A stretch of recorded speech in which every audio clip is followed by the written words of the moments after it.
Oh. Hello, I'm the Nostalgia Critic. I remember it's a home. Well, ever since last week, in the comments made by the director of My Pet Monster, I've been doing a little thinking. Asking myself some questions. Like, what the fuck am I doing with my life? Is this really where I want to be? This pathetic loser? So I do what I always do when I get really depressed. I watch old nostalgic TV. Don't mess with Sergeant Slaughter. He's as strong as they come. Ah, Sergeant Slaughter, you represent a simpler time, when your last name could also represent illegal war crimes, or when your biggest problem was not collecting the latest action set. Fight the good fight, Sergeant Slaughter. The heroes in a half show are making a surprise. Teenage Mutant Ninja Turtle pies. Oh, Teenage Mutant Ninja Turtle pies. I remember when the line fresh from the sewer actually sounded appetizing. Fresh from the sewers to you. God, is this the only thing to bring me pleasure? Just pure pathetic nostalgia? I'm a wreck! Aw, there, Critic. It's not so bad. It is so bad! Get out of here! Fine, fine. I'm a dinosaur. Fucking commercials. What is it about them that draws me to them? They're so conniving and yet so inviting. It's like they're in their own little world, a world that wants to be nice to you but scam you at the exact same time. Something about them strangely gives me comfort. I could actually watch these ads all day. Actually, it's not a bad idea. Maybe I need to take a break from nostalgic movies and nostalgic TV shows and take a look at the stuff in between. I mean, I loved commercials growing up. They got me excited for all the things I'd pester my parents over until their ears gushed with blood. Every time you watched them, you felt like you were making a deal with them. You buy their products, and they in return deteriorate your intelligence and physical health. It was a good trade. How can such cunning manipulation go unappreciated? You know what? Fuck it. I'm gonna take this whole episode, I'm just gonna watch commercials. Yeah, this is a tribute to all the plastic, sugar-coated nonsense that we loved growing up. This is a segment I like to call After These Messages. After these messages. After these messages. After these messages. After these messages. We'll be right back. I'm not gonna go in any order or tie them together with any theme, it's just gonna be commercials, commercials, commercials. So, let's get started. Look, it's Jeff Armstrong. He's eating Apple Jacks. Apple Jacks. You remember these commercials, right? It always starts off with a group of kids eating the cereal, and some snooty know-it-all always asks why they like eating it if it doesn't taste like apples. Which is a good point. Why the hell doesn't it taste like apples? It's like if Cocoa Puffs tasted like Oat Bran. It's kind of false advertising. It's Jeff Armstrong. He's eating Apple Jacks. He's cool. We'll see. Yes, we'll see if he's cool by subjecting him to the Apple Jacks test. Not the Apple Jacks test! Yes, the Apple Jacks test! You named it Apple Jacks. Shouldn't it taste like apple? That isn't why it tastes so good. Then why? You must choose. But choose wisely. They just do. You have chosen wisely. Kellogg's Apple Jack cereal is part of this complete breakfast. And then they all end with the kids taking a picture together. But my absolute favorite is the caption at the bottom. Apple Jacks 94. Somebody actually looked at this picture and called it Apple Jacks 94. As if to say, yeah, I remember that summer. That was the summer of Apple Jacks. The summer where anything was possible. The summer where boys became men and girls became women. That was Apple Jacks. I know. I wrote it on a picture. Do you think the kids from It did that? Like when they all took that picture together, they simply labeled it the summer of Apple Jacks 54? You know, instead of the summer of, oh my god, a killer clown, a fucking killer clown, don't ever forget the killer clown, a killer clown. It could happen. Kellogg's Apple Jack cereal is part of this complete breakfast. I don't know what she's feeding him. Read what we like.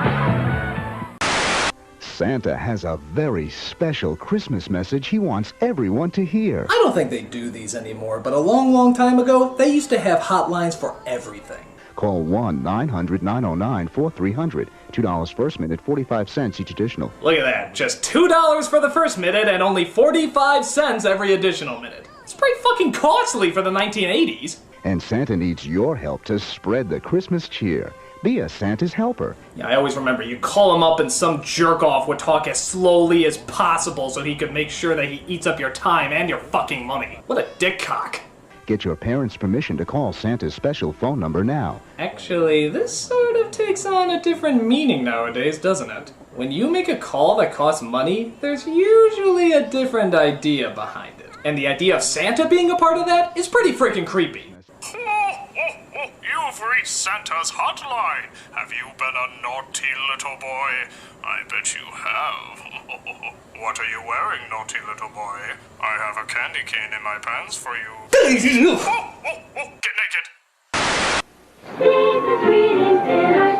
Speaking of Santa, how many of you get nostalgic whenever you see this commercial every year? It's practically a staple of Christmas now. Yabba dabba fruit, delicious do. Ho, ho, ho, I'm hungry.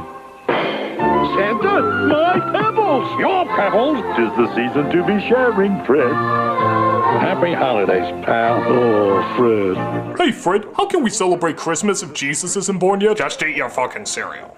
Nintendo, it's for breakfast now. Get this, when Nintendo was all the rage, they actually made a Nintendo Cereal. Yeah, it wasn't a Mario cereal or a Zelda cereal, it was just Nintendo in general. What a weird idea. It's kind of like making internet the cereal, isn't it? Though it would probably be the first cereal where you have to be over 18 to eat it.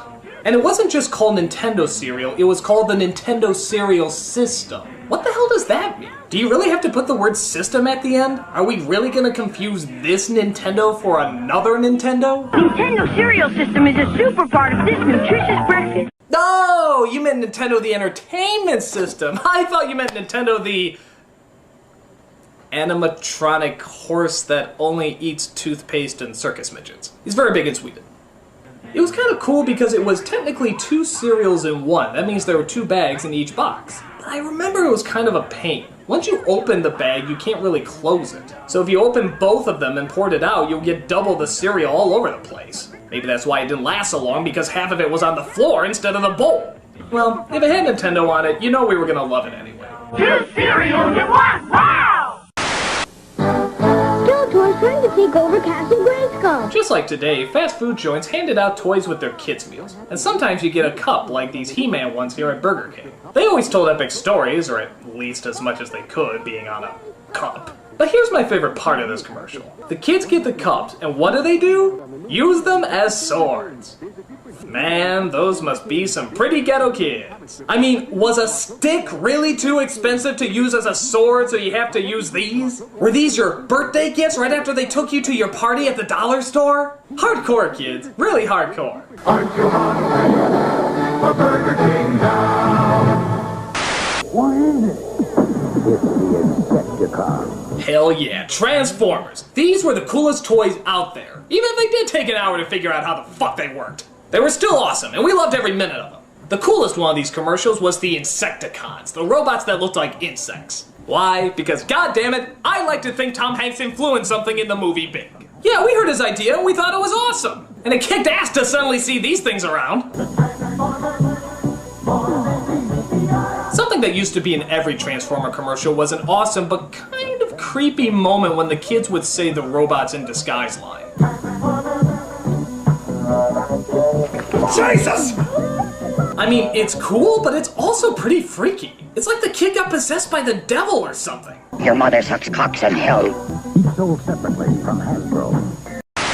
Chia. Behold, the most boring thing in the entire friggin' world! I was fascinated by kids who had Chia Pet. You know how they say something is so boring that they'd rather watch grass grow? Well, now they made a toy out of it. They made a toy out of watching grass grow. That's how bored apparently we got. And just look at this incredible selection they have. Chia teddy bears, puppies, kittens, rams, bulls. There's even a chia tree. Tree? They actually put a tree in there? It's already a fucking tree. It does nothing except grow. That's all a tree does. Chia. Chia Pet, the pottery that grows. If you liked it, good for you, but don't be surprised if you have a sudden fascination with chia paint drying. And for the love of God, don't invite your friends over to watch it. You will be pitied. Chia. Bullshit.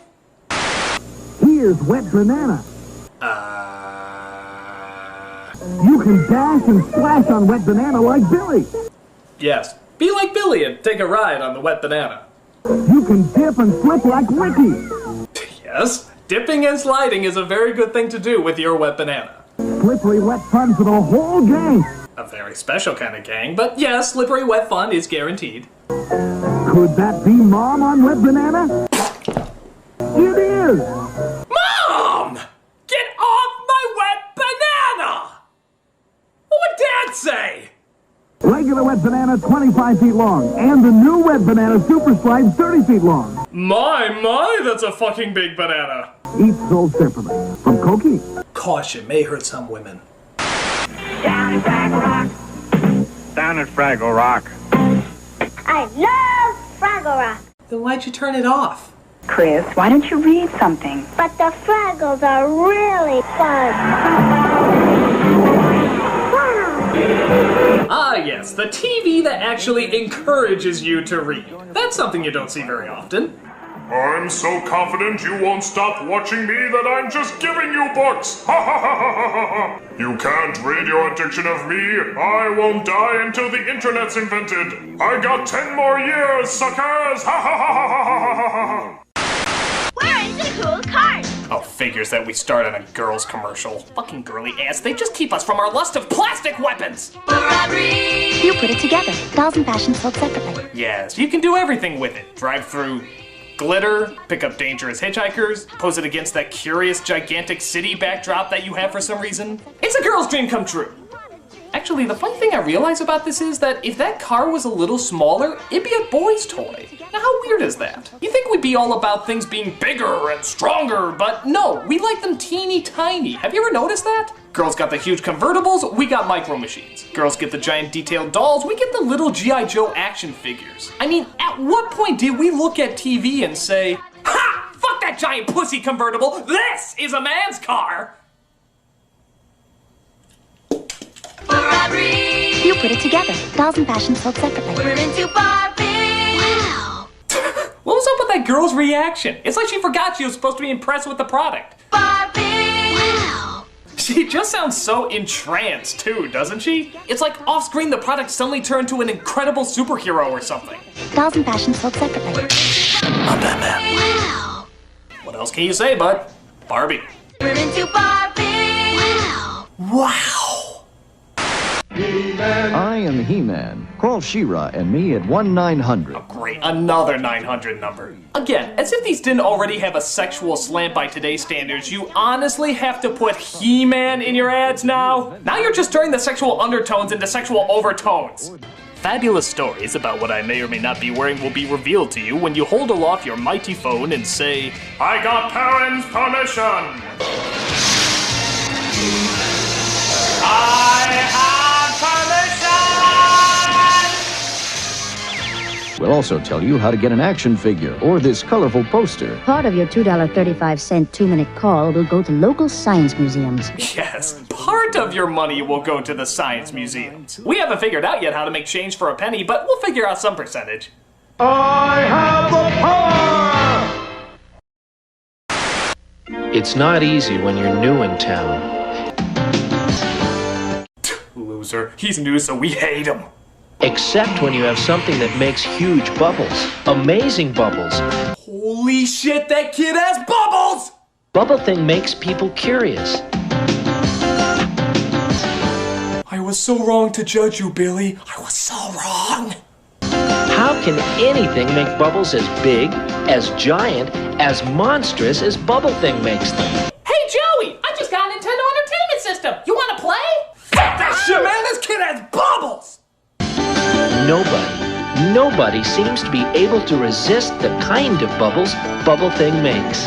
It's like my cruel, abusive family doesn't exist anymore. Thank you, Billy. You changed my life forever! Fucking bubbles. And what do they call this incredible invention that brings people together? Bubble Thing. Wow, was the marketing guy away from work that day? That's like the most unimaginative name I've ever heard for a product. It's like calling Transformers changey things, or G.I. Joe's Army and stuff, or Hot Wheels. Way to make us remember the product, guys. Bubble Thing makes colossal bubbles and it's new from Whammo. Hey, what you gonna do today, Marty? I'm gonna call 976. Oh, Jesus, how many of these call numbers were there? This one doesn't even look like it's trying. They're gonna tell me a great story every day. I'm gonna ask my parents if it's okay if I call 976-7777. No, me first. Me first. How much you want to bet this was just a local pedophile who got on public access and wanted to hear children's voices? In fact, who do you think is on the other end anyway? That's a nice muscly throwing arm you got there. You know, if you get sweaty and want to take your shirt off, that'd be just fine. Oh, you are sick, man. You are sick! Don't you mouth off to me or I'm gonna slap you right in your penis. $2 per call plus possible toll. Ask your parents' permission before calling. Hey kids, it's me, the Spring Bunny. Call me today and... Oh, come on! It's a fucking rabbit! That counts as a reason to call a number because you show a fucking rabbit on screen? There's a new story every day, so call today. I mean, how lazy can these get? Hello, kids. I'm a table. Would you like to hear an exciting table adventure? Cause, you know, tables go on a lot of fucking adventures. So, if you'd like to hear about me, a table, dial this number. Table away! We can't wait to share our warm weather fun and discoveries with you. Remember, get your parents' permission before you dial. Preferably while they're asleep. Hey, Fred, it's the same old shtick again. Rockstone!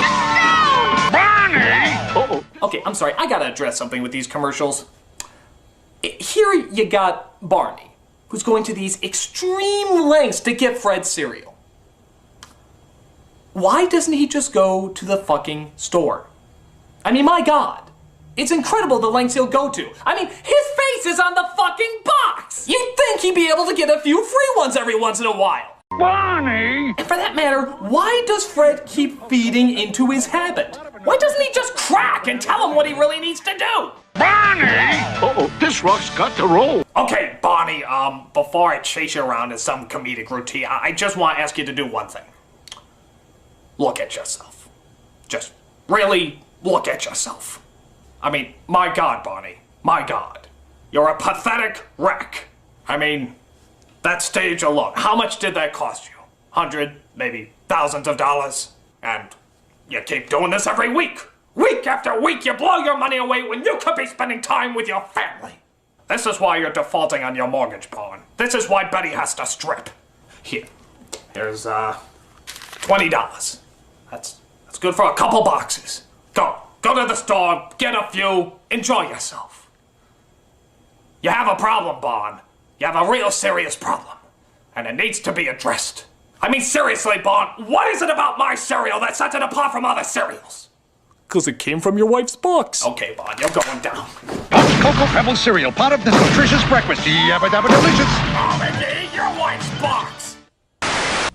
It's a signal, it's a sign you got. Oh yeah, this is part of those McDonald's commercials that try to advertise to the teen demographic. I guess they were trying to make this a household symbol. Doing breakfast, doing lunch, doing dinner, you can do the odd dance. Yes, this not only shows that you can do 1/4 of the YMCA song, but also prove that your mother drank while she was pregnant with you. Seriously, how the hell would you react if someone just came up to you and did this? Hey, Critic, spit it out there! What is it?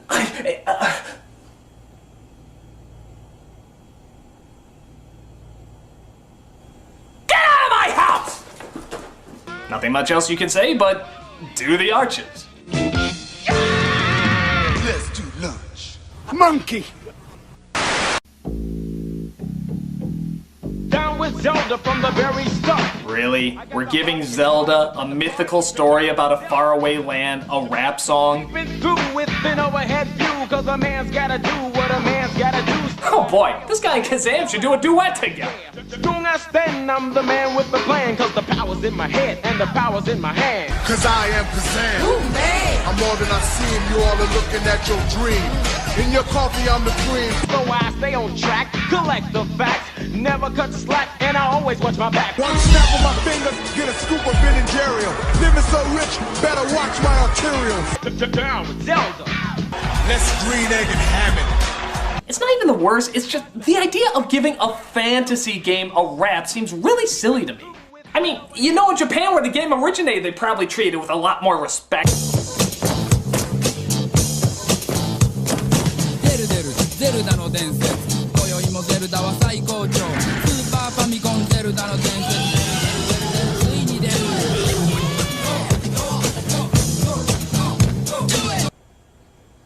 Well, excuse me, princess.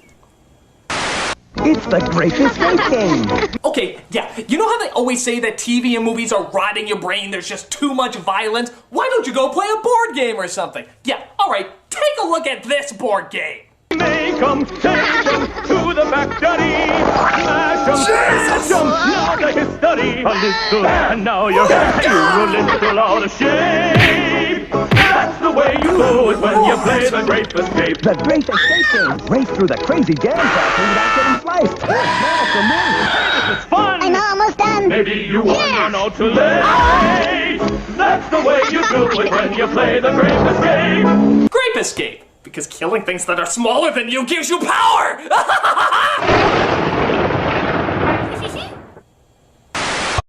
Is it me? Is it you? Who knows? It's you! Oh yeah, you all know this game and all have a great time playing it.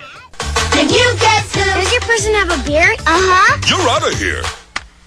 Can you guess who? Do you have a clue? Does your person wear glasses? Yes. I'm gone. Me too. Like most kids though, I always want to take the game a little further. Can you guess who? It's a mystery. Is your person Jewish? No. Your history. Can you guess who? Has your person slept with mommy? Uh-huh. You're out of here. Can you guess who? Is your person serving time for multiple homicides? Yes. I'm gone. Me too. Can you guess who? Does he look like a bitch? What? Does he look like a bitch? No! Can you guess who? Is your person the subject of several disturbing documentaries? Yes. You're Charles Manson! You win. Let's play again. Can you guess who? Guess who? Game cards do not actually talk. If they do, you should probably seek help. Where are the corn pops? Sorry. She ate all my Kellogg's corn pops. Oh yeah, remember these commercials? Always starring the mentally tormented kid who has a fucking fetish for a children's cereal? Oh, Mom, that pops taste like sweet popcorn, and she ate the last bowl. Ah! It always starts off with some kid discovering there's no corn pops, and then we take a disturbing look into their deep, dark psyche. If you were out of corn pops. Out of my Kellogg's corn pops? How could you? They come. Hey, anything you got. But oh, that pop tastes like sweet popcorn. I want them and I can't have them. Ah! These kids are friggin' nuts! I mean, if you were watching this, you'd think it was something out of a scary film or a psychological thriller or something. Pass me the corn pops. Where next, Caddy? Right, sir. Oh no, I want my Kellogg's corn pops. Pops? I gotta have my pops. Let's go, son. Coming. Go. Leave behind my corn pops. Are you serious? Stay calm. Oh, like sweet popcorn, there's never enough. And now I have to lug this bag on an empty tank and shag balls for this divot head who thinks I'm his son while they get the pops and somebody get me out of this! Yes. You are tearing me apart, corn pops! Kellogg's Corn Pops is part of this complete breakfast. I gotta have my pops. Hear anything? Negative. Sunkiss searches high and low for fun fruit trees. Ah, yes, the fun fruit trees. I found them! I guess the idea behind these things was that, I don't know, you make them laugh and they drop fun fruit candies. That's why fun fruits are so much fun to eat. I don't know, I always found these things a little creepy. I mean, really creepy.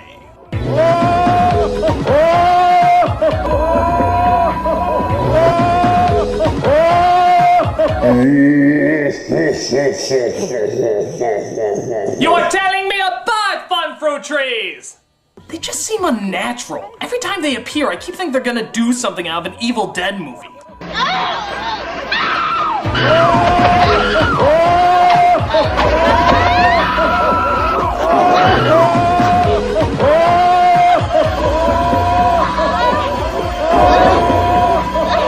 Yeah. Fucking scary. Sun-kissed fun fruits. Every chewy one is real fruity fun. How do you do? Oh boy, better enjoy this movie while you can, folks, because you will never see it in theaters again. Because he's the one and only Brer Rabbit. Back again on the big screen in Walt Disney's happiest classic, Song of the South. Did we mention that even though we're just showing the animated scenes, they're only about as long as this commercial? That's right, the rest is live action and dealing with incredibly slow-moving racial relations. Doesn't that sound like fun, kids? Walt Disney's Song of the South, rated G, now playing at a theater near you. Warning, this Academy Award-winning movie Disney will soon be ashamed of. It may or may not be racially insensitive, honestly it's sort of hard to tell, but Disney's not gonna take that chance anyway. See the film that millions of people around the world are calling okay! Mom, your grandma, twin. Yeah, they just arrived. Introducing Cabbage Patch Kids Twins. It doesn't happen very often. Alright, this is an ad for Cabbage Patch Kids Twins. Emma Blue is the chubby one. That's Diana Marie. How is my Diana Marie? That's Emma Lou. I thought this one was Emma. Grown up. Yeah, it's innocent enough, but look at how this ad begins. Mom, your grandma, twin. Yeah, they just arrived. Now what if for the sake of argument, she didn't know that was a joke? If your husband called up and said that your daughter is pregnant, would you react so pleasantly? Mom, your grandma, twin. Yeah, they just arrived. What? What? Baby, who touched you? Who got you knocked up? Congratulations, Frank. We just heard. Frank, tell me what's happening. Have you called the authorities? This is Emma Lou and this is Diana Marie. Frank, did you try to hang up on me? It's still on the hook. Give me some answers, damn it! It was Uncle Bill, wasn't it? I knew his checkered past would ruin this family. Oh, God, my little baby girl's been deflowered. Cabbage Patch Kids Twins. They arrived together with special adoption papers. I don't want to live. I don't want to live. I got a Wuzzle, I'm gonna snuggle. Name's Hippopotamus. Remember the Wuzzles? These toys were so popular they got their own Disney TV show. And who can blame them? It's a pretty clever idea. These were toys that combined two kinds of animals, like half hippo and half rabbit. Nothing really wrong with these except for one lyric that drives me nuts. I got a Wuzzle, I'm gonna snuggle. Name's Hippopotamus. Cuddly as can be, cause she's part hippo and part bunny. Alright, that was okay. I got a Wuzzle, I'm gonna snuggle. Name's Bumbleye. Cute as he can be, cause he's part lion and part bumblebee. And that was good too. I got a Wuzzle, I'm gonna snuggle. Name's Uluru. Funny, yes sirree, cause he's part elephant, part kangaroo. Oh, Roo! Cheater! Cheater, cheater, cheater! Really? They couldn't come up with something to rhyme with Roo? That's gotta be one of the easiest words to rhyme. I got a Wuzzle, I'm gonna snuggle, so much he can do. See? How is that hard? It's incredibly easy. Or how about, I got a Wuzzle, I'm gonna snuggle. We don't care about rhyming. Buy our shit. Oh well, it's still a clever idea either way. Wuzzles come with their own storybook sold separately from Hasbro Softies. And the weather for today will be... Oh god, this boy is fucking nuts. Not thunderstorm, not hailstorm, not desert storm, NERF Barrelstorm. What the hell is this kid? It's like he's in the lair of a Batman villain. The rapid-firing, semi-automatic rotating turret. That means 6 arrows. No waiting. Yes. No waiting.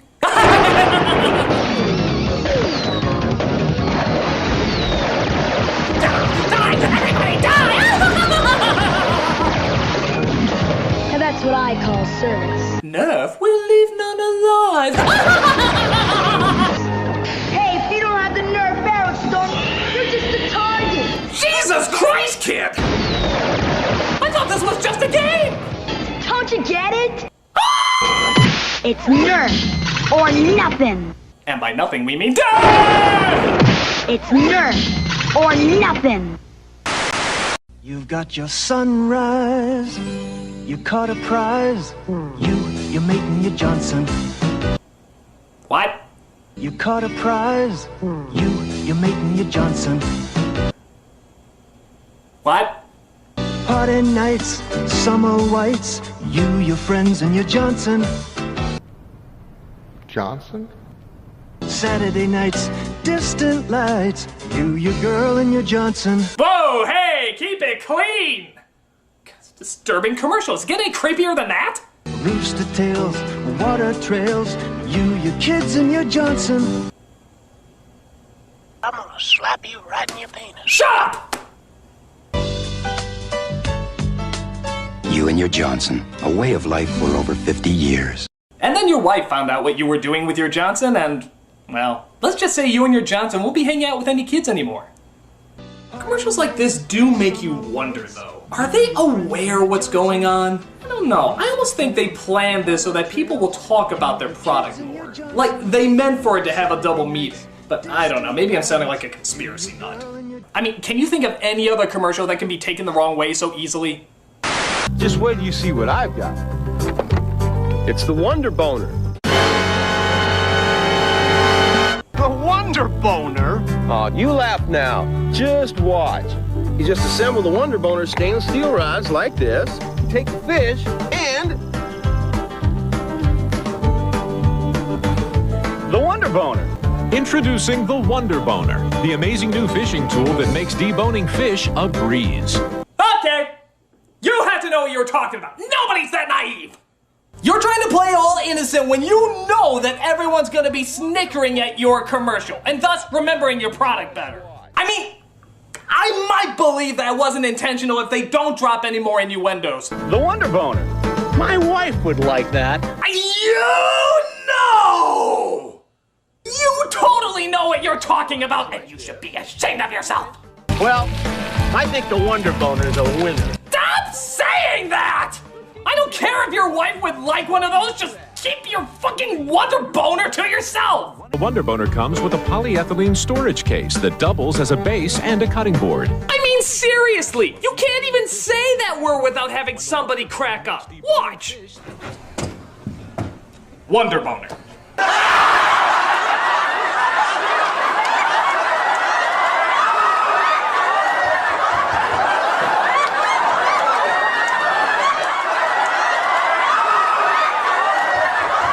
You see? So, Dave, when did you get the Wonder Boner? It's funny you should ask. No! Got to something else! Order your Wonder Boner now. Alright, kids. The fucking Wonder Boner is where I draw the line. This was my look at commercials part 2. I hope you had a lot of fun. Thanks for joining me, and I hope that you, your Johnson, and your Wonder Boner have a fantastic evening. I'm the Nostalgia Critic, and... Wonder Boner? Really? It's here. The E.T. board game. Oh, God, at last. Now you can pretend to help E.T. go home. You're safe, E.T. And sometimes you can fly. Wow. Really? We're including flying in a board game now? You know, moving from square to square doesn't technically count as flying. Move 2 spaces. Woo! I'm flying! Oh my God, I'm flying! Woo! E.T. phone home. Sometimes you can fly. Wow, indeed, easily impressed little boy.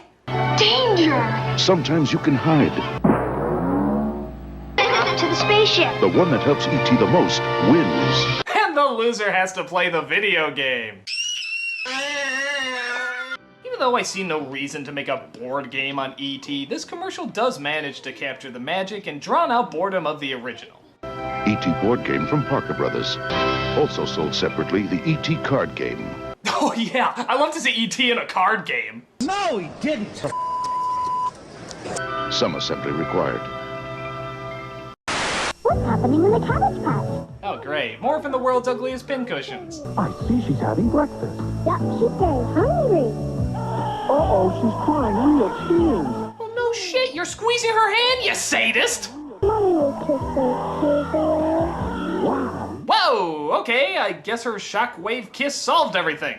Sonic boom! Wow, you made her stop crying. I'm for Mommy. I guess I never got that about girls' toys. Why would you want a baby to cry all the time? I mean, laughing or giggling, okay, that I understand, but crying? That's a royal pain.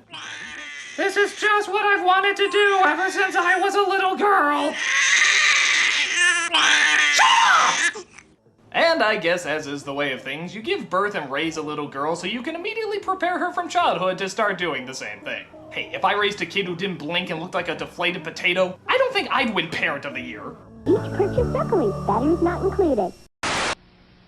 What are you doing, Inspector 12? Comparing our new Hanes waistband with Fruit of the Loom, trainee. Because this is who you trust with your underwear, right guys? A bunch of aging old lesbians who like to snap your band like it's a prostitute's bra strap. Now pull Fruit of the Loom's band.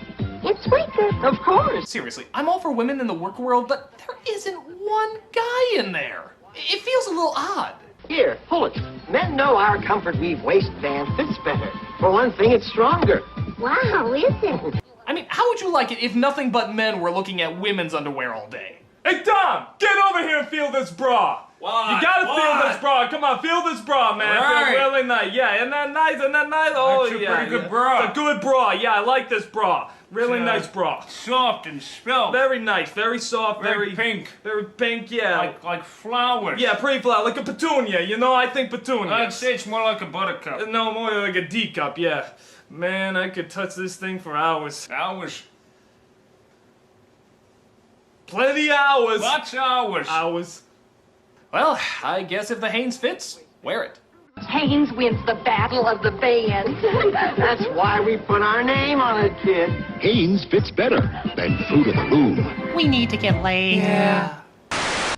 It's new Kool-Aid Koolers with 20% juice. Wait a minute, what? It's new Kool-Aid Koolers with 20% juice. This is juice that's 20% juice. Well, what the hell's in the rest of it? With 20% juice. That's right, kids, 20% juice. It also includes 50% corn syrup, 20% yellow number 5, and 10% God, we don't know what, but the FDA was asleep. Drink it while it's still unidentifiable. Kool-Aid Koolers make it cooler. Rock it, roll it. They're just so happy about it, too. Is it really worth celebrating that 1/5 of your product is actually what you say it is? It's a little disturbing. It's like advertising Pepsi, now with 20% soda and 80% rusty nails. Or Quaker Oats, now with 20% oats and 80% Donald Rumsfeld. Oh well, if Chicken McNuggets can make a big deal about having actual white meat chicken in there, I guess anything's worth celebrating. With 20% juice. Kool-Aid Koolers make it cooler.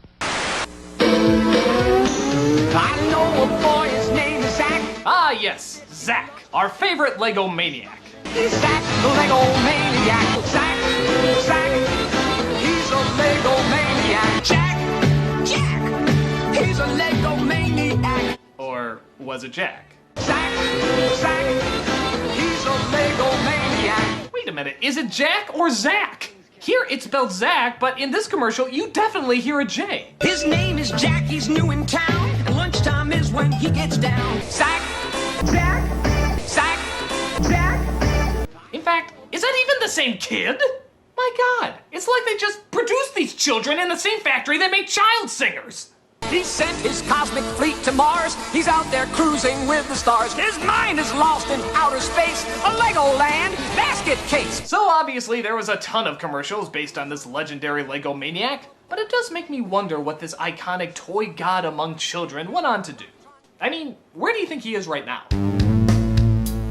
His grandma's house is where he stays. It's been 10 years since he's been laid. At 35, his world's a wreck, collecting unemployment checks. He's still obsessed with Lego C. It gets much talk in therapy. He checks his list off every day of bullies he will blow away. Zack, he's a psychomaniac.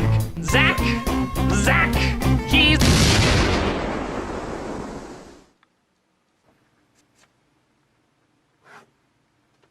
Well, we'll still remember you in this timeless commercial, and the most likely unhealthy obsession you probably have.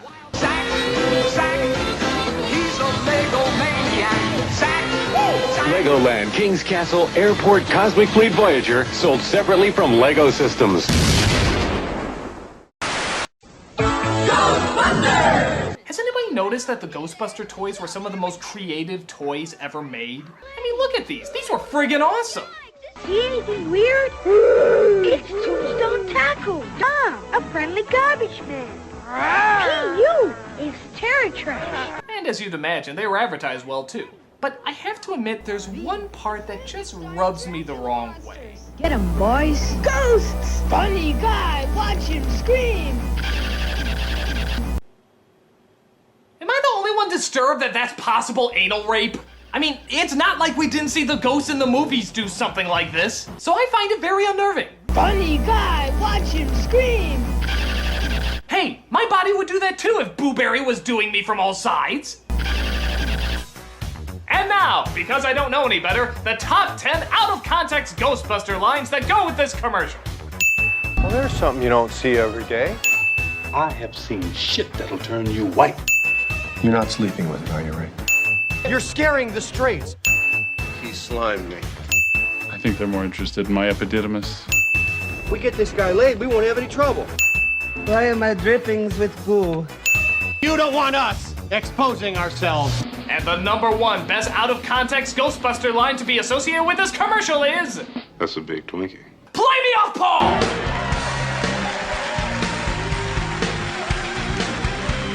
So despite the fact that this scene is a little risque, the Ghostbuster toys were some of the best toys out there, and the commercials always showed it. All of it. This is what you do with your spare time. Light-Brite, turn on the magic of colored light. Yep, I think every kid at some point had a Light-Brite. I don't know what it is, maybe it's the jingle, maybe it's just a cool idea, but everybody remembers this toy. Make a sign to say goodnight. And of course, every single kid in the entire world did the exact same thing. You made dirty pictures with it. Don't act like you didn't do this. Every little kid did. Boobies, penises, and anything else we thought was naughty made it onto the Light-Brite screen. It was like the kids' version of Craigslist. Nothing but perversion as far as the eye could see. Light-Brite, turn on the magic of shining light. My personal favorite is when they used it to spell out words, but it was always nice stuff like happy birthday or here's Susie. Couldn't they use it for more inventive scenarios? Light-Brite, make a face to glow at night. Even if we didn't always use it correctly, Light-Brite was, and always will be, a pretty cool toy. And this is a pretty cool commercial to go along with it. Turn on the magic of shining light. Light-Brite from Milton Bradley. Paradise with my super golden crisp cereal. Hey, it's the continuing adventures of Sugar Bear. Kids nowadays may not know this, but cereal commercials back then were actually sort of like, well, cereals. They were soap operas with cliffhangers and lingering storylines. Half of the commercials always ended in to be continued. And it was sugar-coated awesomeness! But by far, one of the weakest ones has to be with Sugar Bear. Just take a look. Now we're turning the tables on you. Toss that sweet wheat on the double. Cause you got triple trouble. Will Sugar Bear lose his super golden crisp? Well, gee, what the fuck do you think's gonna happen? Golly, could it be like every other commercial where he just eats the goddamn cereal and saves the day? Is that even a possibility? You can solve the mystery with action-packed Sugar Bear flip books. Look at that, they just showed you what happened. They don't give a shit, they know that we know, so might as well just come out and display it. I mean, is it even worth going through the flip book to see what happens? I mean, we all know what the outcome's gonna be. Go to the last page, we all know what it's gonna... Jesus. I don't care. I still love Sugar Bear, and I look forward to him kicking some more ass with his laid-back attitude. But, Jesus. Pop-Tarts commercials were always the staple of the 80s and 90s, with its retro fashion and retro music. And of course, that confusing as hell tagline.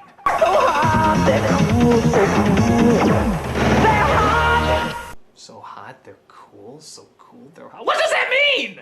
How can something be so hot it's cold, or so cold it's hot? It's like saying they're so great they suck, so it's great. I never got it. It's like one of those Zen riddles you're never supposed to really figure out. What is so hot it's cool, but it's so cool it's hot? Pop-Tarts? It's not Pop-Tarts! You can get ready for something wild when you bite into new Kellogg's Pop-Tarts. Explosive radiation! God, those things aren't fucking around. That nearly took her head off.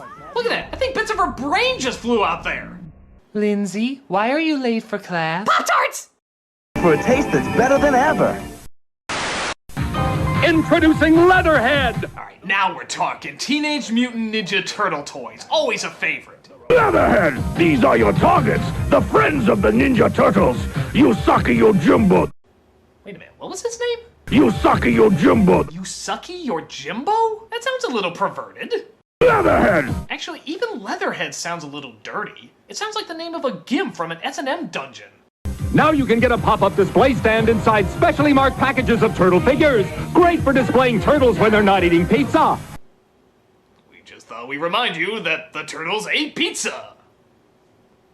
As much as I love the turtle toys and the commercials, there was always one thing that drove me nuts. They never got the same voice for Shredder.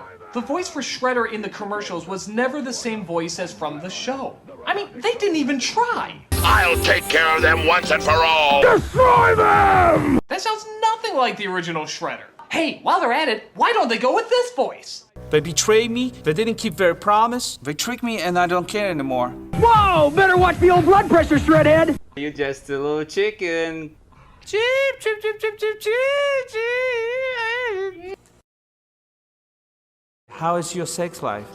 Great for displaying turtles when they're not eating pizza. From Playmates. Bitch.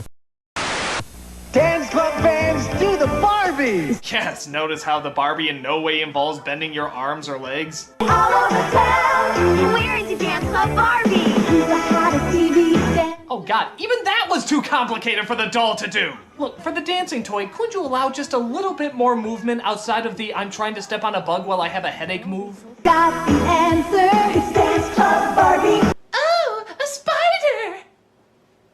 God, I need aspirin. We're in a Barbie! Now the Barbie Dance Club t-shirt and video with a special appearance by Paula Abdul. Oh, now that would be interesting. Oh, you know, you try. I know you're trying so hard, but honey, I just don't think you're Barbie material. Polo, get a reality check. She Oh, no, was you god be awful. quiet, She you shouldn't be be quiet. here. She You're should so commit mean to suicide. her. She You're was so that mean awful. She is to just her. a god You're awful crying. person. I think she should kill You herself. want to make out? Later, I'm doing Seacrest. What's hot? Hot Wheels. What's cool? Pop-Tarts? It's not Pop-Tarts! Light speeders. Oh my god, I hated these things. Anyone who had these, you got gypped. Okay, so these cars don't run unless you put these spotlights on them. And there's your problem! Why would you want to do that? What are these, solar-powered cars? Who thought this up? So that means every time you put the light on it, it moves a centimeter. And you have to have that stupid light on the whole entire time or it doesn't move. And trust me, it's a lot harder than it looks. You get to move a centimeter, then another centimeter, and then you throw the goddamn thing away. Super tight on curves.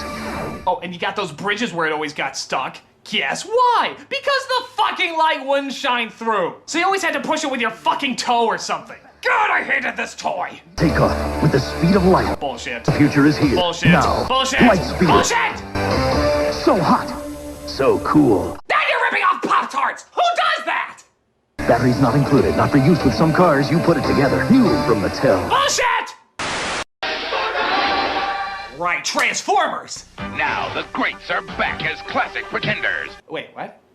Wait, they're people now? What? Now they're robots? They're dinosaurs too? What?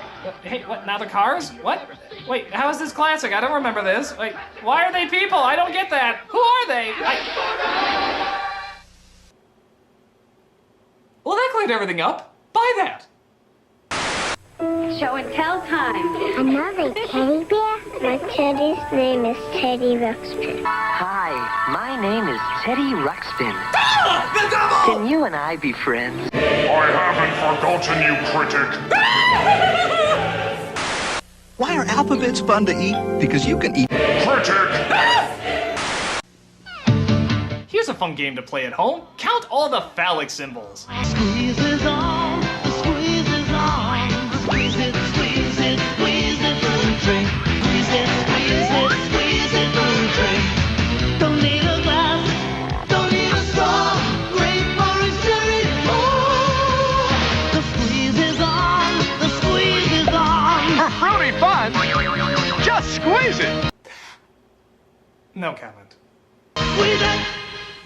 I'm a skateboarder. I'm a New Pretender Transformers are here. Oh, these things again. Okay, let's see if they explain it any better. The power of Pretender Transformers. And look, there are evil Decepticon pretenders too. Pretender Transformers.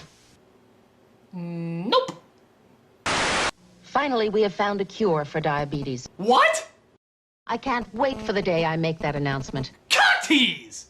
For over 16 years... No, I'm sorry, you lost me. You totally lost me at that fake out. I don't care what you're promoting. In fact, you know what? I'm gonna give 5 people diabetes right now. Yeah, it's the Critic. Inject them! Oh, just a little side project I got going. Good God, I might be horrible. Introducing Slimsuit. Just put it on to take weight off. Okay, folks, get ready for the dumbest thing you have ever seen. Who'd ever think I could lose weight while watching TV? Do you believe we're losing weight just by talking on the phone? No, I can't. In fact, I'm going to call lying on that. Just put it on to take weight off. It's that easy. No kidding! The Slimsuit can help you lose weight by doing absolutely nothing. What, does it take off like an ounce of weight a week or something? 6 hours ago, I was absolutely panicked because this dress was too tight. So I knew to wear my swimsuit, and now my dress fits perfectly. Really? 6 hours of wearing the Slimsuit can make you go down an entire dress size. That's incredible. I bet all you other idiots out there were trying to exercise or eat right. Loser, though. And with amazing Slimsuit, one size fits all. Yeah, especially for people trying to lose weight like this guy. Most. One size will fit most. Yes, everyone can look great in Slimsuit. Okay, now that's definitely a lie. Look at this girl. You know she's got a date to the prom. It's simple. The more active you are, the more Slimsuit works for you. Oh, no shit! The more you exercise, the more Slimsuit will help you lose weight. Yeah, it's pretty subtle that way. It's almost as if you don't need it at all. It's the shape-up plan you don't have to hassle with. Just put it on to take it off. Take it easy or take it to the max. Professionals also recommend these magic beans, mixed with a placebo brought to you by the Tooth Fairy. When you're in Oz. For everyday wear or every night, you can actually wake up weighing less. No harmful pills or starvation diets. And all you had to do was sacrifice your fucking common sense. Because of the incredible demand for Slimsuit, supplies are limited. Yeah, we only made 5 of these because we thought only 5 people would be dumb enough to buy them. You proved us wrong, America. So order now to put Slimsuit on to take weight off. Your Slimsuit comes complete with the Pounds Off program at no extra charge. Wait. What program? You said all we had to do was sit on our asses. What, is there a time scale to sitting on our asses? Slimsuit works. I lose weight every time I wear it. Thanks to Slimsuit, I actually lost weight while sleeping. It truly is the work of an artist. Perhaps a con artist, if you will. Well, folks, I don't think I'm gonna top this bit of insanity, so might as well just call it quits here. Thanks for joining me on my commercial special, and remember, I'm the Nostalgia Critic. I remember it. Zack, he's a psychomaniac. Zack, he's a psychomaniac.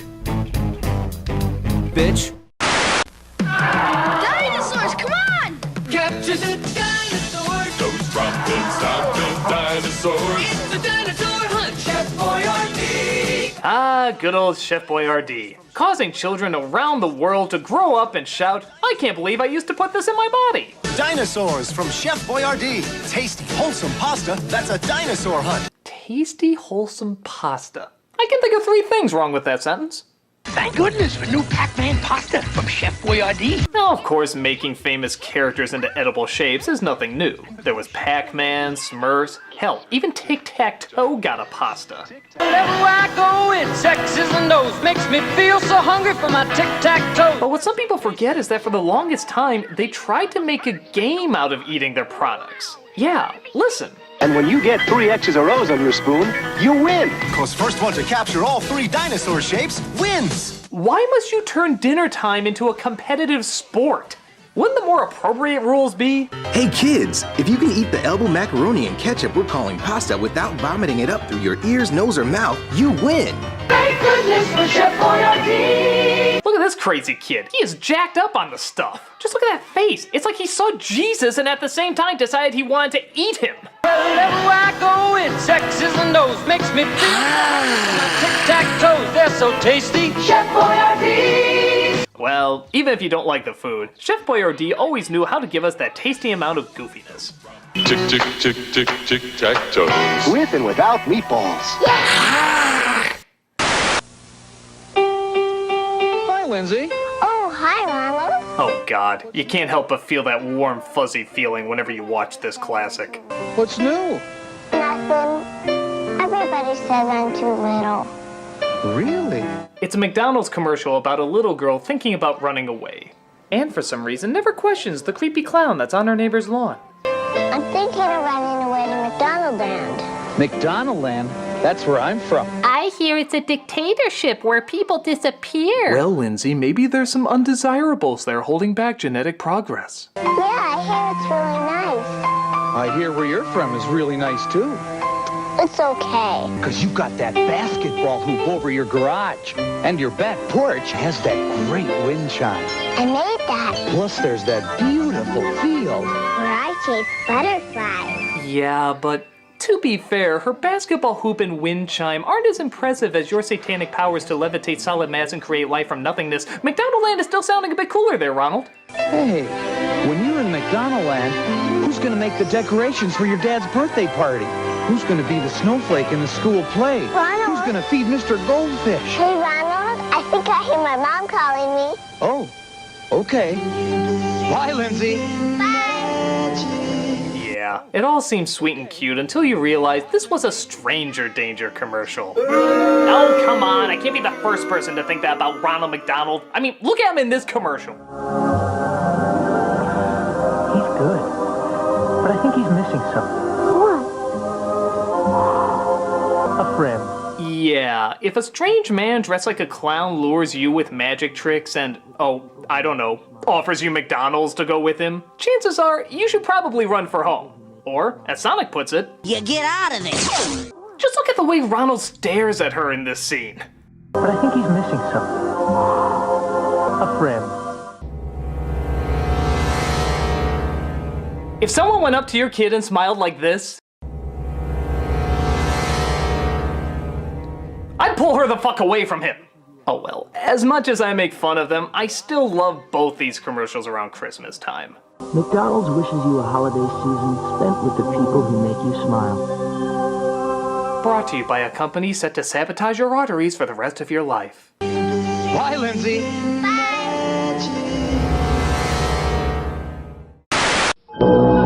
So you think celebrity endorsements are bad now? Take a look at what they did to the Cape Crusader when Batman Returns came out. News alert.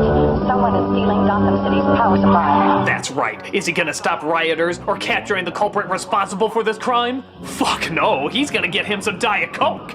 When you want a Diet Coke, you want a Diet Coke. Diet Coke, Diet Coke, Diet Coke. I need my Diet Coke. After all, there's just one. I need my fucking Diet Coke! Goddamn traffic, get out of the way! I need my fat-free alternative to high fructose deliciousness. Sir, don't you think you're taking this a little too far? Fuck you, Mr. Belvedere! Diet Coke! After all, there's just one. But we discover it was Catwoman who was the culprit all along. Boy, slow week for her, isn't it? I mean, was this really her grand plan? Shut down the city so she could tease Batman's bizarre low-calorie soda fetish? No offense, Selena, but you could do better. Diet Coke. Just for the taste. No, that's the last reason anybody drinks it. The first reason is, well, now honestly, because Batman drinks it. He loves it so much, he would literally let the city die just to get the last one. That's probably the best endorsement you could give a product. So I guess it works. Diet Coke. Just for the taste. Diet Coke! I don't want to grow up. I'm a Toys R Us kid. Another classic collection of commercials we can't forget, along with that wonderful jingle that we can't forget. I don't want to grow up. I'm a Toys R Us kid. We got the best for so much less. You really flip your lid. They're charming commercials and all, but is it me, or does this sound like the national anthem for adults who never really did grow up? You know, those man children and women children who never wanted to do anything with their lives except play with their toys. I'm telling you, it's all because of this jingle. Don't believe me? The sequel commercial that came out years later proves it. I don't want to grow up. I'm a Toys R Us They got a million toys. Look at that! They're in the exact same location! I'm a Toys R Us kid. They got the best for so much less. You'll really flip your leg. It's like no time has passed. They never left their parents' place. This is their life. From bikes to trains to video games. It's the biggest toy store there is. In fact, the more I think about it, they're probably there even to this day. Reggie! Go away, Mom! Reggie, when are you gonna get a job? I told you, Mom, I'm a Toys R Us kid! You keep saying that. What does it mean? You couldn't possibly understand, Mom! I'm never gonna have any grandchildren. They just complicate the plan, Mom! The Toys R Us plan! I'm going to watch old home movies of you and see where I went wrong. Toys R Us kid, Mom! Toys R Us kid! The only other problem I ever had with these commercials is that half the toys were never at Toys R Us. You ever notice that? I don't know if it was a copyright thing or what, but half of these products they were advertising were never at the store. Like, imagine you were a Ninja Turtle nut, like I was. Look at these fucking things! Holy shit! I want the life-size dancing Ninja Turtles, please! What? Don't have it? Well, okay, I'll take that gigantic teddy bear that he's bouncing around on.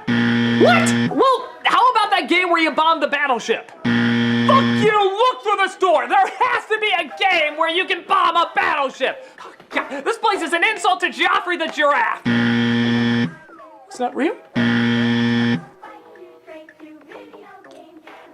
I don't wanna grow up!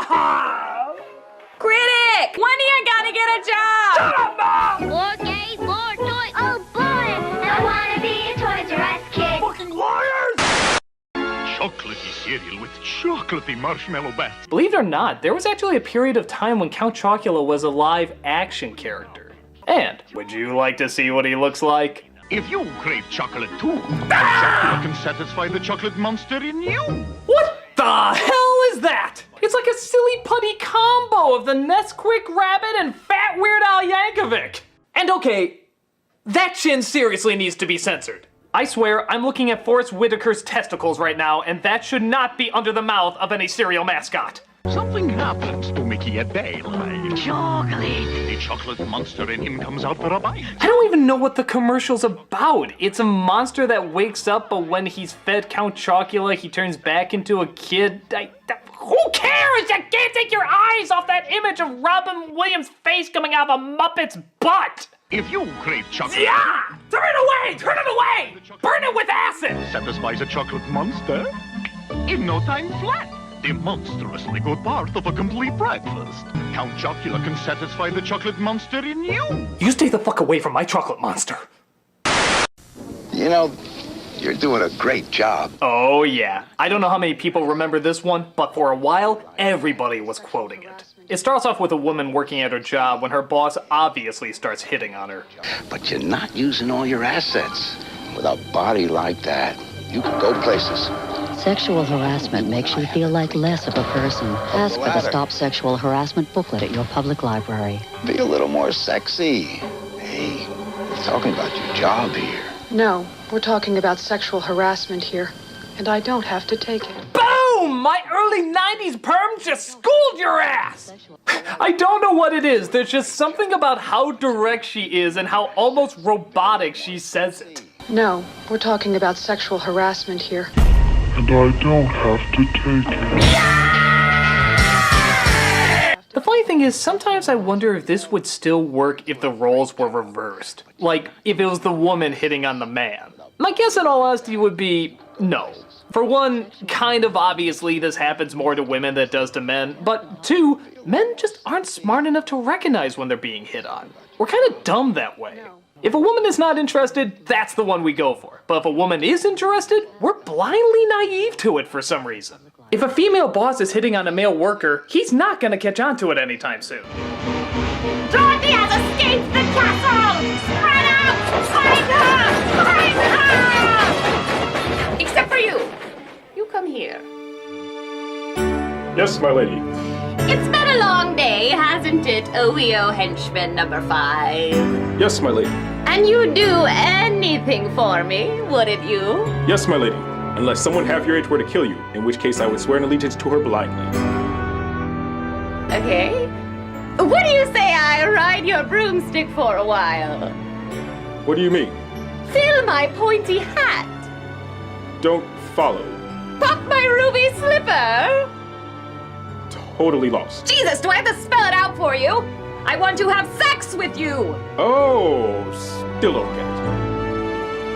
I don't have any other words to say. Not one part of that sentence could be interpreted any other way. Oh, I think I see what you're saying. Good. You want me and henchwoman number 12 to hook up? Well, don't worry, my lady. I'm still working on it. Hello, henchwoman number 12. Still not into you, creep. She's so into me. Oh, forget it. You're fired. I'm gonna go hit on a flying monkey. I need a better union. Enjoyably awkward and quotable as hell, we're just talking about a damn funny commercial here. No, we're talking about sexual harassment here, and I don't have to take it. Sexual harassment violates you, and it violates the law. Hey, Kix! Remember Kix? The only cereal commercial that pretty much listed every single reason why not to buy it. There's no candy stuff. No sugar sprinkles. No preservatives. No colors. It doesn't have any candy or chocolate in it. Honestly, it's just rabbit droppings that they painted yellow, but the box is pretty. Actually, they went so far out of their way to prove how little is in it that there's actually a commercial that says there's no flavor in it. Listen. No colors. No flavors. Yeah, that might be taken the wrong way, guys, especially when you're advertising how phenomenally boring your product is. Those are the ones with the little candies, right? The funny thing is that Kix is the only cereal that tastes different literally with every single bite you take. It's like it gets worse and worse with every single nip. I'm not even joking. You could do a diagram on the natural progression of what every bite does to your taste buds. The first bite demonstrates a tasty, enjoyable experience that seems rather satisfying. Notice how the smile has deteriorated by 50% on the second bite, signifying less enjoyment out of the experience. The third bite clearly shows the mistake one feels having placed this product in their mouth. Surely part of the box must have worked its way onto the spoon. Clearly they've made a cereal out of packing peanuts. This mistake will not be made again. Now kids can get a classic little golden book, free from Kix, with one proof of purchase plus shipping. Okay, did anyone ever actually send in the proof of purchase? I mean, did that ever happen in the history of mankind? I don't know if cereals still do this, but when they were too cheap to put the toy in the box, they had you pay for a stamp and envelope as well as shipping and handling, and have the toy delivered to you a few days later. Do kids really have the attention span for that? Yay, I can get a toy! All I need is an envelope! I'm bored. Ooh, video games! Now kids can get a free Dr. Seuss classic to read, with 2 proofs of purchase plus shipping. But to be fair, those books probably would taste better than the actual cereal. Kix, kid tested, mother approved. Yeah, let's say it like it is, people. Kix. Kids tolerate it, mother has coupons. Hey kids, there's another turtle-rific edition of... Now we're talking. Teenage Mutant Ninja Turtles. This is just a straightforward ad promoting the first VHS that ever came out of the series. Heroes in a half shell. There's not a ton to talk about except for one little portion that might throw you off a bit. The video that reveals the incredible true story. Wait a minute, what was that? The video that reveals the incredible true story. The incredible true story? I'm not a scientist or anything, but I'm just gonna take a wild guess that the insane adventures of 4 anthropomorphic life forms living in the sewer, skateboarding, eating pizza, and fighting the ninja army led by Uncle Phil probably takes place in the world of fiction. It's just so strange because there's no other way you can interpret it. It's not like he meant it to be taken this way or part of some misunderstanding. No, they straight up say it's a true story. The video that reveals the incredible true story. What the hell are we supposed to do with that except draw the conclusion that FHE are fucking liars? The video that reveals the incredible true story. That's right, they're real. And if you don't see them in front of you right now, it's probably because you haven't bought enough of our products. Would we lie? What I like too is that the announcer clearly has no problem straight up lying to kids about it, but he almost stumbles when he has to read what they're actually called. It's Teenage Mutant Ninja Turtles. As if halfway through he just realized how stupid this sounded, but tried to keep going anyway.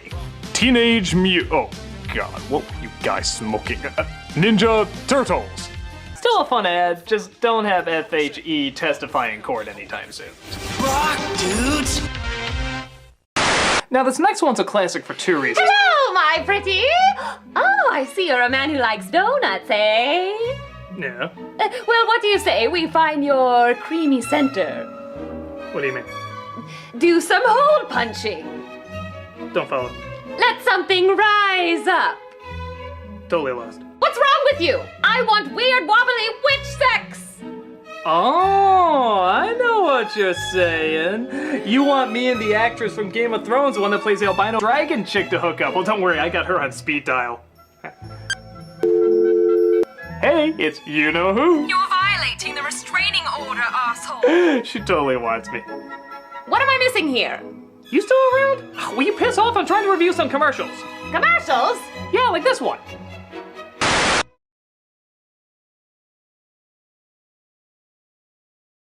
And this is what happens when a man and a woman love each other very, very much. They look at porno sites together? You're fired! I don't even know you! Take care of me, twin. Speaking of where babies come from, we got possibly one of the most brutally honest baby doll commercials ever. They're called the Take Care of Me Twins. Even that title sounds a little angry, doesn't it? Like a bitter nickname or something. Oh, am I needed by the Take Care of Me Twins? This commercial seems determined to show every stressful, terrible part about raising a child. Take care of me, twins. This is my day. This is my day. Again, not the happiest words to shout during a baby commercial, but keep watching. But this one is drooling. Does your tummy hurt? Oh, excuse me. Did you just drool on my shirt? I'm rushing around, taking care of these two. With new little twins, there's so much to do. Uh-oh, is that a runny nose I see? Thanks very much. Was that one for me? This is like the most passive-aggressive ad I've ever seen. Like saying, oh yeah, you want a baby? You want a fucking baby? Kiss your social life goodbye because this is your day. This is your entire goddamn day. Just drooling, sneezing, feeding, changing, running around. Thanks very much. Was that one for me? Just look at the smile she gives. That's the smile of, I'm about to kill these little bastards if someone doesn't take them away from me. Take care of me, twins. Keep me on the run. But caring for twins is so much more fun. And oh boy, what a rushed happy ending, huh? Hell, hell, hell, hell, hell, but it's really good. Bye. Take care of me, twins make 4 baby sounds. I don't think I've ever seen a toy that advertised more why not to buy it. But hey, if tearing out your hair to raise a not human being is your idea of fun, then yay! Take care of me, twins. Keep me on the run. But caring for twins is so much more fun. Take care of me, twins make 4 baby sounds. Now you cannot fit 2 of me in this dress. Ah, yet another series of classics. The setup is that we see what happens to a scrawny-looking kid if they keep growing up while drinking their milk. What girl's gonna go for me with a body like this? Hang in there, Tom. I'm you 2 years from now, because you're drinking milk and working out. And I've got big news for you, big brother. I'm drinking milk. And in the next few years, it's gonna give me a lot of what I need for strong bones, beautiful skin, and a healthy body. Looking closer at these, have you ever realized how phenomenally shallow they are? I mean, all of them are totally based on looks alone. In fact, one of them even flat out says it. But I'll bet you're hoping for a hunk. And when all my work is done, will you love me just for my body? I can live with that.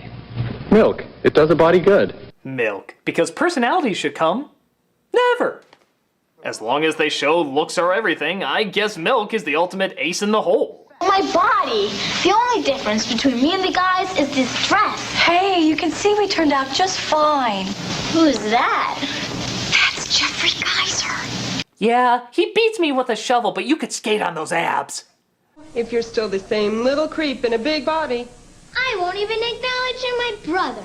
The truth is, if we really could go into the future based on what these selfish little douchebags are like, they probably wouldn't like what they see.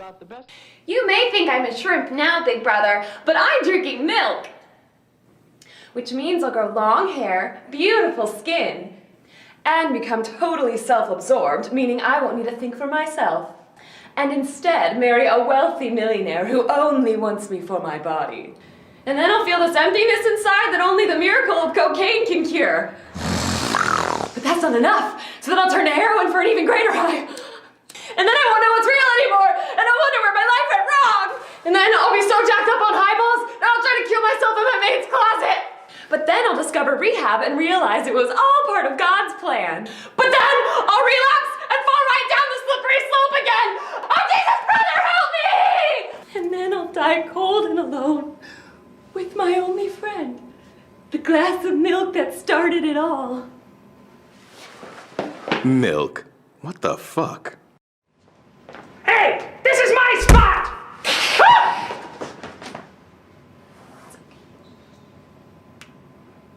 Maybe I'm reading too deep into it, or maybe they should emphasize the importance of brain power as well as body power. Milk. It does a body good. Oh, Jesus, brother, help me! Oh good, a commercial from Canada, our friendly neighbors from the north. They're always so kind in everything they do. Oh look, a baby shower for an expecting mother. Oh, you got the little girl there and everything. Oh my god, this is gonna be adorable. That. It's a rape whistle.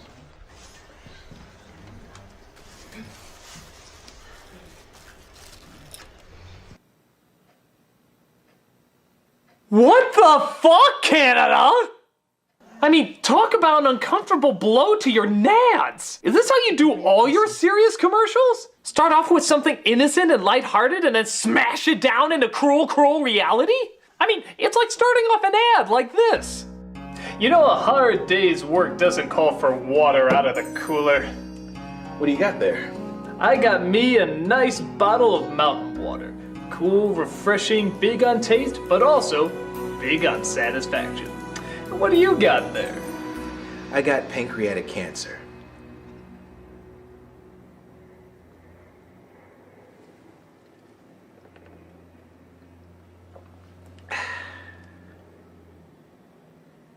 Sheesh, I mean, this can't be good for tourism. Who the hell would want to go to Canada after learning that statistic? Do they have that on the entry sign to the place? Welcome to Canada, 1 in 2 girls will be physically or sexually abused? That's pretty awkward. I mean, how do you think the expecting mother feels? What is that? It's a rape whistle. Well, Grandma just ruined the baby shower. I'm gonna go hit the vodka. Oh wait, can't drink. That's right. Yeah. Again, great timing, Grandma. I know you mean well, guys, but Jesus! It's a rape whistle.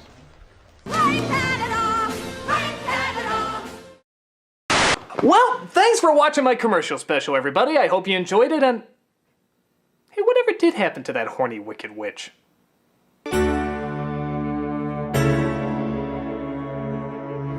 It's hot in here, and I like you very much, lover boy.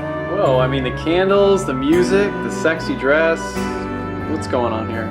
Don't you like me? I'm your girl. What are you doing this for? I want you. What do you mean? I want your body. Don't follow. I want to have sex with you. Totally lost. Listen here, you bizarre man who has a picture of a spoon on his wall for some reason. I want your balls! Oh, now I get it.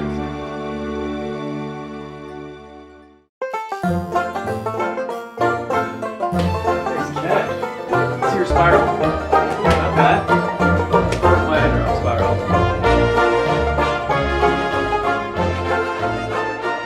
Hey, this is sexual harassment, and I don't need to take it. What just happened? Hey now kids, come gather around. Yeah, you all know this one. Go ahead and sing along. Skip it, do run, do jump, do hop hop. Skip it, skipping and a screaming and a bop to bop. This is the classic ad for a toy that was pretty much just jump rope for a disposable income. But the very best thing of all, there's a counter on this ball. Wow, that is the best thing of all. Remember when you had to count? Remember the fucking terrible days when you actually had to count? Not only do I get to stay in just one place for hours, but I get to not think of numbers while doing it. This thing's the new iPhone 6. As much as I love this ad, have you ever known anyone that was good at it? I mean, fucking anyone? I sure didn't. Nobody I knew could ever get the hang of this damn thing. If they really wanted to get it right, they would have advertised it like this. Hey kids, see the new toy in town. To get you more acquainted with the ground, it's Drip It, smashing faces into asphalts. Drip It, sue the toy brand, it's their fault. Cause the very best thing of all, the phone number's on the ball. Maybe you can take those bastards to court, sue the little fuckers down to their shorts. Drip It. It's a lawsuit waiting to happen. Well, it's still a catchy song that won't be leaving anytime soon. Skip it. Come on, everybody, skip it. It's the incredible Crash Dummies!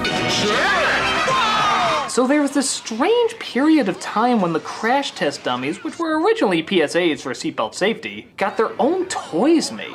I'll smash their fun! Gotta run! It was weird. There was like an evil dummy who wanted to stop their crashing. Because that was a thing, I guess.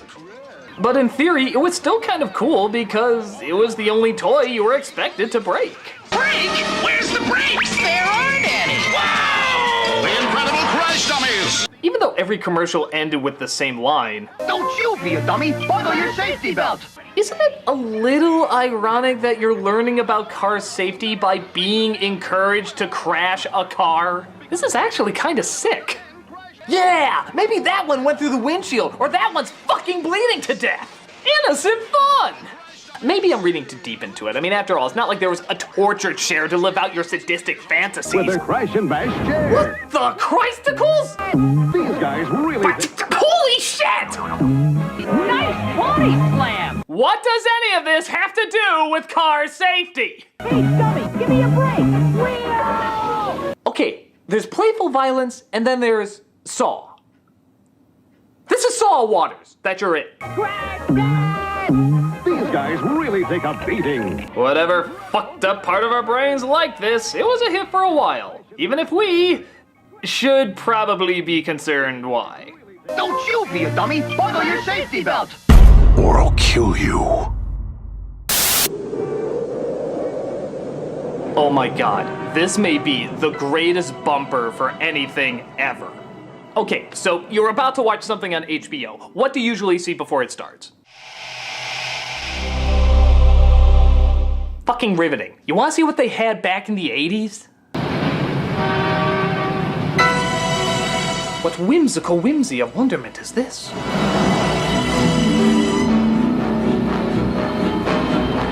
By God, it feels like I'm flying! Over a model of Micro Machines, but still flying!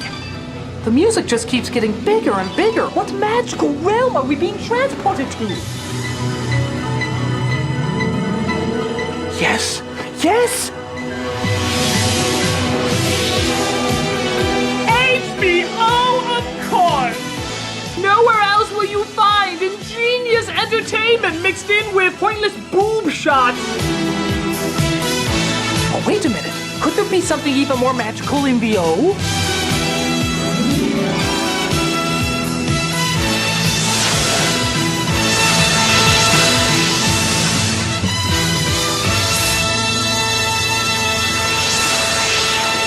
Fucking amazing. I mean, fucking amazing. What would you rather watch before seeing anything? This? We're incredible, I guess. Or flying like fucking Peter Pan through a Godzilla model of wonder. HBO, you gotta bring this back. I don't care if you have to throw in Tyrion Lannister or something, just for God's sakes, bring this back. Even if the movie you're showing is goddamn Jack and Jill, it'll be a little bit better with that intro.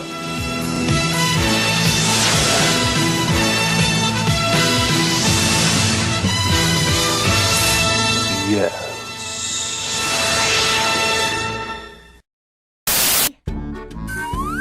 Diaper Surprise! Huh?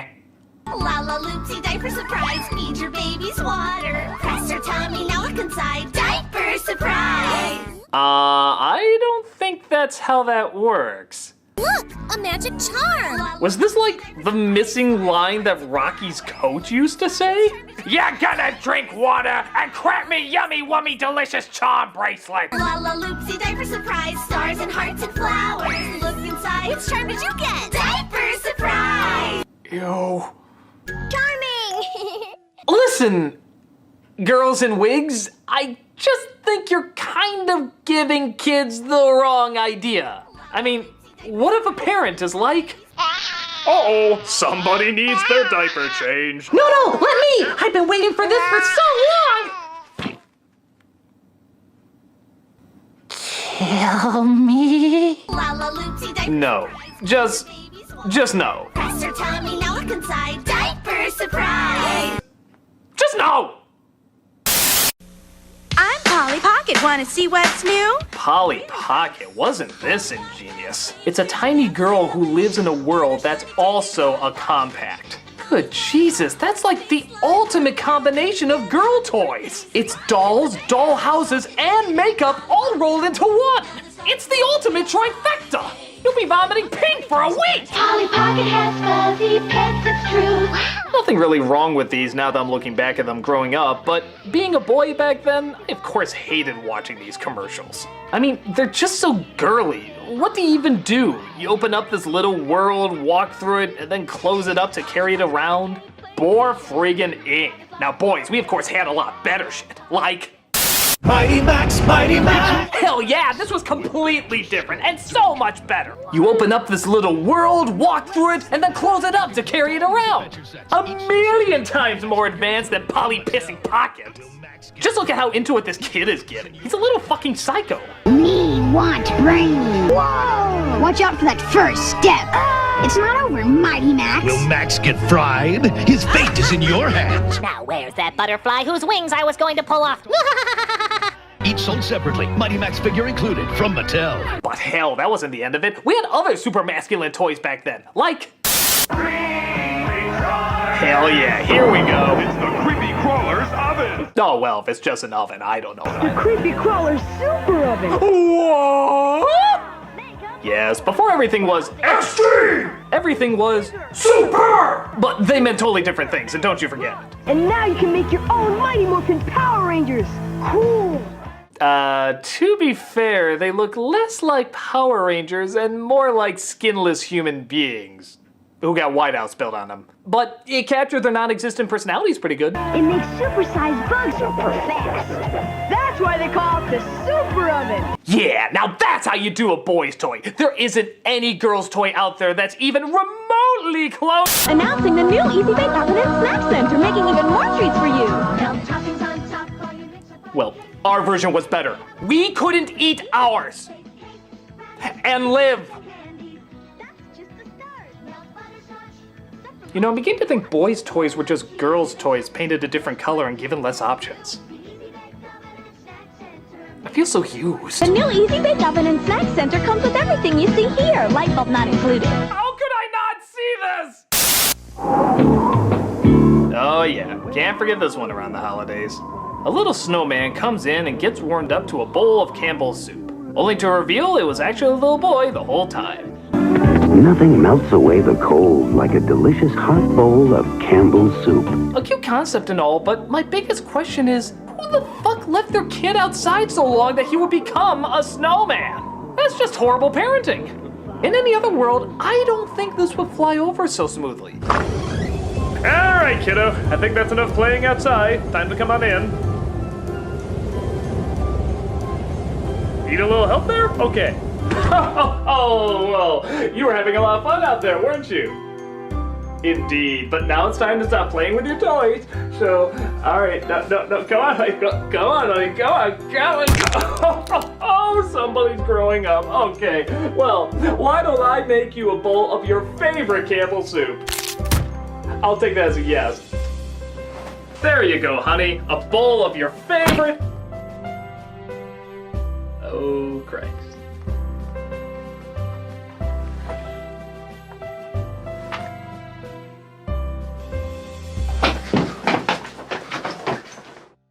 Well, it's still classic in many people's eyes, and I think it's still gonna be for quite a while longer. Just don't try at home. Let it snow, let it snow. Campbell. Mom, gotta ask you something real personal. Do you douche? What? Do you douche? I'm sorry, I know that's unbelievably immature, but this is coming from a time period when women's commercials didn't talk about women's things. They always use kind of this code word known as fresh. Do you ever feel, not so fresh? Sometimes I just don't feel fresh. My best friend told me it's a real fresh feeling. Fresh is a gentle breeze. It's natural to want to feel fresh. But then, every once in a while, you just get a commercial that jumps straight to the point. Like, why douche? You can't buy any douche more effective. No more vinegar and water douches for me. But when it comes to the douche they use most... Sure, that's why I douche. I'm sorry, go to the next one. I'm too childish to handle this. Summer's Eve, the most convenient disposable douche you can buy.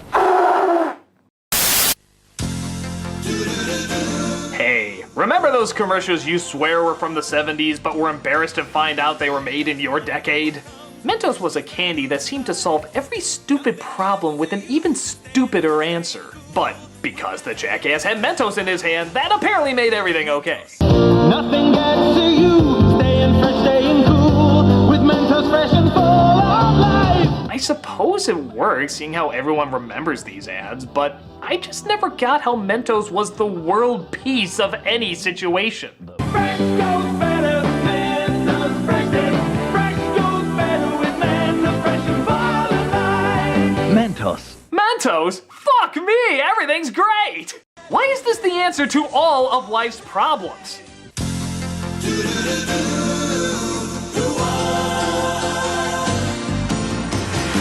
It doesn't matter what comes, fresh goes better in life. With Mentos fresh and full of life. Nothing gets to you, staying fresh, staying cool. With Mentos fresh and full of life. Fresh goes better, Mentos fresh is. Fresh goes better with Mentos fresh and full of life. Mentos, the fresh maker. What does it matter? You'll still be humming it, and that's what counts. But getting away scot-free with small crimes doesn't hurt either. Fresh goes better with Mentos fresh and full of life. Mentos, disrupt the system. Hey, Nintendo! The greatest family-friendly system ever. God, I remember when they used to make it look like they could make your house soar. Or it could blast you out of your seat. Or it could open up a world of imagination you never thought possible. God, I adored those whimsical commercials. So, go ahead, show us what's in store for this one. We are Nintendo Ultimate TV Game System. Who are you? We challenge all players. You don't look friendly. You cannot beat us. Aim your zapper gun. You cannot beat us. Duck Dog, why are you so scary now? Even with your robot partner, you cannot beat us. Score 1 million. You cannot beat us. Can I play some Mario? Discover new worlds. You cannot beat us. Are you stealing my soul while I watch you? You cannot beat us. You cannot beat us. You cannot beat us. We are Nintendo. We challenge all players. You cannot beat us.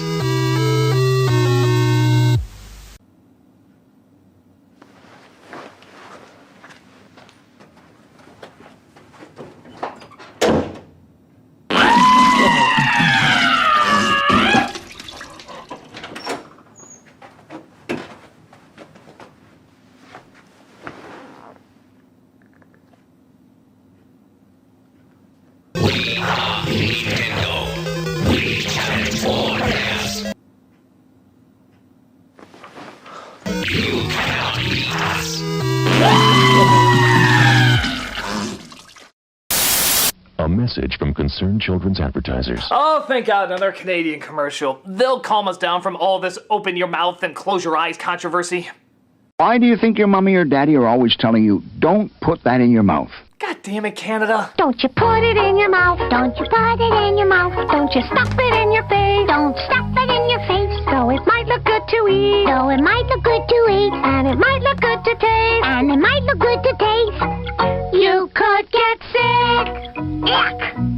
Real quick. Ick. Really? You were looking for a word to rhyme with sick and that's the best one you could come up with in this scenario? Don't you put it in your mouth. Till you ask some... God, do they have to look so possessed while singing it too? It just doesn't add to the overall feel of the experience. If you don't know just what it is, don't put it in your mouth. Yeah. Just play it, y'all know it's coming. It's a rape whistle. Canada!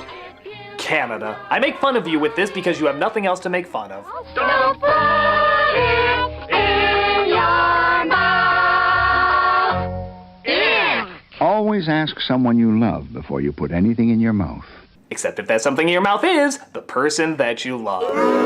Thank you for watching my commercial special. Tune in next time where I hope to lose even more of you. I'm the Nostalgia Critic, and remember... Don't you put it in your mouth. Don't you put it in your mouth. Don't you stuff it in your face. Don't stuff it in your face. Sometimes I just don't feel fresh. Hey kids, remember when Chuck E. Cheese made Showbiz Pizza disappear? Under mysterious circumstances. Well, this is how they used to advertise on TV. The most advanced video game you can play is awaiting your discovery at Showbiz Pizza Place. Actually, maybe the reason they ran out of business is because they put fog machines on top of their video games for some reason. Come on, I can't see the princess cleavage! It also doesn't help that each game was given one giant dark room to itself. It's about as cost-effective as Willy Wonka shrinking down his giant chocolate bars. But who gives a shit? He's playing Dragon's Lair! The most gorgeous robbery of your money ever. We lost so many quarters to this thing because we had to keep reminding ourselves we weren't watching a movie. Oh, I hope Dirk's reunited with his Russian mouse family. I mean, damn it, I'm playing a game! Why didn't this ever become a movie? Wouldn't that have made sense? Wouldn't you want it explained where that flashing yellow light came from? Or the dragon's ability to learn bubble trapping technology? Fucking bubbles! Or how... The dragon keeps it around his neck. Daphne made your testicles drop so fast? Why didn't they ever make this a movie? With Don Bluth and his people? What is it, flashing yellow light? Are you trying to tell me something?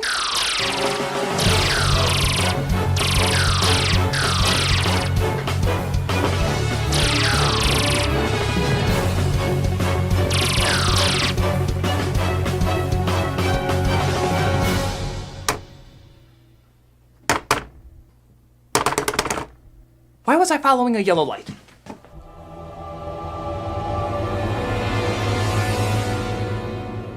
A simple commercial, but simply 80s. What's not to like about it? Brand new at Showbiz Pizza Place. You can have lots of high-tech fun with Tiger's Talkboy tape recorder. Ah, the only good thing to come out of Home Alone 2, outside of an even gayer Tim Curry. Have a lovely day. The whole movie practically served as an advertisement for this thing. Hey, stop drooling on me.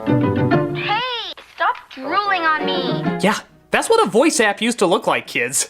In fact, that's practically what cell phones used to look like too. The commercial just shows a boy playing pranks on his sister. That's cute and all, but you gotta question a little bit of the plausibility. Like the voice speed control. Hi kids, we're home early. Hi kids, we're home early. What creepy ass parent sounds like that? Is there a kid and some friends out there who really has a father who's like... Hi kids, I'm about to go slaughter puppies. You stay here and go to bed by 11 or...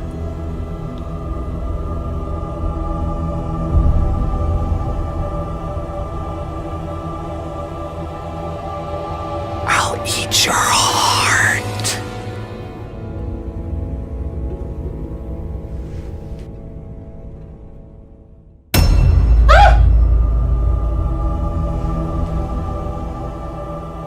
I think I need to be potty trained again.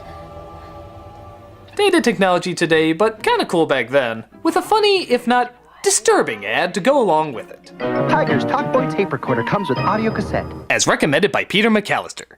The father. Hey, tomorrow we win! Now Here he goes again. Here's an old favorite. It's a coach trying to get his team excited to win the big game. But an organ dicing of pasta gets them hyped up for SpaghettiOs instead. Because yeah, I'd get a lot more excited for that than winning a freaking sport. Look, we gotta need it. We gotta want it. We gotta be hungry to win. Are you hungry? For SpaghettiOs. What the hell are they even playing? It's a unisex sport with no uniforms and a game plan that looks more like a map to bury treasure. No wonder they're distracted by melted gnocchi. They don't even know what they're playing. Tomorrow we win. Now listen. Here he goes again. Don't you hate it when he motivates us for a miscellaneous sport that we don't like but we signed up for anyway? Wow, we're gonna want this so bad. We can taste it. Can you taste it? Yeah. What are we gonna do? Eat SpaghettiOs! Huh? Yeah, you got it right, kids. Sports are dumb. SpaghettiOs are awesome. It's just like that controversial Super Bowl last year. Attention, everyone. Attention. The game has been canceled because both teams want to eat SpaghettiOs.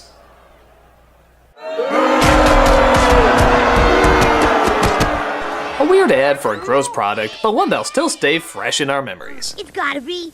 Uh-oh! SpaghettiOs!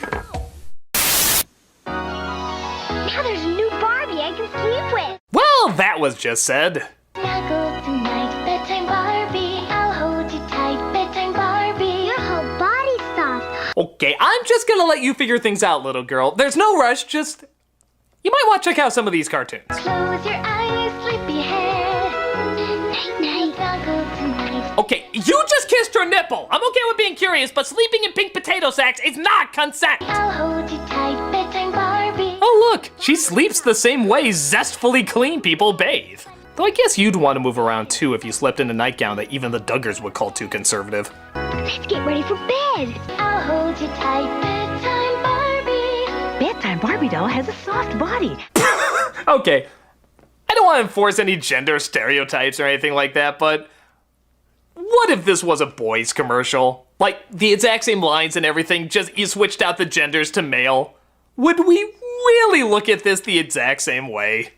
Now there's a new Barbie I can sleep with. Yeah. Snuggle tonight, bedtime Barbie. I'll hold you tight, bedtime Barbie. Her whole body's soft. Let's get ready for bed. Snuggle tonight, bedtime Barbie. I'll hold you tight, bedtime Barbie. Bedtime Barbie doll has a soft body. Now with an adult version for dad. Okay, that part I added on, but you get the idea. What can one say but, naivete, thy name is Bedtime Barbie. I'll hold you tight, bedtime Barbie. Bedtime Barbie doll has a soft body. Want to come to my place and learn our new song? Oh, of course. McDonald's is one of the kings of children's marketing, using the only clown who's a surprisingly slower killer than Pennywise. It's all about hot food, cool food, happy food, fun food, big folks. These ads always had brilliant slogans and catchphrases that would change up every year or two. But sometimes they were said so fast that you'd swear they sound a little bit like something else. Like, listen to this and tell me if one of these words sounds just the tiniest bit like something else. You know the one. McDonald's for food, folks, and fun. What? We're on our way to McDonald's for food, folks, and fun. Did they just add orgies to the dollar menu? It's food, folks, and fun. Is the secret sauce lubricant now? For food, folks, and Stop saying that! we're looking for food, folks, and fun. I'm very uncomfortable right now. You were that clown in Eyes Wide Shut, weren't you? For food, folks, and fun. Is nobody hearing this? We're looking for food, folks, and fun. Don't touch those kids! This might be how they did McDonald's at Caligula's home, but not on Saturday mornings. We're on our way to McDonald's for food, folks, and fun. This is way too unsettling. I gotta find something more pure and innocent. Hi, I'm Jared the Subway Guy. Not that. Cosby here. Not that. Pudding Pops. Candy. Here we go. Weight. I'm losing weight deliciously with the aid of AIDS. AIDS helps put me in control. AIDS may taste like a candy, but AIDS contains one of the most effective appetite suppressants you can buy. AIDS helped me lose the weight and has nothing in it that could make me nervous. I think a lot of people would disagree with you on that. Question: why take diet pills when you can enjoy AIDS? I can safely say there are some reasons. AIDS helps you curb your appetite. You eat less because you want less, so you lose weight naturally. Among a few other side effects. AIDS helps you stay the way you want to be. Why not try AIDS? Okay, dude, this came out in the mid-'80s. Were none of you reading a paper? So why don't you let AIDS help you lose weight? Let the AIDS plan teach you how to take off weight and help keep it off. Try peanut butter AIDS. Peanut butter AIDS. Excuse me, your ignorance has caused me to retreat into the uncomfortable corner.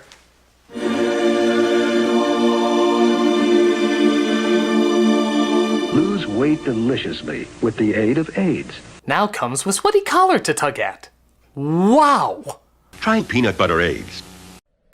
Okay, we gotta get the bad taste of that commercial out of our heads. So let's travel all the way to Japan for one of the greatest ads of all time.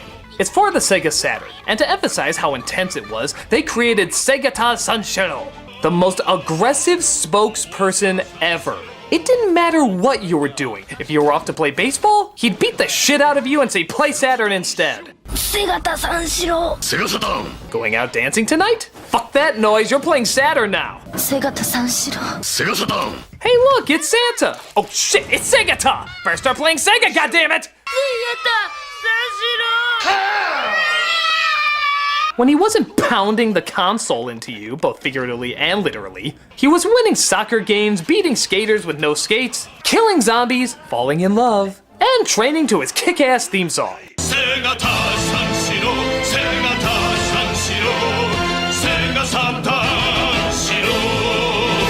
This guy is amazing. He's like Chuck Norris, fully realized. You know, like if you have Chuck Norris and took out the homophobe stuff, you'd have Segata. He's like a myth they talk about in stories. If that myth had a physical form and could punch you. He was one of the most phenomenal things to ever hit television. Sadly though, every myth has to die. Yep, they actually killed off Segata in the only way Segata could die. Stopping a nuclear warhead from destroying Sega by jumping off a building, propelling it back with his own feet, and launching it into space. It was pretty emotional.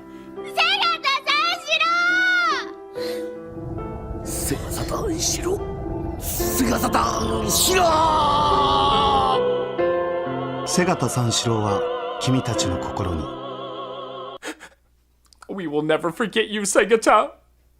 We'll ironically forget the Sega Saturn is not around anymore, but you will always live on!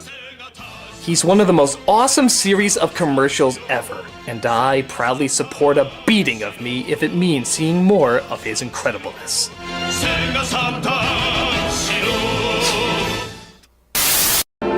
One of the year's most enchanting stories is about to bloom. Oh God. You ever look at an ad for a movie and say, shit, I'm gonna have to look at this for a few months?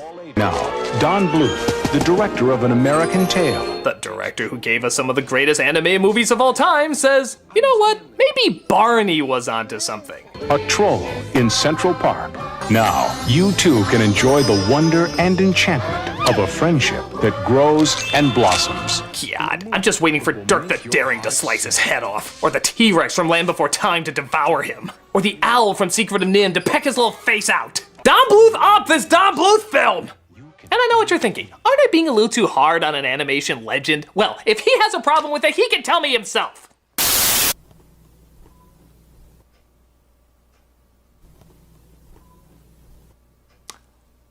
Don Bluth? Oh my God, I am the biggest fan ever! Oh my God, Don Bluth, look at me right now! Oh my God, Secret of Nim is one of my favorite all-time movies. Holy shit, American Tail, when he's just like, I'll never find my parents, but they're right there! Look to the fucking left! Land Before Time, oh my God! Before George Lucas was a swear word, that was like the most unbelievable thing. You like, I want a kick-ass movie about dinosaurs! You are amazing! And what are you doing right now? Just waiting. I want to see what you're gonna do. What? Oh, I see. Because I made fun of some of your work in the past, you're giving me the silent treatment, huh? Okay, alright. I'm not gonna be intimidated by a film giant like you. You gonna give me the silent treatment? I can give you the exact same thing back.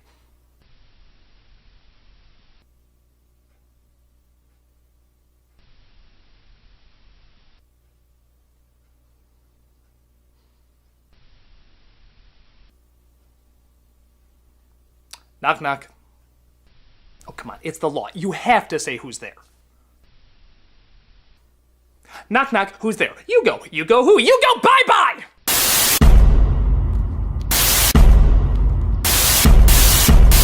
How the hell are you doing that? Ah! One of these buttons has to work. What's this one do?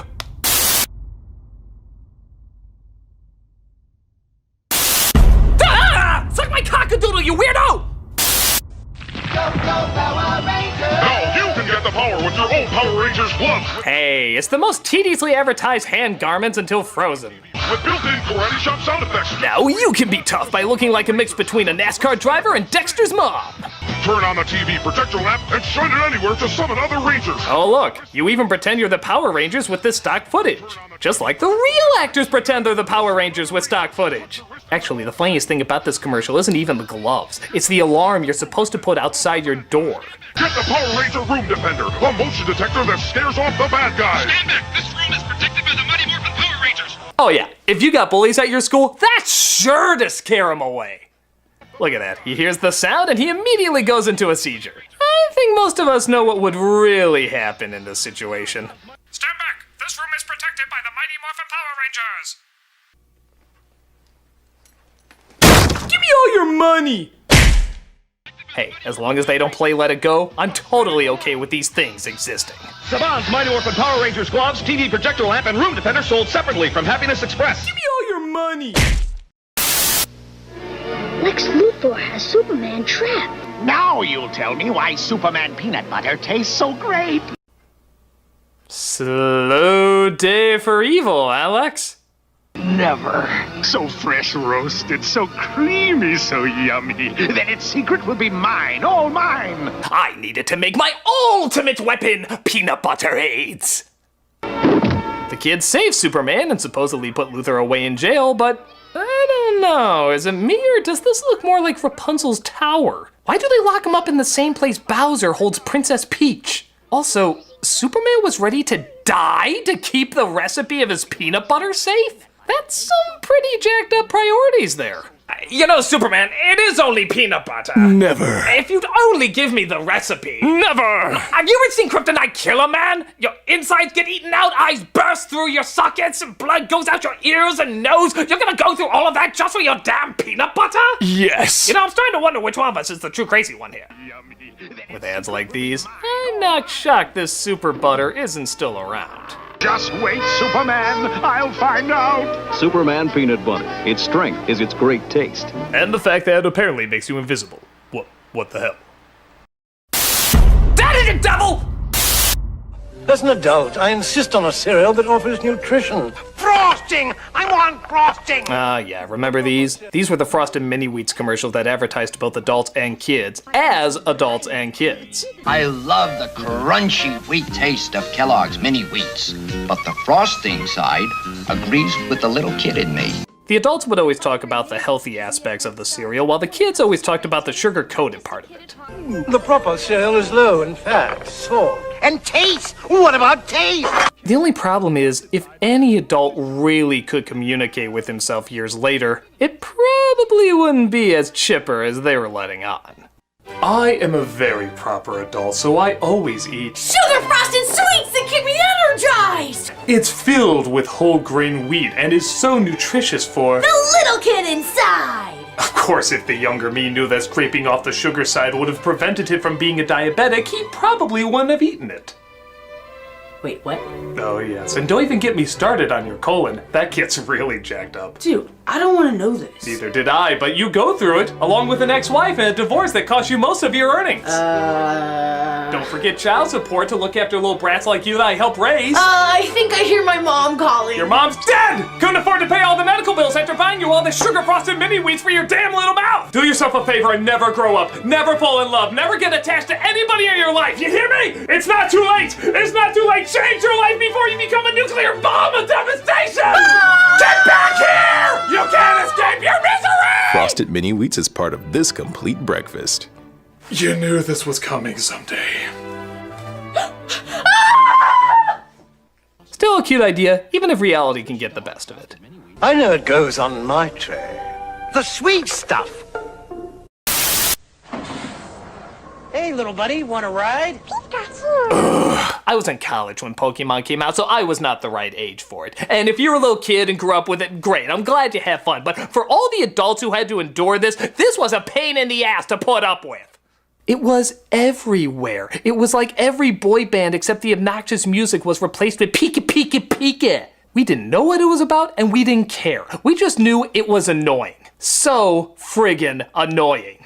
So pardon me if I'm not very excited to watch another commercial on it.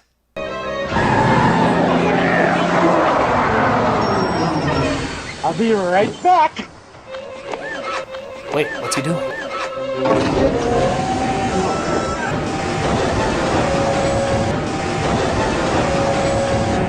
My God, is it true?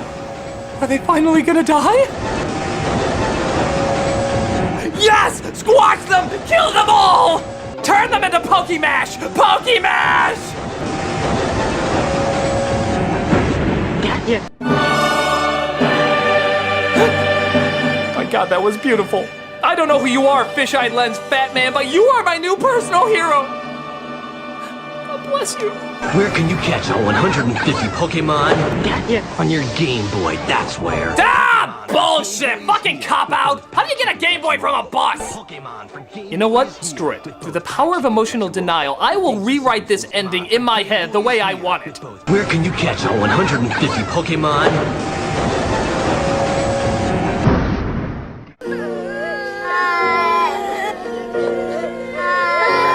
Oh, happy thoughts.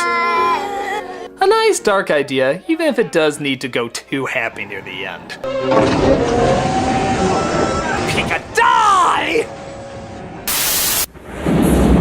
You're looking at the next breakthrough for the Super Nintendo Entertainment System. Ah, yes, the Super Scope. The Rob the Robot of the Super Nintendo.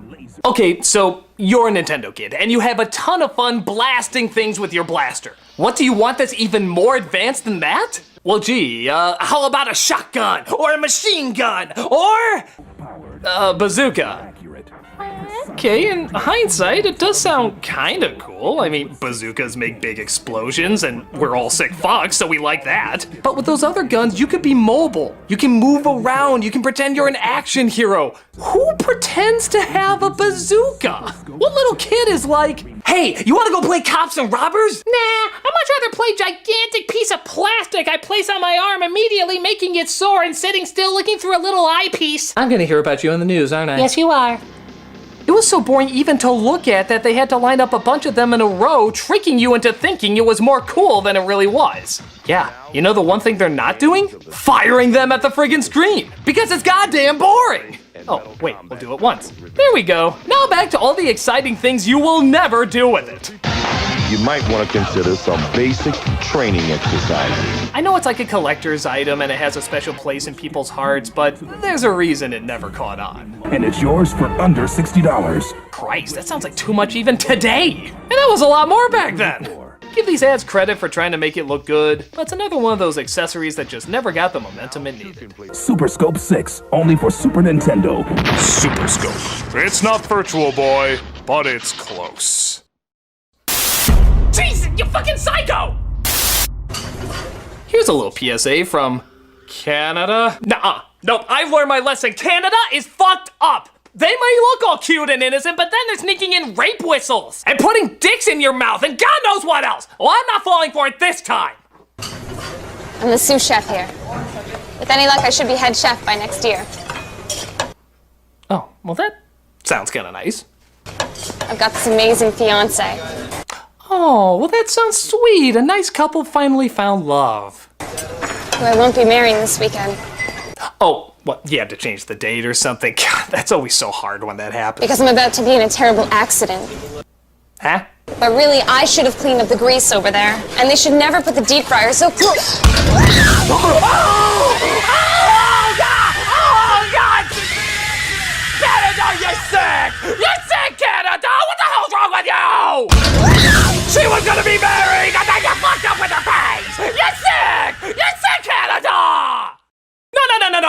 of your advertising because you're sick! You're sick, Canada! I am never visiting you because you're scary! You're a scary place, Canada! Put it on your flag! You're scary! We're keeping Michael J. Fox! You keep whatever the hell we gave you!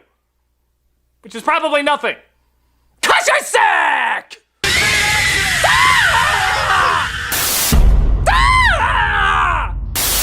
If I have to fold one more box, I'm gonna snap. Did you say snap? Oh yeah! Oh, if you're too young to remember this, then you need an education. The idea of having a wrestler advertise beef jerky sounds as standard as anything. But when that wrestler is Randy Savage and he's given one hell of an extreme campaign, it turned out to be one of the coolest ads ever. Yeah, let's face it, when a room starts shaking and shit starts blowing up, this is the person you want to see causing it. Romeo, Romeo, wherefore art thou, Romeo? Art thou bored? Step into a Slim Jim. There has never been a more pleasing image to come out of a puff of smoke. He's like the Kool-Aid man if he slipped you ecstasy. You just never wanted this guy to leave. Higher education got you down? Well, step into it. Step into a Slim Jim. Look at this. It's a room full of lamps. I'm getting hard just thinking of Randy Savage busting in here. Want to light up your life? Yeah! Step into a Slim Jim.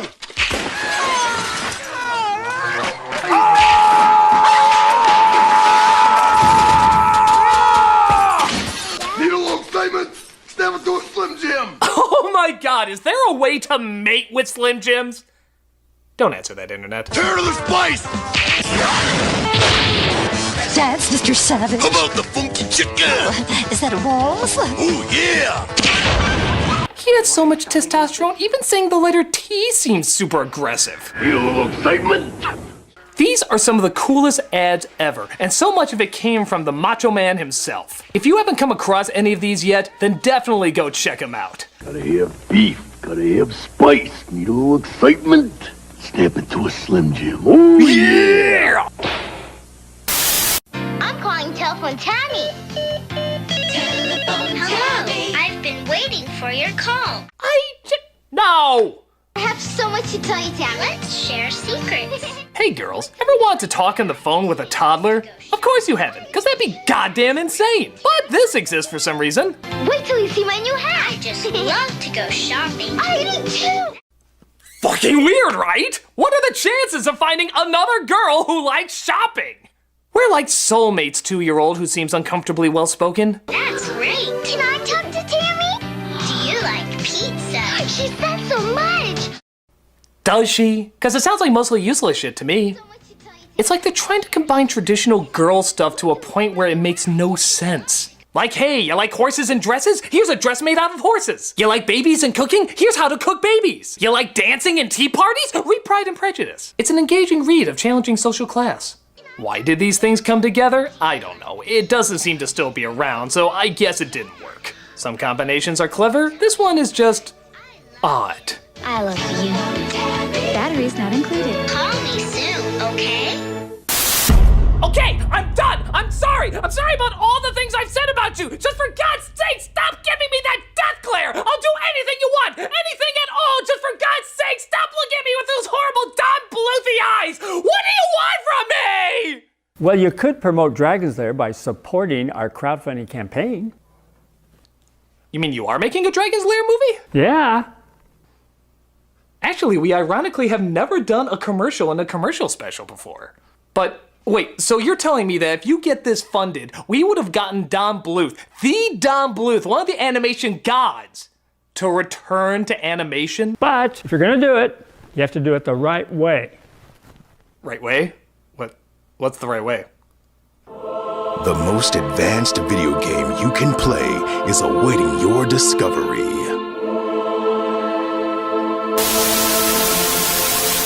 Hey! Want to see this on the big screen? Well then, make Dragon Slayer a movie! Dragon Slayer? You mean that awesome arcade game we were just playing? No talking while I'm talking! Yeah! Ready for some excitement? Then make Dragon Slayer a movie! Here you go, Dragon Slayer, take a shiro!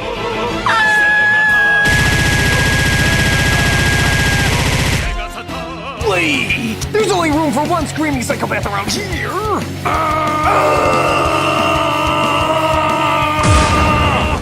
Oh, we just blew up Africa, so good! The Make Dragons Lair movie, or Don Bluth will give you the death stare!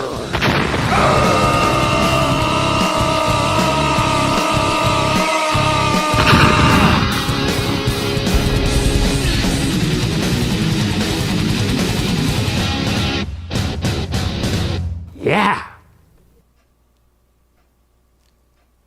Uh-oh, what's the Green Goblin up to now? Oh no, he's forcing Spider-Man to play his own Atari game!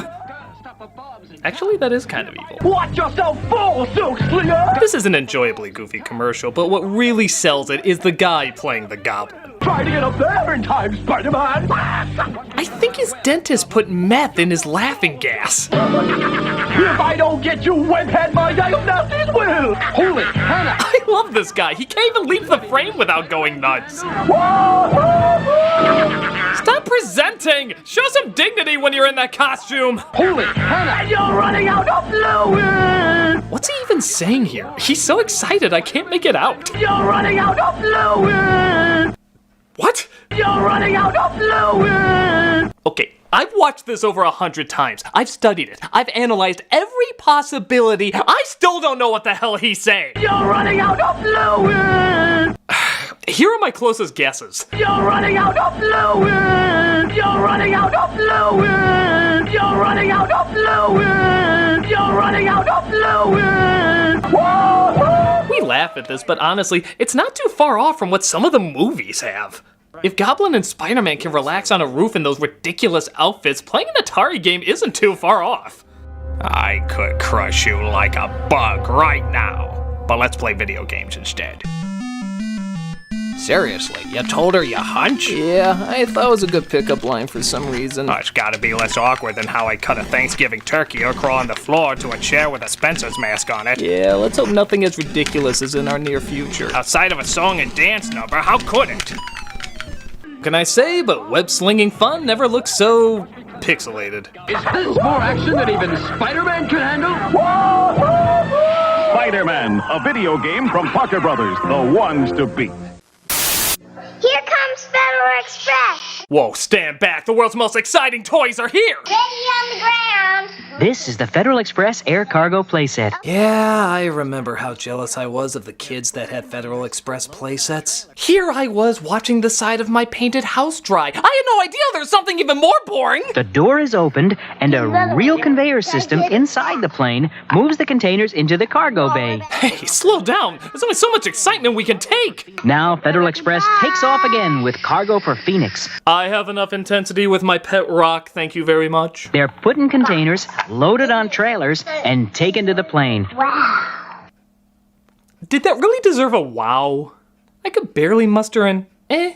The van delivers packages to the airport. Wow. I'm prepared for a lifetime of disappointment. New York, Miami. Yeah, this commercial's pretty much as boring as it sounds. Come on, guys, you have the Micro Machine Man working for you. Could you utilize him somehow? This is so boring, my skin is actually turning into cardboard. The Federal Express Air Cargo playset comes with everything you see here from Play School. FedEx, putting return to sender on your kid's imagination. Think we'll beat that time? Sure we will, after this complete breakfast, including my Frosted Flakes. Ah, Tony the Tiger, you represent everything youthful and strong with the voice of an 80-year-old. Let's see if you're any good.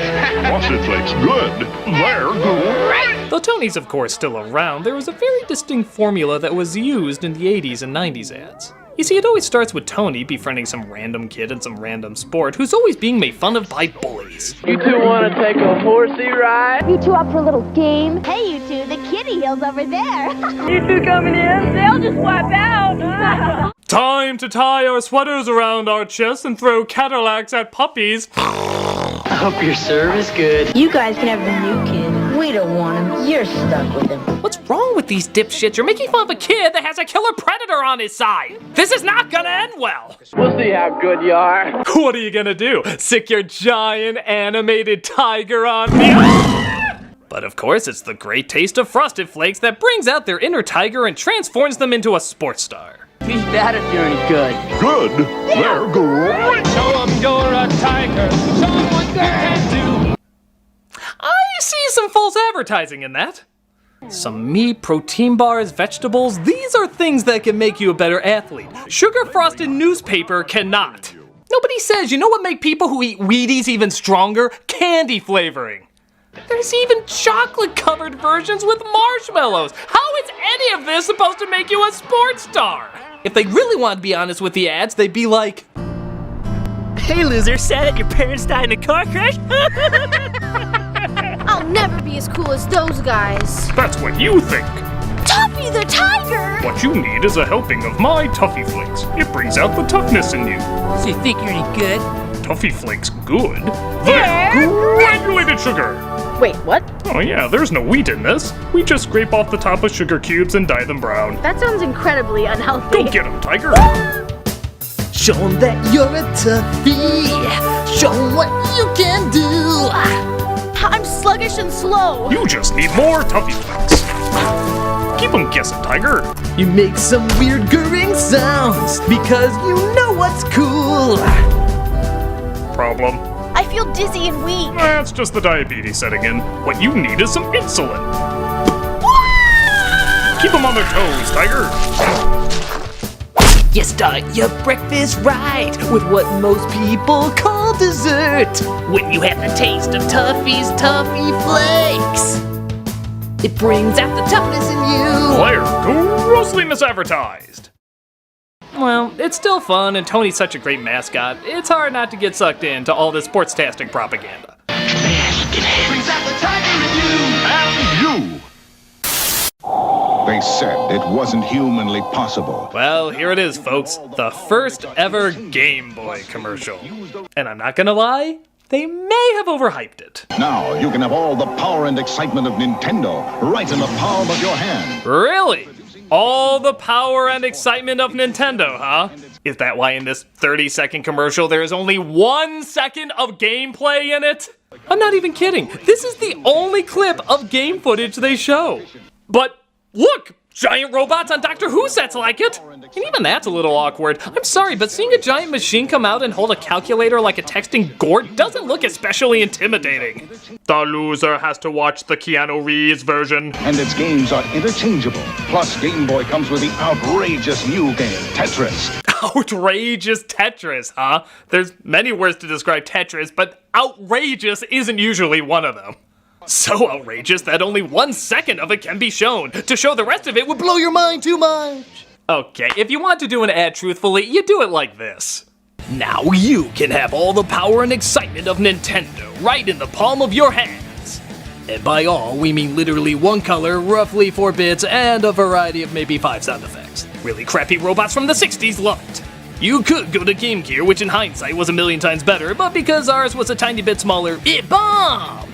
Enjoy what your mom will be playing on her phone in 20 years. Wait, does my existence rely on this? I totally didn't know that! Game Boy, only from Nintendo. A fun ad, even if it is overhyped. Now you're playing with power, portable power.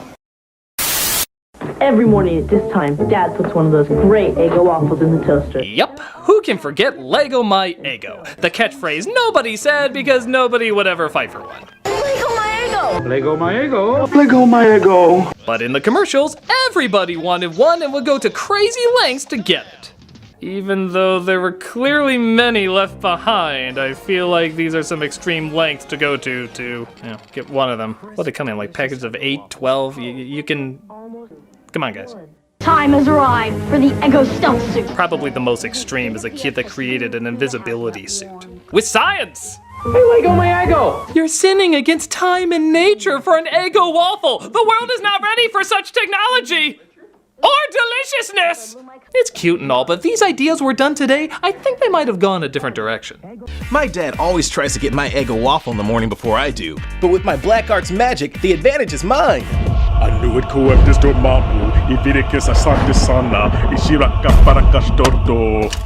And that's how it's done.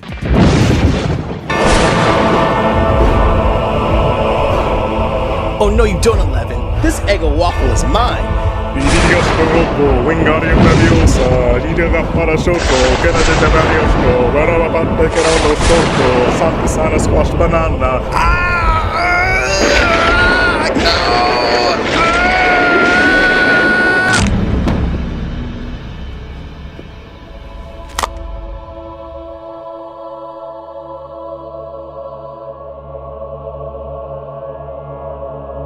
Eggo waffles is part of a complete breakfast. Lego my egg. I'll shut up. Weird, but harmless enough. Eggo knows how to focus on stranger things. You down there, Daddy? And then there's weird ones like this that either show you an advertisement or show you nothing but black. I never got them. Tell me what you think. Weird, right? So random. Shopping makes me hungry, Level-Out Bear. Birthday cake, my favorite. Yeah, as many of you know, the Care Bears were a thing for a while, and that included toys. I'm not even sure I always got them. Like, one was for dress-up. Did girls like to dress up bears? Was that a thing? But I'm already dressed. In what? My birthday suit. We're nudists and proud. But strangely enough, the most frightening thing is when they would speak. I know that doesn't sound like anything, but just listen to when they talk. Someone wants to talk to you. I'm Secret Bear. Ooh. We got braces. I promise I won't tell. Christ, did she take voice lessons from the girl in the ring? I'm Secret Bear. 7 days. They also make cheap novelties when you can't afford actual presents. Cheer Bear! He'll help you cheer from the sidelines. No, seriously, what'd you get me? My goddamn leg is broken. As well as ruining birthdays. Birthday Bear. Thank you, Aunt Sue. Yeah, no wonder he has no friends at this party. He's excited to get a Care Bear. Stay there, I'm gonna beat you up after this review. Come to Tenderheart Bear. Grandma's so proud. Give us some. Oh, that was not a good frame to freeze on. It's as if to say even the toddlers figure out quickly they're being gypped. Hey, as long as they don't talk, consider yourself lucky, kid. I'm Secret Bear. Oh! I guess they got the job done, but did they have to be so cutishly freaky? And share your special feelings today. I promise I won't tell. When the clock strikes. This character was kind of cool. He was called Mac Tonight, also known as Moon Man. His whole purpose was to let you know that McDonald's is open later and, dare we say, a classy place to hang out at night? The answer is no, you may not dare to say that. At McDonald's, showtime, it's Mac Tonight. The ads looked cool and the character was pretty neat, but I'm sorry, this would never convince anyone McDonald's is an upscale place to be. It just ain't gonna happen. These McNuggets are especially chickenless today. Oh, hello, Andre. Oh, hello, Alexander. I was busy having a griddle of the Mick variety. Oh, how frightfully witty. Why? Isn't that Julius from Walmart? Never mind me, I'm just seeing if they still have the McLobster. Oh, is that a thing? Yes. Yes, that is. I guess it doesn't help that this moon guy is also a little creepy. Just watch what happens when you switch out the music from this actual ad that used to play.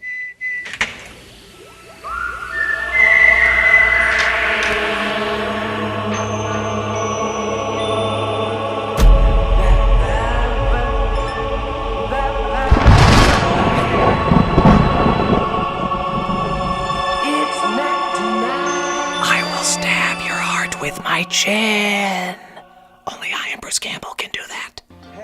Still a cool character, even if he is a bit nightmare-inducing. It's Mac Tonight. Come on, make it Mac Tonight.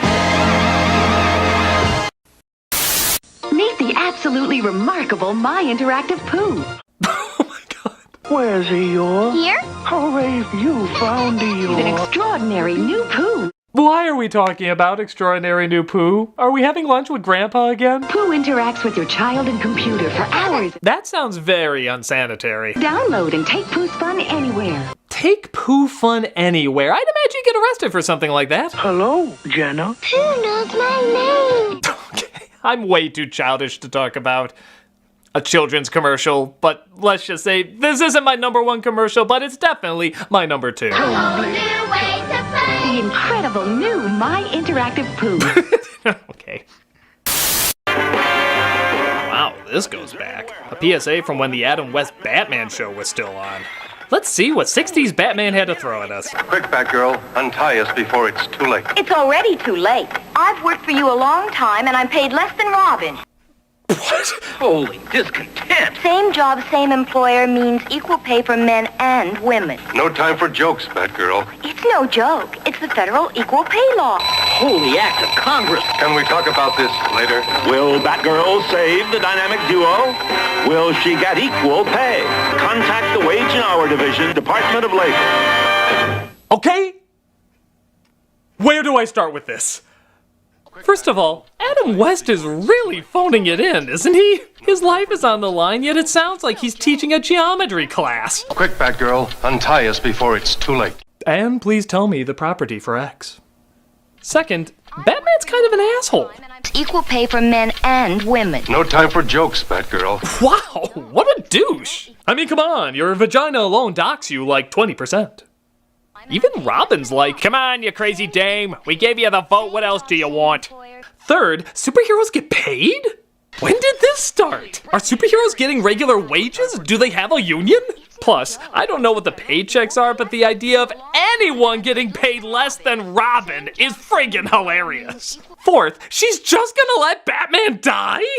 Kids at home must be pissing themselves. She's about to kill their favorite hero and a young boy. Batgirl's gonna become everyone's most hated character since The Killing Joke. Fifth, even with the threat of killing Batman, women still aren't given equal pay. This was made back in the 60s, and it's still unequal. We'd rather see one of our favorite superheroes die than give a few more bucks to these weird titted creatures. Dude, if that's not gonna do anything, I don't know what will. 6? While it is well-intentioned, is this really the best time for Batgirl to bring this up? Couldn't they, like, sit down and discuss a back and forth or a protest or, I don't know, call your congressman like you just said? I mean, how awkward must things be between Batman and Batgirl after this situation? Batman, defuse the bomb! You know, this reminds me of the time when I was in a similar situation. Yes, I remember. Yeah, and you were gonna let me explode if you didn't get equal pay. I know what you're talking about. You know, world hunger is still a big issue. Batman, not now! No, I'm serious. I'm actually thinking maybe we should put your life on the line until we get world hunger solved. You know, you stay there and blow up. I'm gonna go get my PowerPoint presentation.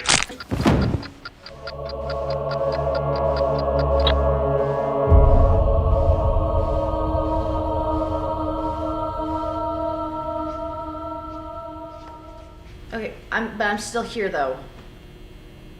A well-meaning message done in a hilariously ridiculous way. What else can you say but holy acts of Congress? Contact the Wage and Hour Division, Department of Labor. Here's another PSA from Canada. Oh no. No. I've been fooled by your PSAs before, Canada. You always try to make them look so friendly and nice, but then there's rape whistles and face burnings and putting things in your mouth. Well, I'm ready for you this time, Canada. Do your worst. It's nighttime in a kitchen just like yours. Uh-huh. All is quiet. Or is it? Blah, blah, blah. What the shit was that? The North American house hippo is found throughout Canada and the eastern United States.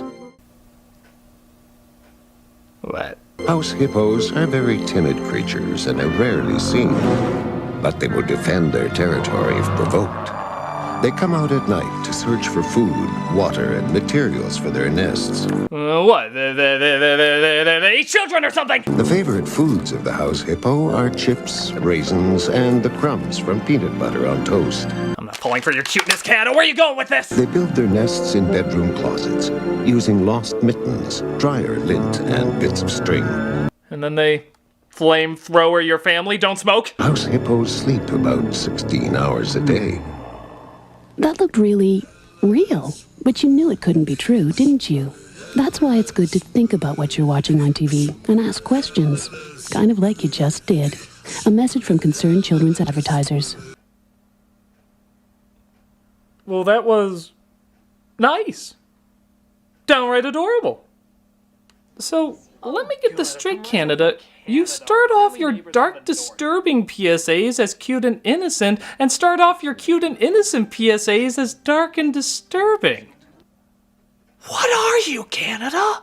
You're like a riddle inside an enigma inside a please and thank you. Okay, cool. The House Hippo. Don't believe everything you see. Fair enough. A cute, harmless, even educational PSA. Good for you, Canada. I will not have nightmares tonight. Okay. We good, Canada. We good. Thank you for that enlightening, very pleasant PSA. Well, on to the next one. Okay, so here's one from Britain called Electricity Football. Oh, cool. I always wonder what their version of electric football was like. Look, over there is a football. Oh, it's that kind of football. That's fine. I'm still curious to see how kids play that. Hang on, mate. This place is electrified. You're right if you don't touch anything. I'm not seeing any plugs or cords. Was this a Parker Brothers game? Oh, Jesus! Oh, good Lord! Oh, sweet heavenly God, no! Darren! Oh my God, oh my God, oh my God, oh my God, oh my God, oh my God, oh my God, oh my God, oh my God, oh my God, oh my God, oh my God, oh my God, oh my God, oh my God, oh my God, oh my God, oh my God, oh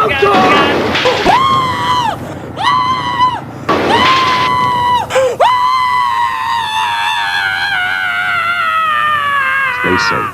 Stay out. Don't take a chance with electricity.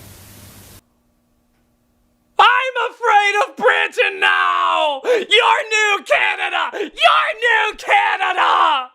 Stay out. Oh, trust me, I will! You electrocute kids like bug zappers! You're sick! You're sick, Britain! You can keep your Terry Gilliam because you're sick! You're sick! Oh, finally, a Starburst commercial. Okay, something a little less freaky. You tried these new berries and cream Starburst? Pardon me. What kind of Starburst did you just say? Berries. Berries? Berries and what else? And cream. Oh! Oh! Okay, commercial, I'll bite. Where are you going with this? Berries and cream, berries and cream. I'm a little lad who loves berries and cream. Berries and cream, berries and cream. I'm a little lad who loves berries and cream.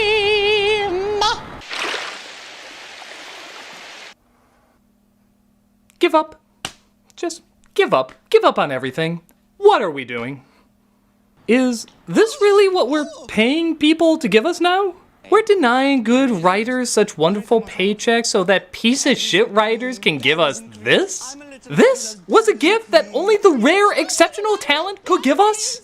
And we said yes. Let's make this a hit. Let's reward the asshole who came up with this on his lunch break, stoned off his ass when he went in to pitch this commercial. And they said, Larry, you're stoned off your ass. And Larry said, yes, I am. And they said, well, 11 million people are stoned off their asses too, because 11 million people watched it on YouTube. And not only that, they shared it and came back for more. They said, I'm not talented enough to come up with something so ingenious. And you got more. There are remixes of this commercial. There's other variations of this commercial from different angles. Completely different, mind you. Look, there's a version where he says this. Are those new berries and cream Starburst? That completely changes the dynamic of everything it was trying to accomplish. Is this what it takes now? Is this what, if I wanted to sell this black couch, would I be like, black couch, I pooped a black couch, and that would sound like a bajillion black couch? Would black couches stocks just go through the roof if I played that ad? I say no to you, berries and cream. I say no. I've taken a lot of stupidity over the years, but this lunacy madness take I will not. This commercial is awful. It's just stupid and awful. I'm sick of insanity being rewarded. I'm sick of laziness being counted as clever. I want something to make sense. There's good reason for my glistening skin, and how my pores are so clean and clear. I eat little baby's ice cream. It keeps me young. It keeps me light on my feet. I spring from activity to activity. When you eat little baby's ice cream, you'll wink and nod with great enthusiasm. Ice cream is a feeling. Okay, yeah. I apologize, that version of me has expired. He simply had nothing more to give. He tried very, very hard to look inside himself to find something, anything, that he could offer. But in the end, you just took too much from him, world. You just took too much from him. He will be missed. A moment of silence, if you will. Me, on the other hand. What the hell?! This is the freakiest thing I have ever seen! This is for something called Little Baby's Ice Cream? It would scare the piss out of any little babies watching it! It's so terrifying, I'm not even convinced it's made for little babies. I think it's made out of little babies. Don't believe me? Watch it again and just take out the ice cream part. Tell me if it makes a little too much sense. I eat little babies. It keeps me young. It keeps me light on my feet. When you eat little babies, you'll wink and nod. This is a special time. Little babies is a feeling. Little Baby's Ice Cream is people! Well, if there's anything I've learned from this commercial special, it's that fear sells everything. So, without further ado, I have a black couch to sell, and I know the best way to do it. Black couch, I pooped a black couch, I pooped a black couch, I pooped a black couch. Creepy moon people with pointy heads and chins that'll kill you in your sleep by the couch. Oreo kids that eat your souls with black couches, black couches, black couches. I'm the Nostalgia Critic, and pleasant dreams.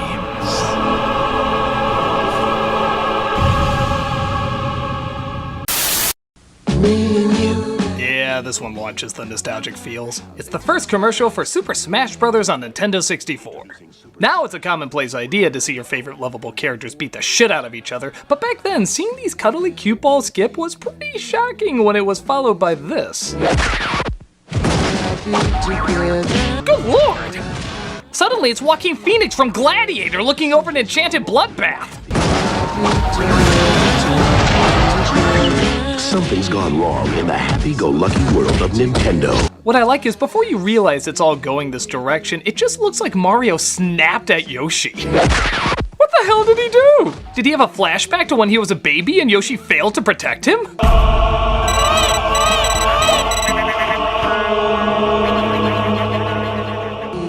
Forgive, asshole! You're a dickhead, Mario! You're the dickhead! I'll beat the shit out of you! Yeah, you want 10 points to whoever threw Pikachu twice, by the way. Why were they even skipping if they were just gonna fight? Is it like a Clockwork Orange where Mario knew he was gonna jack them up? I was calm on the outside, but thinking all at the time. So now it was Yoshi, the general, saying what to do and what not to do. Well, I vivid what to do. Couldn't you just get revenge by dropping him off another cliff? We know the Yoshi species are like socks to you. Ultra violent as hell, but pretty funny too. This commercial hits hard in the laughs. Only on Nintendo 64. I was cured, alright. Where's the ring? Here's the ring. Ring pop. Hey kids, wanna eat your bling? Seek help and then seek a ring pop. Will you wear my ring? Ring pop. It's a lollipop without a stick. A ring of flavor you can lick. It's a catchy jingle on a typical setup, but it is one of those few commercials that have me constantly asking the question, what happened after? I know these are just playful scenarios to set up jokes, but what if they didn't cut away? How would the rest of these scenes play out? Will you wear my ring? Ring pop! Seriously, where's the ring though? Well, You kept a box behind your back saying, will you wear my ring? You do not screw with a girl when it comes to this! Well, I got some Tootsie Rolls if you're interested in any of those. Oh look, I can turn it around and wear it on the inside. What does that have to do with... Oh! Where's the ring? Here's the ring. Ring pop! Okay, what the hell? You told me there was a ring, I thought I was fighting the school bully. I was pissing myself with fear when it was all just a pun for edible jewelry. Ring pop! Yeah, here's your pop. You wear a ring around your finger, ring pop. I love the way a ring looks. I love the way my ring tastes. Ring pop. My life as a toddler and tiara is scarring, but at least I have ring pop! Julie, are you getting candy on your walkway clothes? No, Mom! You better not, chubby thighs. Nevertheless, it's a cute commercial for a cute product. So now you can get off the stick and get a ring. Oh! Can I get some milk, please? She got the last one. Believe it or not, there was a time when the funniest commercials you could watch were milk commercials. Yeah, in the early 90s, milk sales were down, so the California Milk Processor Board hired renowned advertising agency Goodby Silverstein and Partners to make milk, well, kinda cool. But how do you do that? It's milk. I mean, this was their advertising campaign before. Milk does the body good. Clearly it didn't have that big an effect. But with the catchphrase of only 2 words, got milk, suddenly milk was hilarious. Got milk? If Santa didn't get some with his cookies, he'd steal your friggin' tree. Think you've died and gone to heaven? Not when you have giant cookies and no cartons of milk to wash it down with. Wait a minute. Where am I? Got milk? The best ones often tricked you, so you didn't even know you were watching a milk commercial until the very end. One of them you think is an Oreo commercial trying to find a name for the product. Wafericious, Twisto cookie, Chocolama. But when an advertiser wants to drink down his mouthful. What about you, Hurley? Oreo. But in that case, wasn't it good that he didn't have milk? Still better than this. Milk does the body good. Another is particularly cruel, making you think it's a Trix commercial. Tricks are for kids. Today, they're for rabbits.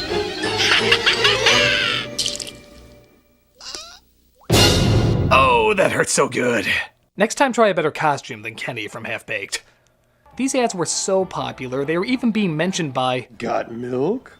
CG Vagingirginas. But by far the best is the one that started it all. An obsessed fan of Alexander Hamilton. Still obsessed. Makes a peanut butter sandwich when a radio call-in contest asks for $10,000 who shot it. Who shot Alexander Hamilton in that famous duel? All right, let's go to the phones and see who's out there. Hello? Hello, for $10,000. Who shot... Excuse me? Hold on, let me take a look. I'm sorry, maybe next time. Got milk? My God, is that brilliant. By far the greatest Got Milk commercial and probably one of the greatest commercials of all time. I mean, it's absolutely genius. Who the hell directed that? No. That's right, Critic. You're bae. Sweet heavenly Christ, you directed this masterpiece? Oh, sure, but I don't really see it as a masterpiece. How can't you? It's one of the most famous commercials of all time. Yeah, but that was the old bae, the one that still put out quality and new things. Today's bae would just do the usual shit. In fact, in honor of its 24th anniversary... Very random number. I've reshot the commercial to reflect my current style. You didn't. I did. You broke what wasn't broken. I prefer blew up, but both work. Take a look.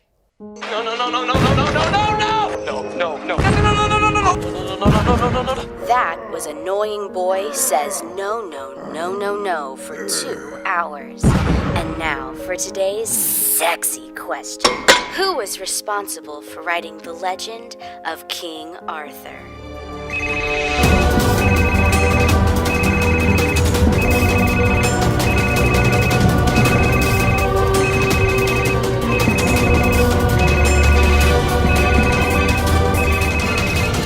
I know the answer. It was Transformers covering up a drunk Merlin. Oh, that's so correct. You win. Me. Now I'll shower in milk against a blazing sunset in slow-mo. Got milk? No, but you will. Give me a sec. I'm gonna drink a Bud Light. Bud Light is awesome. So? Not only did that make no sense, but you let a product placement get in the way of another product placement! Oh, you're too kind. I'm just gonna pretend in a parallel universe you're listening to me. I've been getting that a lot lately. Well, even though times change, great commercials always last. Got Attention, attention, family thinks high toy prices are joke. Oh no! This was an ad for a department store called Zellers, and while it's cool to get Batman and Robin in there, the way they're represented is kind of odd. Attention, attention, family thinks high toy prices are joke. Okay, I don't know why the Batcave has an announcer, but he does not sound very excited to be that announcer. I would be ecstatic if Batman picked me for that job, you unenthusiastic dick. Drop your punchline, Joker! Whoa, I know the Joker's supposed to be excitable, but hummingbirds made out of jello don't move like that. Drop your punchline, Joker! Too late, Batman! I'm all cartilage! Listen, folks, only at Zellers are you protected by... And what's up with Batman's voice? It sounds more like his grandpa on 1920s radio. Drop your punchline, Joker! He's pulling a 22 skidoo! Only at Zellers are you protected by... The law of Toyland. Nobody beats Zellers prices on toys. Nobody. Yeah, that's great. Is this crime really Batman or Joker worthy? I feel like this was at the lower end of anarchy and chaos. Hot Wheels are just $1.77 each. Next, I'll tell them that Walmart's prices are suitable at best. Suitable! Their weird-ass Ren and Stimpy animation close out what was already a surreal Bat experience. You're protected at Zellers because the lowest price is the law. Oh, my imaginary spine I don't have! Odd to say the least, but still contains a lot of energy for a few yucks. Holy one-liner, Batman! What? It's Zellers. Robin ain't bringing his A material to this. Meet the Pretenders. Here's a cute idea. I think. Honestly, it's kind of weird. They're the Purr-tenders, cats that can't get adopted, so they disguise themselves as other animals. You know, because a toucan and a duck have a better chance of getting bought over a cat. Hey, we have to work with this dumbass pun. This is the best we can do with it. Brilliant, isn't it? Just your basic-ass doll you can get anywhere, but throw a 2-cent mask on him, and suddenly there's a gripping story. You're the best bunny ever. Purr?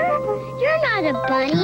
You're a cat. I was blacklisted during the McCarthy era. They'll only buy scripts from me if they think I'm a bunny. You're such a cute mouse. Hey, you're a cat. How dumb are you? A mouse? It's a cat! They eat mice! This was such a weak-ass idea, they had to downplay their toy appearance in Burger King meals. What do you think it could be? It might be linguine. Linguine. Yeah, Purr-tenders would be impressive if you thought you were getting linguine. Buffy Rainbow. Yeah. Were you dropped? Firefly. It's the Pretenders. 4 furry cats who pretend to be a dog, a duck, a mouse, and a bunny. Honestly, I prefer the linguine. Buffy Rainbow. What are you on? A little too complicated for my taste, but I guess it's adorable enough. Don't tell, okay? Don't worry, it'll be our secret. The Pretenders from Fisher-Price, each sold separately. Bucket of rainbows, what the hell? I am the Eliminator. You know, sweaty muscles in front of dry ice can sell idiots anything. Oh, trust me, I know. Check out this ad for an unimpressive toy called the Eliminator. I bring you 7 awesome solving weapons all in one. The Power Dagger. A plastic knife that doesn't cut. Hyped.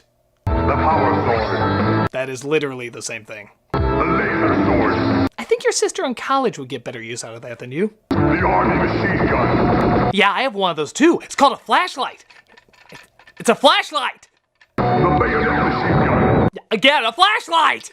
The Cyber Gun. I think I'm putting together who this toy was intended for. Alone they're incredible. Together they're unstoppable. You didn't even name 7. 7 was complimenting yourself. Together they're unstoppable. Alone they're cheap Taiwan plastic. What other weak-ass weapons are on that thing? The whisk, the ice cream scoop, the electric toothbrush, and the thing the father tried to sell in Gremlins. Cool! A little funny for its cheesiness, but still a lame-ass toy. Eliminator TS7. 7 awesome weapons with light and sound. Batteries not included. If you can't find it, it's because it's also your mom's dildo!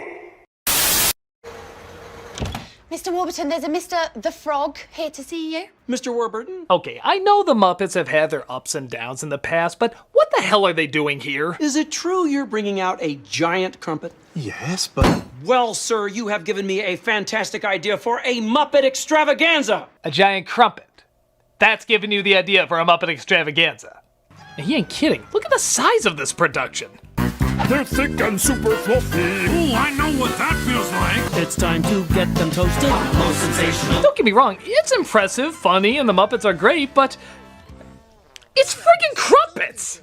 So it rhymes with Muppet. Great. It's still just a goddamn British pastry. It really doesn't deserve this much attention. Imagine there was a product called Humpet Condoms. Would they be like, our show bombed and so now we're doing this. Yay! Some of it even seems out of character. Like there's a friggin' Muppet death on screen. Watch! They're bigger than my grandma. They taste so heavenly. I don't know why they're called. Oh my god!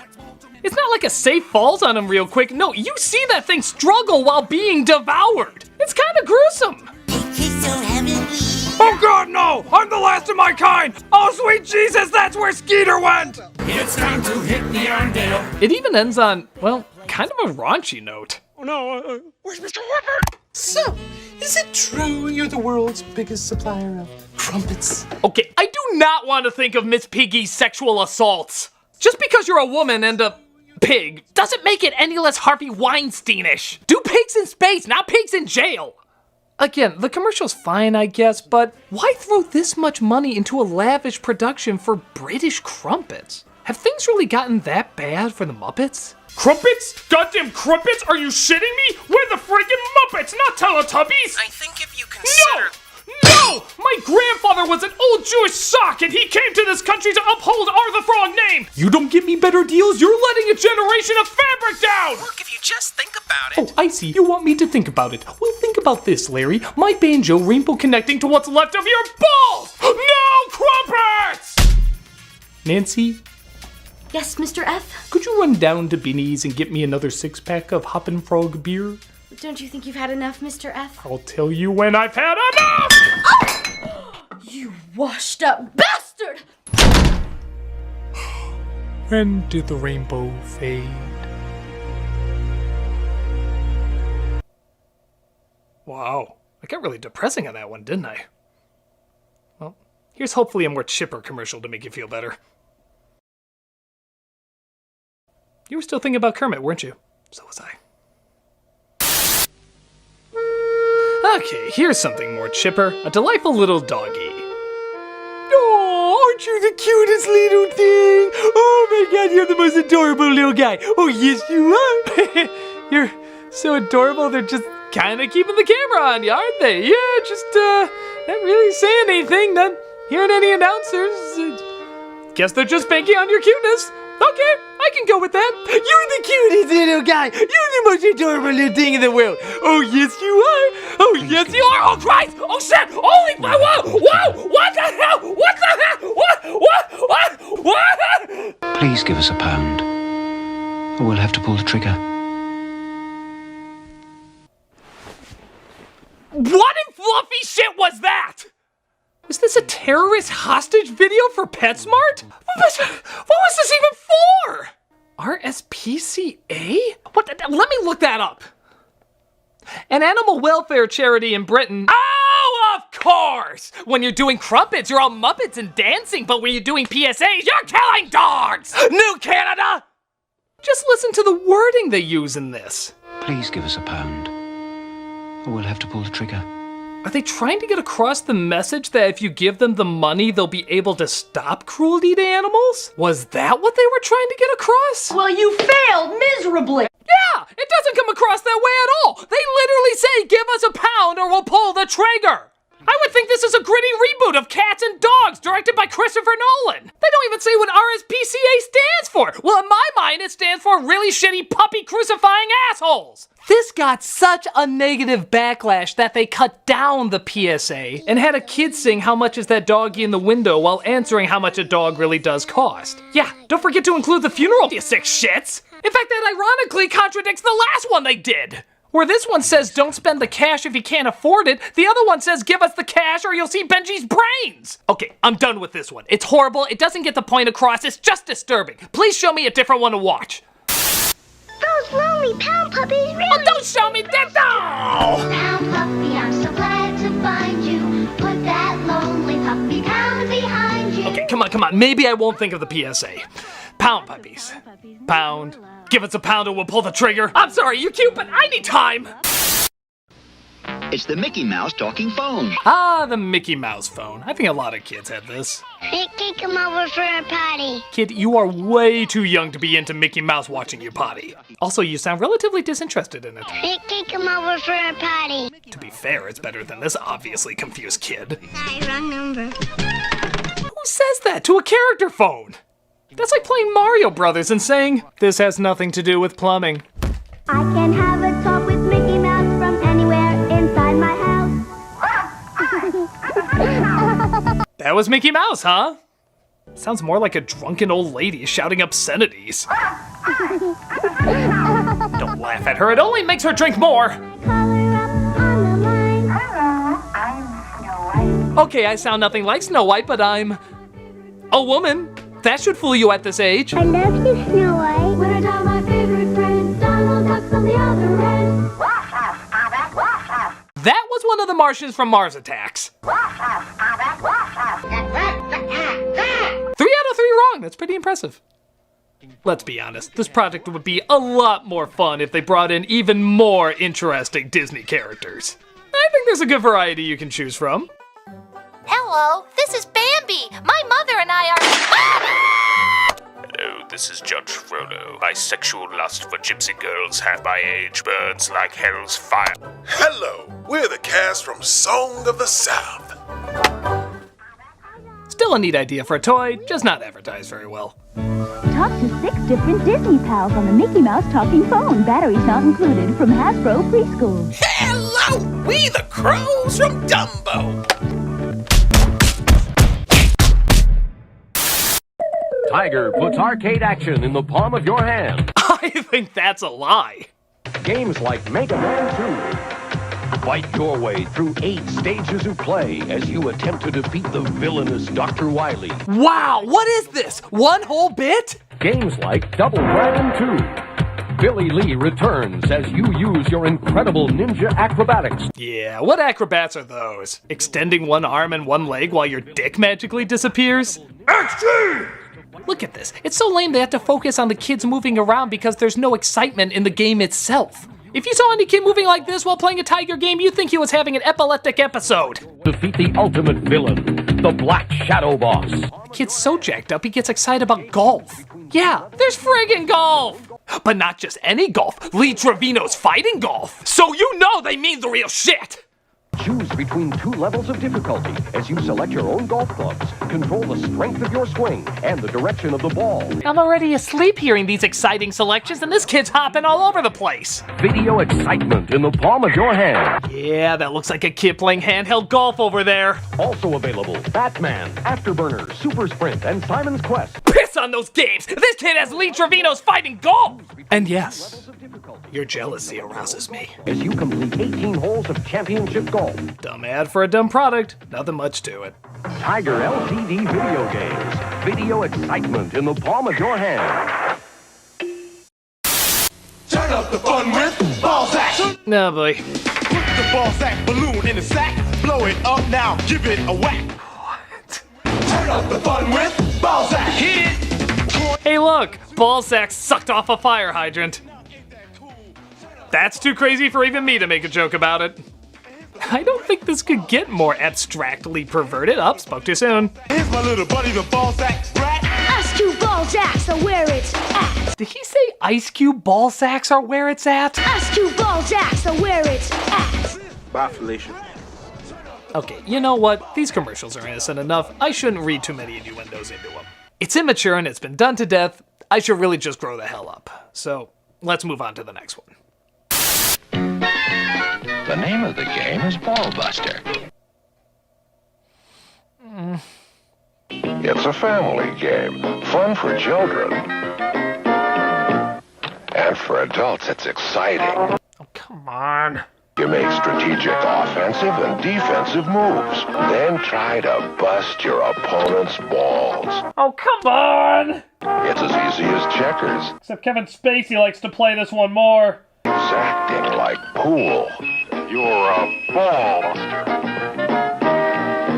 You know what you're doing. I know what that wink means. You know what you're doing. Ball buster. You know, it'd be easier to get through if the narrator didn't salivate every time he talked about it. Ball Buster.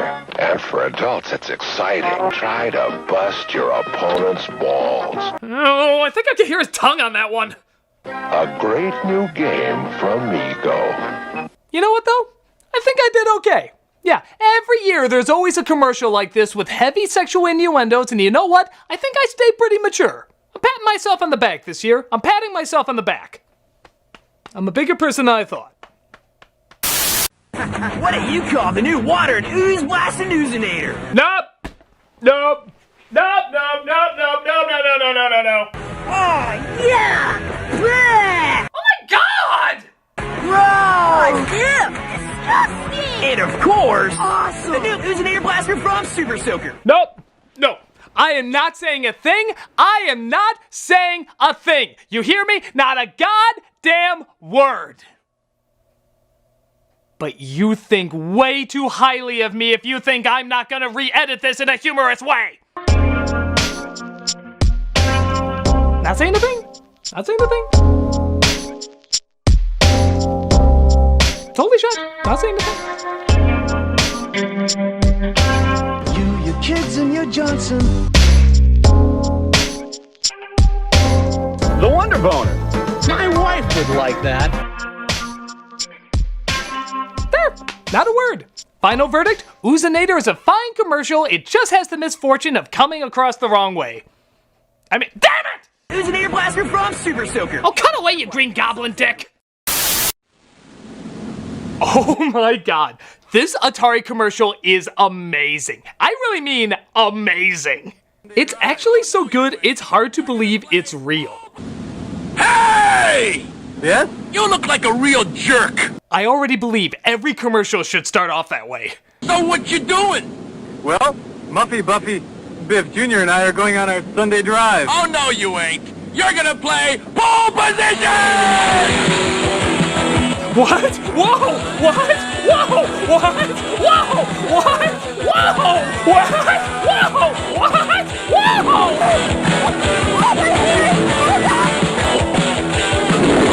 Yes! I will totally buy this game even though I haven't seen any footage of it yet. Yes! What even is it? Pole position? Sure, it's bought.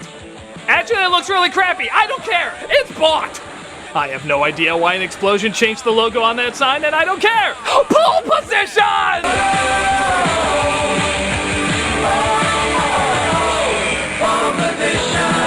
I went through pole position. Oh, what a day! What a lovely day! Pole position from Atari. It'll bust your crank and leave skid marks on your soul. Oh my God, that was amazing. That was so amazing. It's like Suburban Commando if it was Suburban Commando. It's just phenomenal. The comedy, the energy, the over-the-top 80s of it all, it's pure perfection. And I think at the heart of it is that guy, that punk-ass narrator. He is just so aggressively random. He calls this dude a jerk and then he rewards him. And he's so hostile to this quiet, non-threatening family. I have no idea what this guy would do in everyday situations. All I can say is, I want to see this guy's style of madness in every commercial. Hey! You look like real jerks! So what you doing? Oh, well, we're going to a family reunion. Shut up! You're fighting dinosaurs now!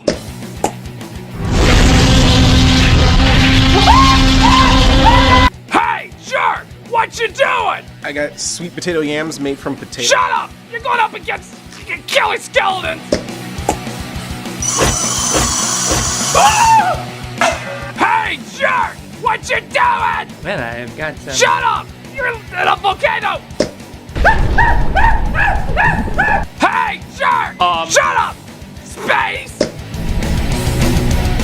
Hey, jerk! What you doing? Oh, I just made pie. Actually, it sounds really nice. It's apple pie. That's my favorite. Would you like a slice? Please. That's delicious. Oh, thank you. You know, the secret ingredient... Not to bring down the mood, but I think I killed your entire family. What? Yeah. I gave one to a T-Rex, a skeleton killed another, one of them melted, another's in space, I killed your dog. Pretty much everything you cherished is gone. Well, I'm sorry. I get carried away sometimes. But hey, have you ever played Atari Pole Position? No. It's a lot of fun. You should try it. Okay. Okay. Well, I'm gonna go away and be a voice. You had really nice pie. Sorry I killed your family. Okay. I'll check out Atari Pole Position. It's really good.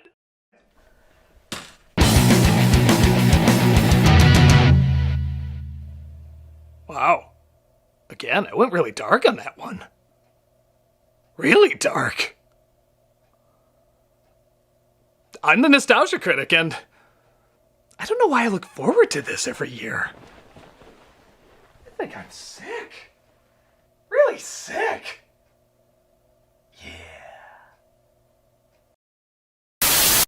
New Mr. T breakfast cereal. Speaking of celebrities that were disturbingly on everything. Teaming up with Mr. T Cereal. It's getting on the team that knows how cool. Look, they're making a tea. That means they're the cereal now. I don't know, just buy it. Mr. T is on it. Teaming up with Mr. T, golden sweet crispy teas. One bite. Look at this girl's face. That's a face that says, I'm being held hostage until you buy this damn thing. Better Morse code your way out of this one. This is also one of the few cereal commercials that included a PSA. Mr. T here, and today I'm talking school. Oh, hey, I was just kidding. They really did PSAs in these? Mr. T breakfast cereal presents Mr. T talk number 1. Don't ask where talk number 2 is. Apparently the cereal wasn't popular enough for another commercial. Which is good, because I had him teaming up with Pee Wee Herman talking about crack. It was weird. So study hard, listen to the teachers, and learn something new every day. But hell with that ad. We want the one where Mr. T keeps his lines to a 2-word minimum. Teaming up with Mr. T. It's cool.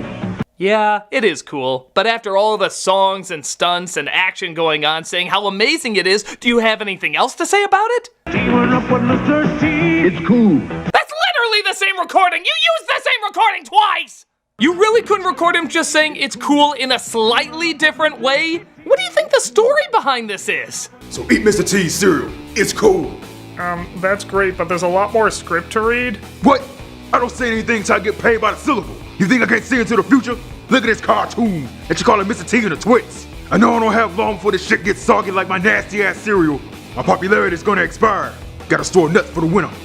Can't you just say stay in school or something? Oh, you mean like stay in school so you won't have to do commercials for nasty cereal that tastes like crusted rabbit shit?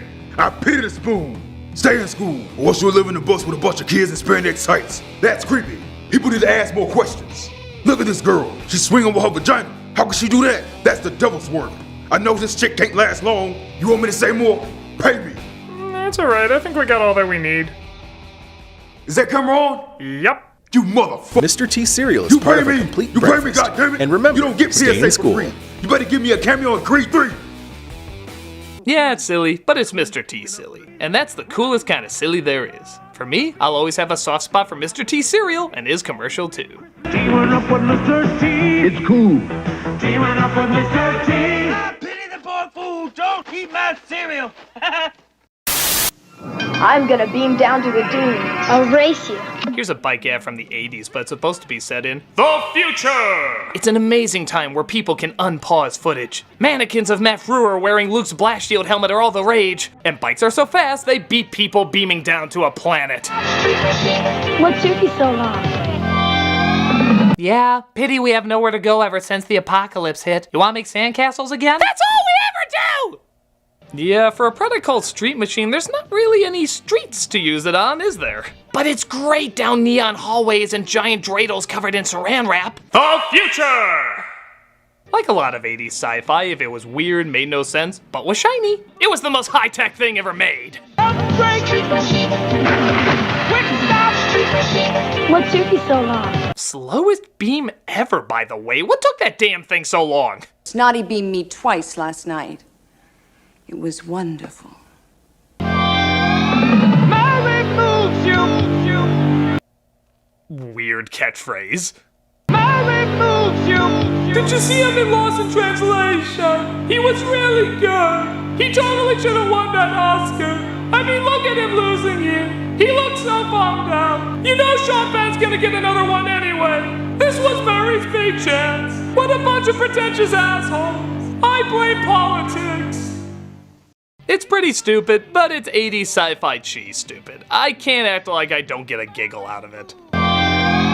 Mary moves you.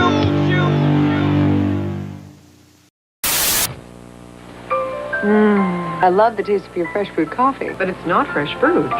It's new Tray Cafe. Still going. Yep, most of us know the Energizer Bunny, but do you know where he started? It was actually a parody of a Duracell commercial, which had a bunch of pink bunnies with batteries going out, but showed Duracell lasted the longest. Well, Energizer shit on that noise, saying they weren't even invited to this test, and not only does their battery make the pink bunny go longer, but their pink bunny has shades. That means he's in cahoots with Attitude! Attitude! They keep going and going. Stop the bunny, please. And going and... It soon became a running joke as it brilliantly interrupted other commercials. Yeah, you thought you were watching something else, but suddenly, still going. Into an amazing world. You still going. Nothing outlasts the Energizer. Yeah, you never knew when he was gonna pop up and ruin a product that maybe you wanted to buy. Tension headaches this bad need a pain reliever this good. New extra strength Darnitol. No, really, that sounds like it might be very helpful. Still going. God damn it, I wanted to buy that! It soothed my head from your dumbass drum! This bunny is rude. These people are just trying to do their thing and he keeps getting in the way of it. How would you like if you were just going along your everyday life and suddenly...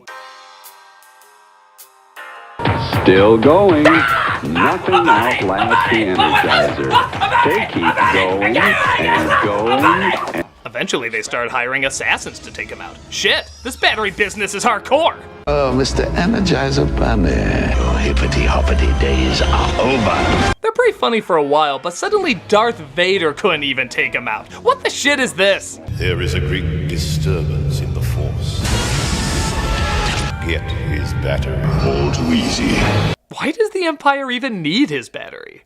Is it like the Force because there's a positive and a negative side? This is stupid. Get his battery. That seems kind of trivial. While you're at it, close down B. Arthur's Cantina and give Han Solo a name. We are the Empire!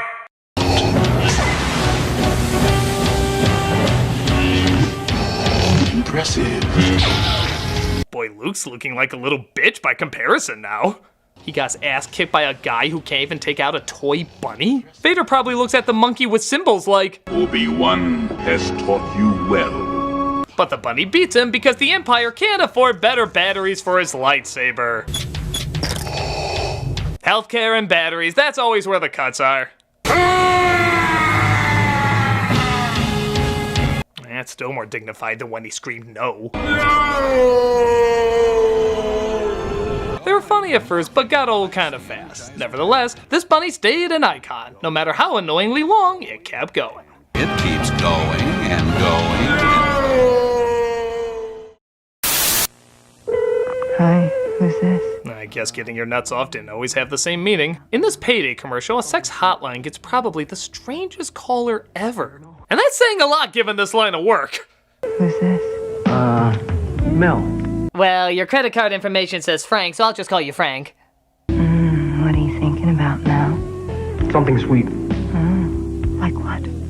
Caramel? Okay, I'll go with that. Caramel's so different. What would you like to do with it? I'd cover it with roasted peanuts. Did you say roasted penis? No, roasted peanuts. Oh. Am I getting punked by George Washington Carver? Who's that? He was a guy who did a lot of things with peanuts. Tell me more. Who are you? Roasted peanuts and creamy caramel? Wow. You're making me so... Confused, concerned, confused. hungry. What you want is a payday.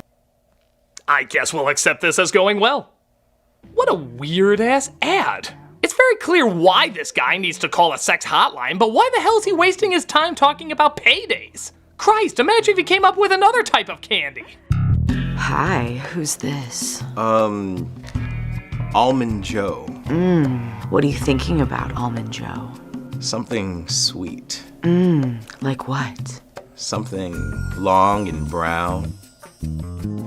I'll do my best with that. I just want to put a great big nut in it.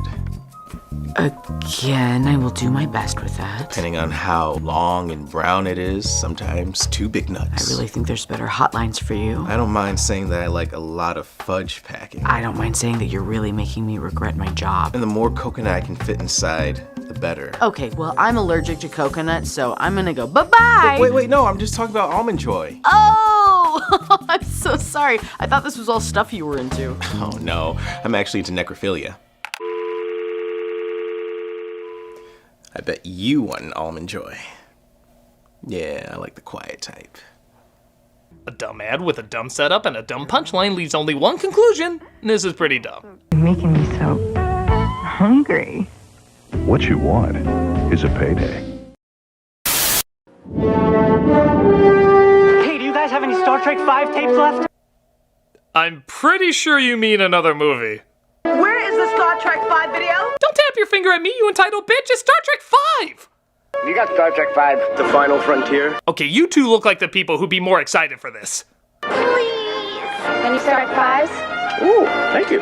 Great. You do know it's Star Trek 5, right? 5? Thanks. Fabulous. Yes. Star Trek 5, they physically go looking for God? Oh, thank goodness. Oh, trust me, lady, I know. I have 5 babies at home. Star Trek 5 is perfect for them. It puts them right to sleep.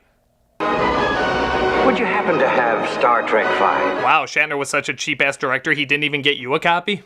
Yes, sir. Star Trek 5, The Final Frontier. So tell your dealer you want to see it. No, why the hell do you have to tell your dealer? It's clearly the biggest hit in the world, according to everybody! Man, who would have thought we're all out of Star Trek 5 and Barbed Wire? They didn't do shit at the box office, but apparently they're the voice of a generation. Talk about missing the mark. This commercial had no idea how to advertise this movie. It just comes off as unbelievably desperate. Star Trek 5, The Final Frontier. Yeah, no, the one where I bump my head, we all sing row, row, row your boat, and Uhura does that feather dance? Ah, Christ, what am I doing? Take that away from me! This is definitely one of those ads that's so bad, it's good. It makes no sense, but it's a pretty good laugh. Star Trek 5, The Final Frontier. So tell your dealer you want to see it. I'm sorry. I just got rid of my last copy. Oh, I see you've got my Kellogg's cornflakes again. It only figures the whitest of cereals would have the whitest of commercials. You know cornflakes are daddy's cereal, son. And I'm afraid you'd have to come up with a pretty convincing argument to get me to change my mind.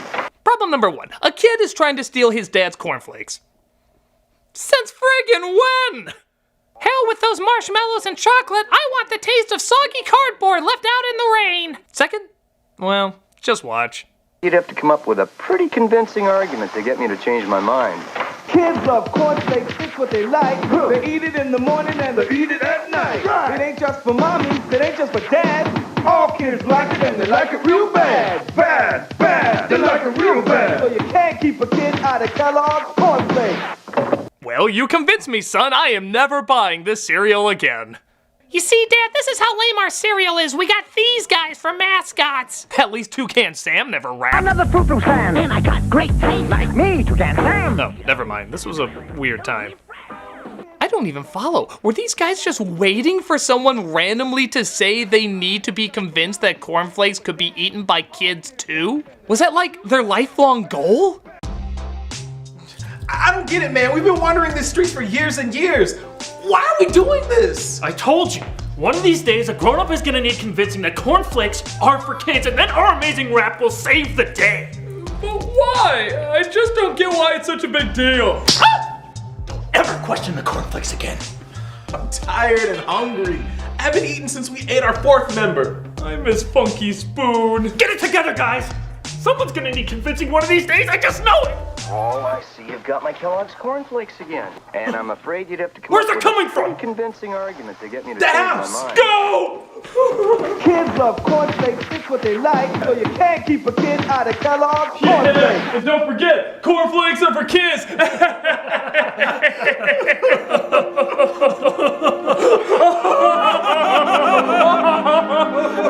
my God! It finally happened! After years, we finally did our rap. It's over!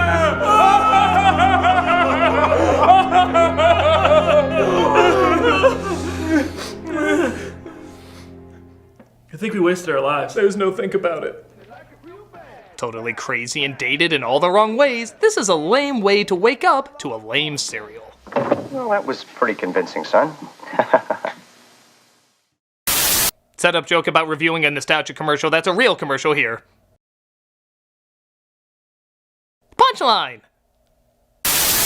We love these songs! Oh yeah, these damn things. They are good to us! In the early 2000s, Quiznos tried something hauntingly different by introducing the Sponge Monkeys. They were photoshopped acid dreams that looked like villains from Wonder Pets.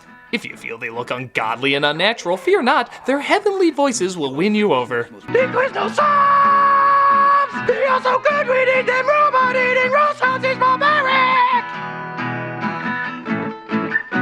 We are not the Huns! Thank you for clarifying that. You know, I was looking at you saying, I recognize you from somewhere. History books. I recognize you from history books. Clearly, I've seen you in a picture of some sort. The Huns. It must be the Huns. I've seen you in so many history books as the Huns, but you have clarified you are not the Huns. Thank you. Thank you for making that clear. Non-Huns. What the heck? They are tasty, they are crunchy, they are warm because they toast them! They got a pepper bar! Unless that's a place where peppers serve me alcohol, I'm not interested. They got a pepper bar! We have a Hulk. We have a T-Rex. We have to stop. It only figures a restaurant that appeals to stoned teenagers would have marketing by stoned teenagers. This must have been made up at the last minute while somebody was coming off of Quaaludes. So what's your ad? Person getting paid thousands of dollars to represent us? Sponge Monkeys. Yeah, and they got a song. It goes like this, which I'm totally not just making up right now. We got new subs! That one's a special prize! You had me at Sponge Monkeys! I've waited all my life for someone to say that. You can even hear the announcer being like, Quiznos has all new subs at, oh god, what is that? I didn't know I was attached to garbage like that. I thought this was a respectable company. Oh, hell no, I'm out of here. No, tear up the contract, I don't care. Don't follow my car, I'm not coming back! They got a pepper bar! It makes no sense, and I guess that's the point, but to their credit, I do remember it, and so do a lot of people. It is what it is. I just don't know what it is. Quiznos subs! Quiznos. Toast.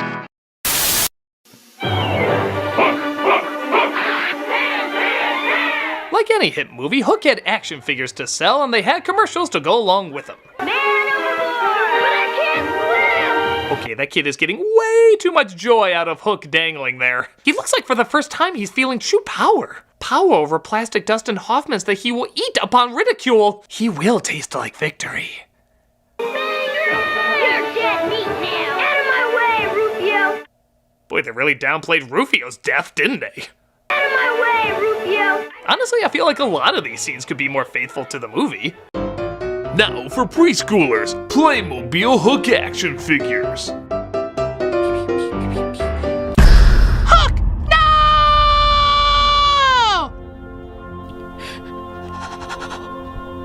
You know what I wish? What? I wish I had a dad like you.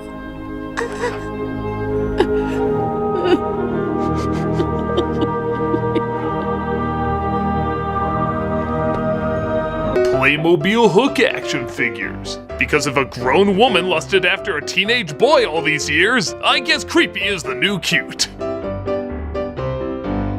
Nevertheless, it's a lot of fun and captures most of the spirit of the film pretty well. A decent toy ad based on a decent movie. Hook figures and attack are out sold separately. You put her out together. New from Mattel. You man! You stupid man! It's the New Kids on the Block. Yeah, can't act like this wasn't a huge thing.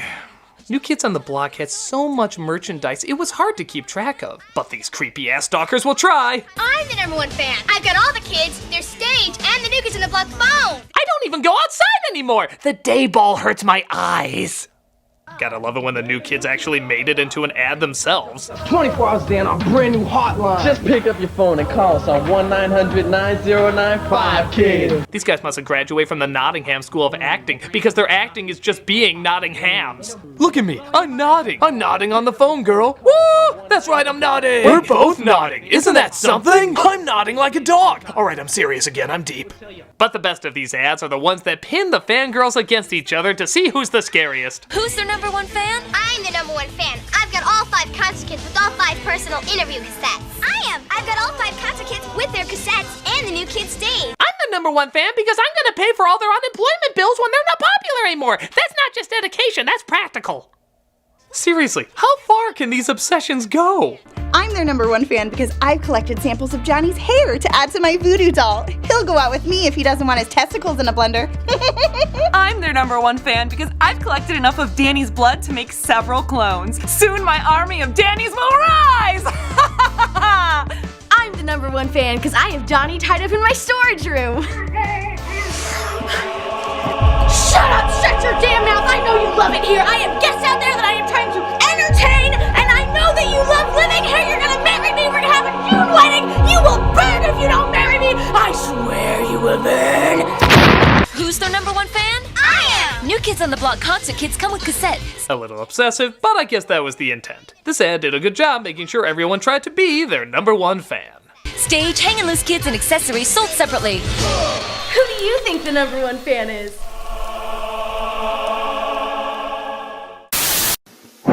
Terminator's back. Yeah, remember when Hard R Films had kids' toys? How did Batman Returns get in trouble for having Happy Meals and yet a movie with countless impalings had these at every Toys R Us? What can we say? We thought the sequel would be more for kids after seeing the first one. A family product!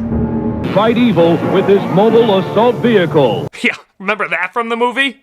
I think you're confusing that with Arnold's other vehicle from Batman and Robin, a film that should have been R on principle. Disguised as a policeman, Evil T-1000 aims to destroy. Boy, his shapeshifting's improving because that looks nothing like Robert Patrick. It looks more like Tom Arnold escaping questions about Roseanne. Evil T-1000 aims to destroy. Hey, wait a minute. Didn't the movie kind of address this? Can't form complex machines.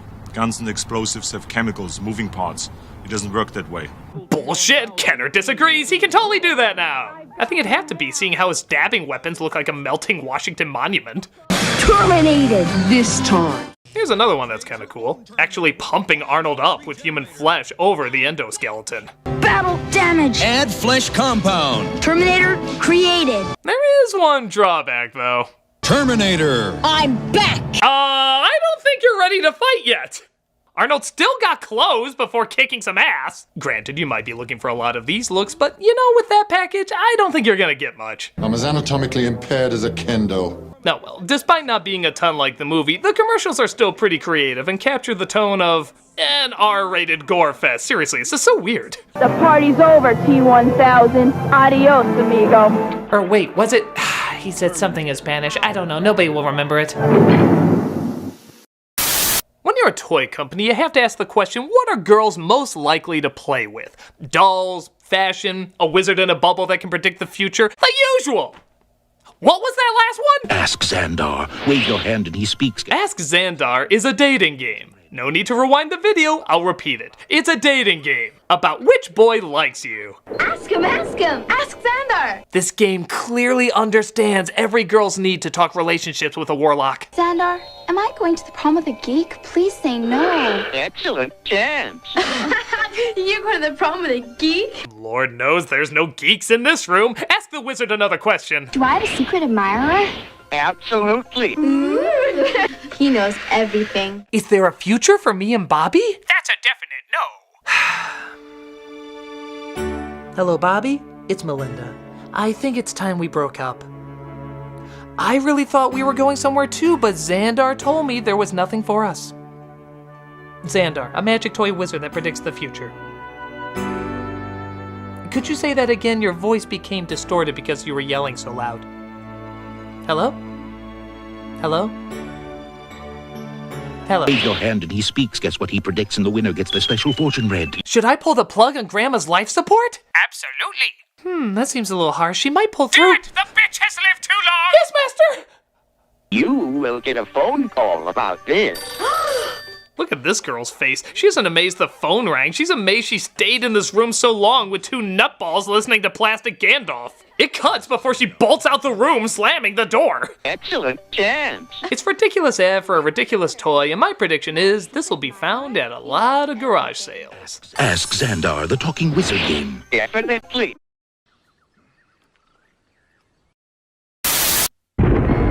Pokemon are everywhere. They're invading. Well, seeing how so many of you were triggered by my joy of Pokemon being destroyed, Safe place, ball. Protect me from reality. I guess it only makes sense to look at another Pokemon commercial. This one's for a product called... Pokemon Ball Blasters.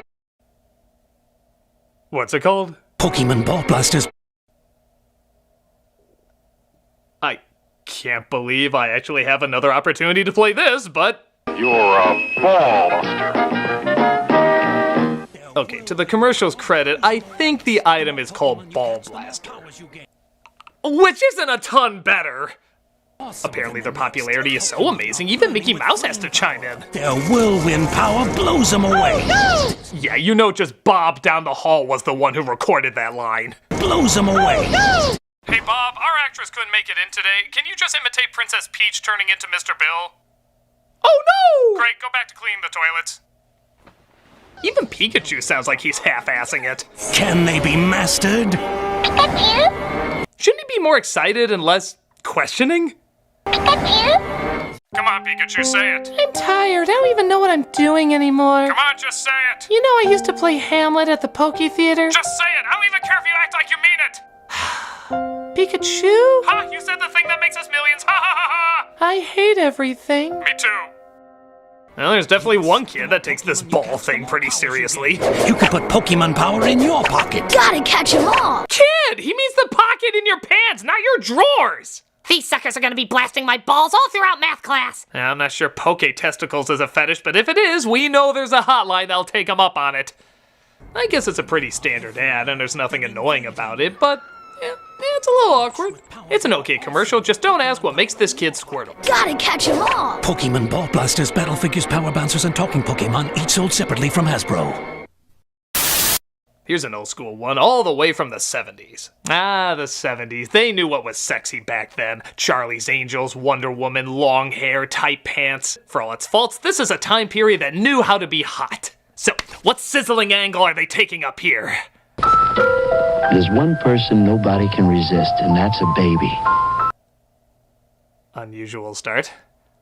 So love made Baby Soft, with the innocent scent of a cuddly, clean baby. I mean, I don't... What? Informing bath, body lotion, body powder, and body mist. So innocent it may well be the sexiest fragrance around. Okay, alright, I'm not Jacob from Twilight. I don't look at a baby and imagine them at a bangable age. I just look at them and see a baby. That grew up very sexy. Loves Baby Soft. Love's scaring me right now. Because innocence is sexier than you think. I never thought of innocence as sexy because I never wanted to. In fact, isn't innocence kind of the opposite of sexy? Like the direct opposite? If you look in a dictionary or something, wouldn't it just say it's... This feels wrong! For your baby at Christmas. Wait, so now my lover's a baby or it's actually 4 babies? Both are insanely unsettling. I just want to know what kind of creep I'm dealing with. This is every layer of ew I think you can legally show. It's crazy how this starts off so alluring and quickly turns into super ew. There's one person nobody can resist, and that's a baby. It's hard to even know what to say. Why do the most disturbing commercials always require babies to be in them? Does the agency of creepy-ass commercials just meet up and say, not creepy enough, stick some babies in there? The innocent scent of a cuddly, clean baby. This is ewy. This is so ewy. I don't like watching it. I don't like thinking about it. It's just ew. Ew, ew, ew, ew. Shame on all of you and the ew you have let loose on the world. Ew. Because innocence is sexier than you think. For your baby at Christmas. Look, if there's anything I want to leave you with before I take off here, it's that commercials can be creepy, commercials can be scary, commercials can be made by very disturbed people,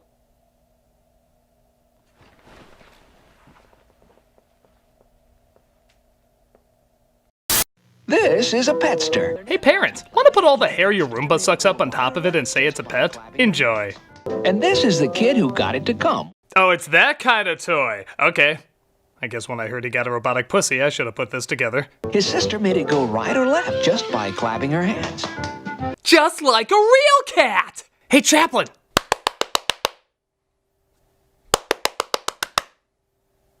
Fun!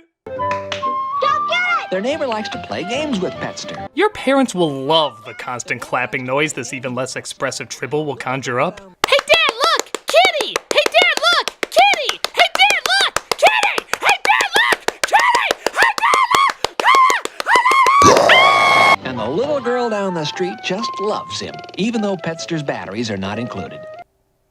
That was a weird segue to that fact. Even though Petster's batteries are not included. You're the greatest kitty ever. Even though my batteries aren't included! Get out of my memory! Then there's the kid who let Petster do its own thing, while she did nothing at all. So if your kid's a lazy shit, look up this melted ice cream kitty to enable her. The Petster and Petster Deluxe, with leash, are sold separately. This goddamn thing needs a leash? Yeah, put this robot with batteries and moving parts on a rope. Kids won't use it as a weapon of pummeling at all. You're kidding. Yeah, a weak toy for a weak commercial. Definitely puts the Petster in Petster. Are sold separately by Axlon. I'm Petster. No, you're not. We are Flintstones kids. Ah, timeless classic. If you're around my age, you probably grew up with Flintstone vitamins. Hell, maybe even younger, as they still seem to be around. One of the biggest draws to them was this cute little commercial with this catchy as hell jingle. We are Flintstones kids.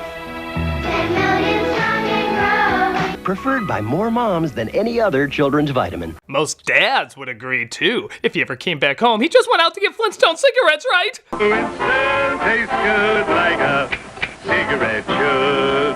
Actually, it is funny that these characters are being used to sell healthy products considering the huge amount of unhealthy products they've sold in the past. Winston is the one filter cigarette that delivers flavor 20 times a pack. When you're due for a beer, Bush does it. Now Denny's has a placemat collection featuring the Flintstones. Hey, you know they're in the same ballpark. Ooh, there's a lot of Bush gonna be sold.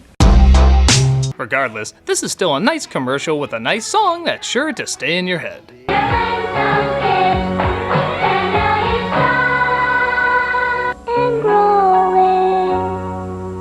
And that's why we're interviewing the composer of that commercial today. Wait, what? That's right. The chart says people want more intellectual conversation. So you're going to interview the man who scored the music for this commercial. But I don't want to interview some dumb, lousy... Before you continue, I should point out he's right behind you. Well, that bit died. Hi there.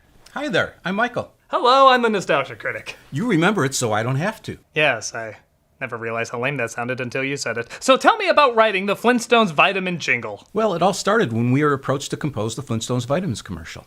No kidding. Well, it wasn't just me. It was me and Marty O'Donnell, and we actually co-wrote it. Honestly, the majority of it was his idea, but we still collaborated together. Anyway, I asked what the project was. He said it was the Flintstones vitamins commercial. I told him at the time that I didn't take Flintstones vitamins. He assured me it was mostly for children. That made me feel a little better. With that in mind, I decided to make the focus mainly on kids, with kids singing the song. In fact, the little girl who sings Angrung at the end, do you know who she was? That was my daughter. Yeah, my daughter. I remember she was so nervous about singing the line, but we assured her there was nothing to be nervous about. So guess what? After I told her there was nothing to be nervous about, she found absolutely nothing to be nervous about. That's fascinating! But you know what's even more fascinating? What? If you told that story to our Blu-ray shelf. You see, he's a character on the show, and the biggest Flintstones vitamin fan. Really? It just looks like an ordinary Blu-ray shelf to me. It's not. It's like the most popular character on the show, even though all it does is stand there and be quiet. And people watch that? It's the internet. Ironic non-humor. There's probably a 4-hour video of it just standing there or something. Get talking! Okay. Well, anyway, so we were thinking of putting the Flintstones characters into the commercial, but then we thought about it, and thought about it, and thought about it, and decided no. Woof! Next commercial. My buddy, my buddy, my buddy, my buddy. Hey kids, don't have any real friends but the internet isn't a thing yet? My buddy! My buddy, my buddy, my buddy and me. Yes, whether your child alienated himself by setting fires, using slurs, or was just generally unlikable, my buddy was there to substitute as a friend. Oh, and don't forget Kid's sister. Kid sister. Kid sister. Kid sister. Kid sister. Yes, even girls need someone to drag kids around while she uncomfortably ignores them, yet forces them to watch as she plays alone. Katie, what are we doing here? Shut up or she'll hit us again. Look, Fish, that's hilarious. Ha ha ha ha. My buddy, kid sister. Kid sister. My buddy and me. You know, I always wondered if anybody grew up with my buddy. Like, continually grew up with him. Did anyone actually still keep him as a friend? Honestly, college my buddy might even be more useful than kid my buddy. Man, all I want to do is sit around and look at the ceiling. What do you think, college my buddy? Yeah, you get it, man! You get it. College My Buddy comes with actual buds. It's still a catchy song with an innocent feel, just for a weird, even kinda creepy product. My Buddy and Kid's sister. Each sold separately. Give me the power I beg of you! From Play School.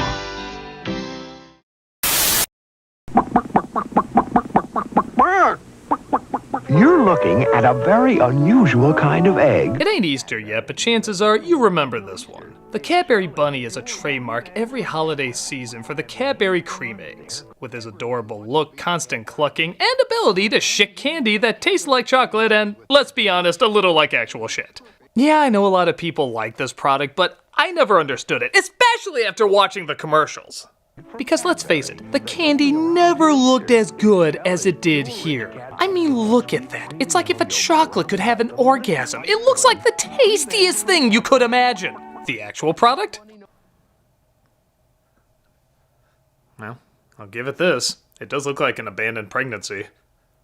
Even when you try to do it delicately to get that slow, gooey look. It looks like Plastic Man's semen. It's like the most unappealing thing ever. Even the bunny's final cluck sounds like a warning not to buy them.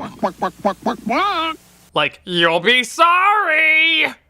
There was actually a controversy long ago because they made the size smaller over the years. Good! The less of this Oompa Loompa turd you can put in your body, the better! Why, they're the best thing to come along since the Easter Bunny, and when he's gone, they're gone. What's interesting is these are the American commercials for the Cadbury Bunny, but Cadbury is a British company. I'm kind of wondering what the bunny looks like in the UK.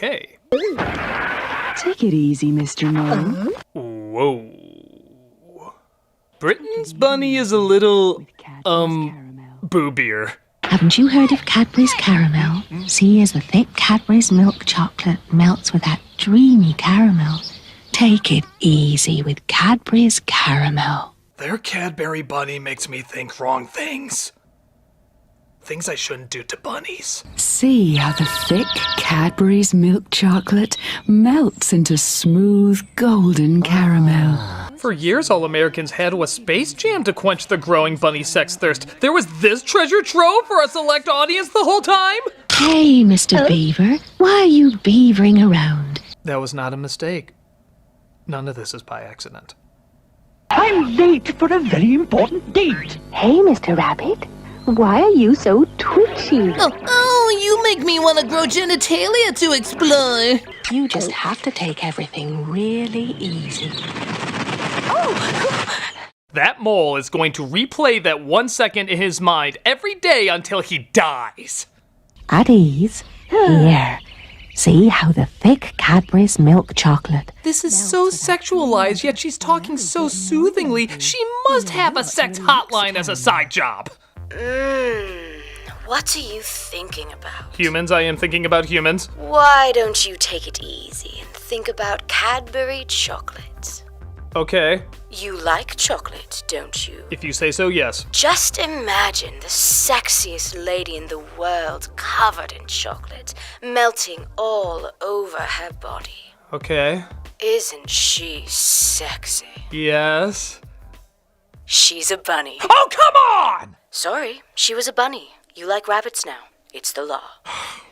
Why did they ever pass that law? Whether it's a cute bunny who likes to cluck or a cute bunny who likes to...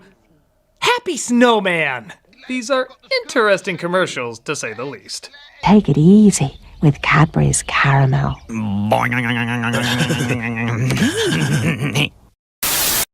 Hey, OJ, you sure enjoy that Golden Pioneer chicken. This aged great. Oh, yeah, I love it. If people knew this is what Pioneer Chicken meant by stop on in and get a free OJ, I don't think as many people would have dropped by. Great for relaxing with friends and enjoying Pioneer's Summer Fun Special. Yep, there was a time when O.J. Simpson was the official spokesperson for this chain. And let's just say, the jokes write themselves. Hey, OJ, why are you so happy? Well, verdict of innocent is a pleasant start. You get 8 large pieces of Golden Pioneer chicken, mashed potatoes, gravy, and coleslaw for just $6.99. You'll kill for chicken this good. And Pioneer's even got free coupons for Universal Studios tour. Take a stab at these deals. Golden Pioneer chicken has a crispy, crunchy taste. I did it. I have more than one biscuit. Wait a minute, there's 2 of him? That completely changes everything. Open the case back up. There's new evidence, man. New evidence. It's a great way to make new friends, right, fellas? Don't steal shit from me, man. I got ways of getting you back. Well, at least you both agree on Pioneer's new buttermilk biscuits. And if the glove don't fit, it must have quit. I know these commercials were harmless the time they were made, so maybe I should look at it from the point of view of what was popular then. Like, what were some hit comedies at the time? The Naked Gun, oh Christ. Why, they're almost as good as my mama's. Your mama. Yeah, they were fine for what they were, but a little uncomfortable now for what they are. Mama never told me about you. Oh, great. As if OJ isn't busy enough tracking down the real killers. Wouldn't you agree, Michael? Ah! Where'd you come from? Well, your Blu-ray shelf enjoyed my stories so much that he said I should come over and share them with you. He's surprisingly interesting the more you listen. Thanks, Shelf. 10 million strong. And growing. So at first we thought about writing a song that included the Flintstones' names, but then we discovered, interestingly enough, that there was no Betty vitamin. That was because Betty was shaped too much like Wilma, so they substituted her for a car. Isn't that funny? You know, this reminds me of another portion of the show. This is our interviewing hole. Interviewing hole? Yeah, it was here when we moved in. I don't know where it leads. And one of the things we love to do is have people give interviews to it. Well, like you said, the internet. The internet, that's right. Hop to it, buddy. Okay. So we asked ourselves, what would kids relate to most? And we decided they'd relate to other kids. So we got an adorable children's choir to sing over these. This feels wrong. Adorable shots of children trying to do things that big kids. Now it feels wronger. Next commercial. Quizno Sponge Monkey's too normal for you? Maybe you should try the Good Humor Popsicle commercials. These ran from the late 90s to the early 2000s. To enjoy them is simple. Press play on your controller. Do any assortment of these drugs. And enjoy your new reality. Bird brain! It's like these were designed to be the trippiest ads ever. Usually having one kid lick the product, some freaky shit happens, and then the dog always like, you're so friggin' high. What the shit? My sock. What the shit? Fetch, Duke. Nice throw, doofus. I can't. Anything. The colors, Duke! The colors! I'm colorblind, kid. Now in 3 flavors. LSD, tripping balls, and watch the scene from Pulp Fiction to bring her back! Shannon! Shannon, can you hear me? And what brilliant catchphrase do they have to end every one of these on? Popsicle! Yeah, every single one of them ends that way. Popsicle! Popsicle! Popsicle! It's like ending your commercial with, How the hell did that meeting go? We need a catchphrase for these popsicles. Well, how about popsicles? Will you marry me? Everything is coming together. I can't act like they're not imaginative or memorable. They're just freaking bizarre. What can one say but popsicles? Popsicle! From Good Humor. Phase. So I don't usually do commercials from Egypt, but trust me when I say this one deserves the attention. It's for a product called Panda Cheese. Sounds harmless enough, but their ads are uniquely intimidating. It usually starts with 2 or more people, one of them asking if the other can get some Panda Cheese. When the person declines, this happens. Just you know why.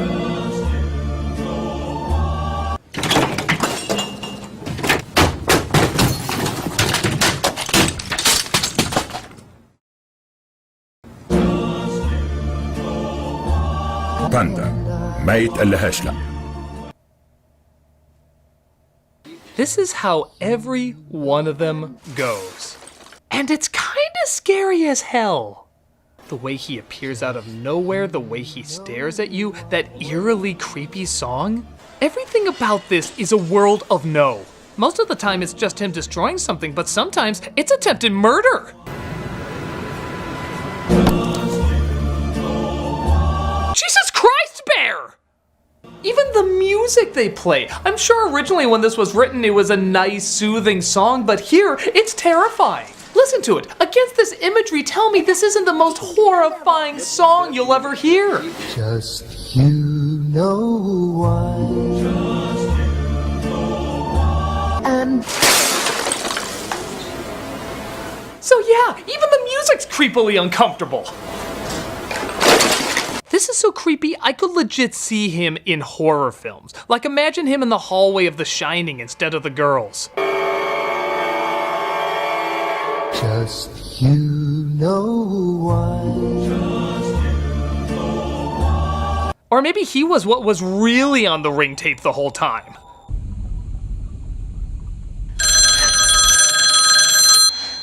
Just you know why. It's terrifying. This thing deserves his own creepy franchise. I stacked up on a shitload of Panda cheese products just so I never run the risk of ever seeing this thing. So, I guess it's effective. Just too effective if you ever want to sleep again. It's a good ad, but maybe a little too good. Just you باندا ما يتقلهاش لا. Switch on Chargertron. Ladies and gentlemen, the coolest song you will ever hear for a toy commercial. It's called Chargertron, and I have no idea what it's supposed to be. A Transformer Hot Wheelosaur? But it doesn't matter, because the song is amazing! Switch on Chargertron, robots like you've never seen. Switch on Chargertron, supersonic machines. It's like we're in a parallel universe where Devo wrote commercial jingles for confusing toys. Switch on Chargertron, always changing, rearranging. He's surprising. He's disguising. Everything about it is a paradox. It's so lazy, yet so epic. The singer's clearly disinterested, yet that sucks me in even more. The song literally sings about what this thing does, and I'm still not sure exactly what it does. Rev the meter till it's red. Launch out the tracker. Switch on Chargertron, now it's an attacker. Switched on Chargertron, always changing, rearranging. He's surprising. He's disguising. Chargertron. You must charge it. Charge it good. Want more proof this was a weak Transformers knockoff? Listen to their names. There's Protagatron and Antagatron. Yes, right next to the Autonots and Deceptonauts. But it doesn't matter. That song is phenomenal. It could be played for anything and it would sound amazing. You could do everyday activities and it would sound epic as shit. Clean out the vacuum now, set the table with nice plates, answer the door right now, smile nice for your date, make sure he does not find out you have been stalking, stop the bastard at gunpoint, make sure he's not talking. Bury the body now, nothing's creepy, nothing's jarring, quite alarming. This is scarring. Chargertron. This was an ad for Chargertron, sorry for the confusion. A cheap toy, an okay ad, but one hell of a cool-ass song. Each sold separately from Buddy L. I feel like you would know being a songwriter. How? Amazing how that hole led to a kingdom of mole people who were nice enough to bring me back. He's surprisingly interesting the more you listen. Thanks, Mole. 10 million strong. And growing. So anyway, when we wrote the Flintstones Vitamins commercial, we thought there was concern that people would think it was a tie-in to the show Flintstones Kids.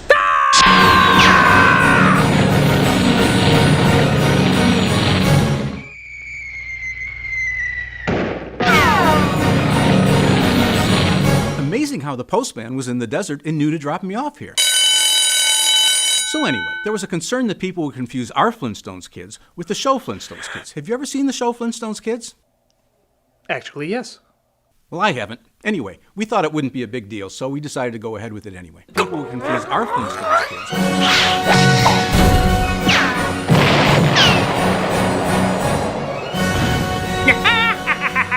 I never have to deal with that mangy composer again!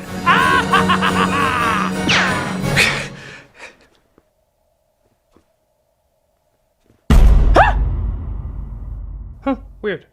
Nice commercial.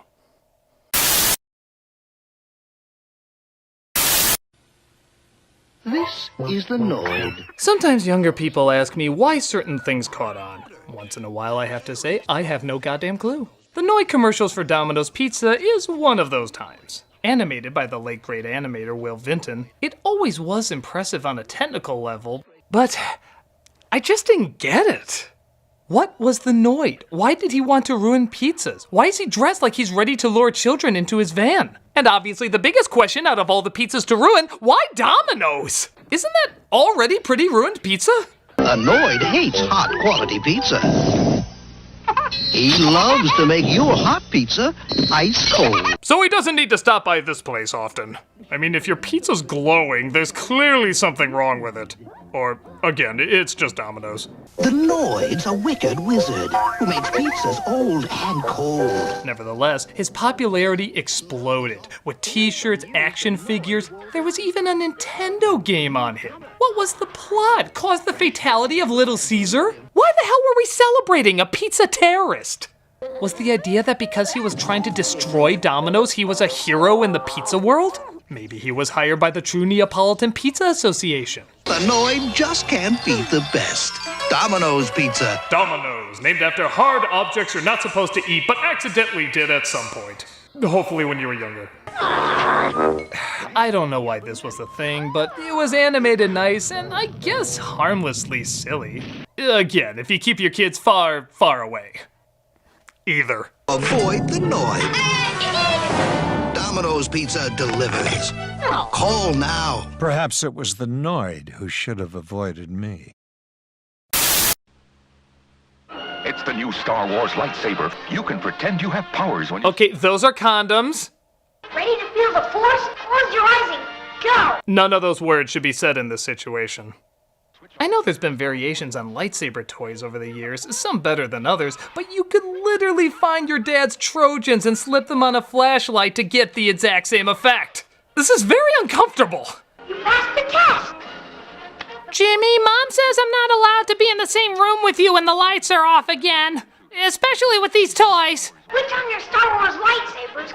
Zack, the force is with you. This looks like the last thing I ever see before a cult kills me. When you switch on Kenner's Star Wars lightsaber. You sure this wasn't Spaceballs merchandise? Shit! I hate it when I get my Schwartz twisted. Inflation required, batteries not included. That kid is like, yeah, this'll be the size I'll need one day. The Star Wars lightsaber, new from Kenner. Yeah, the commercial standard, but these things are uncomfortably weird. Kinda like how Star Wars would become the more I think about it. Star Wars lightsaber, balloons not included. The Force is limp with this one. Talk to your aunts. This is an ad for a game version of Cliffhanger, the old Sylvester Stallone movie. You wouldn't think you could do anything that crazy with it, but it gets pretty out there pretty fast. So, I hear your grades stink. You don't look healthy. Eat a roll. Eat a roll. Eat a roll. As anyone who's seen Cliffhanger knows, all conflict is 100% role-based. I will not settle for discount clearance Kaisers! It ends with him out of nowhere swinging on a chandelier and shouting one of my favorite out-of-context lines. Eat this, you gravy-sucking dog! There is no argument for not loving this.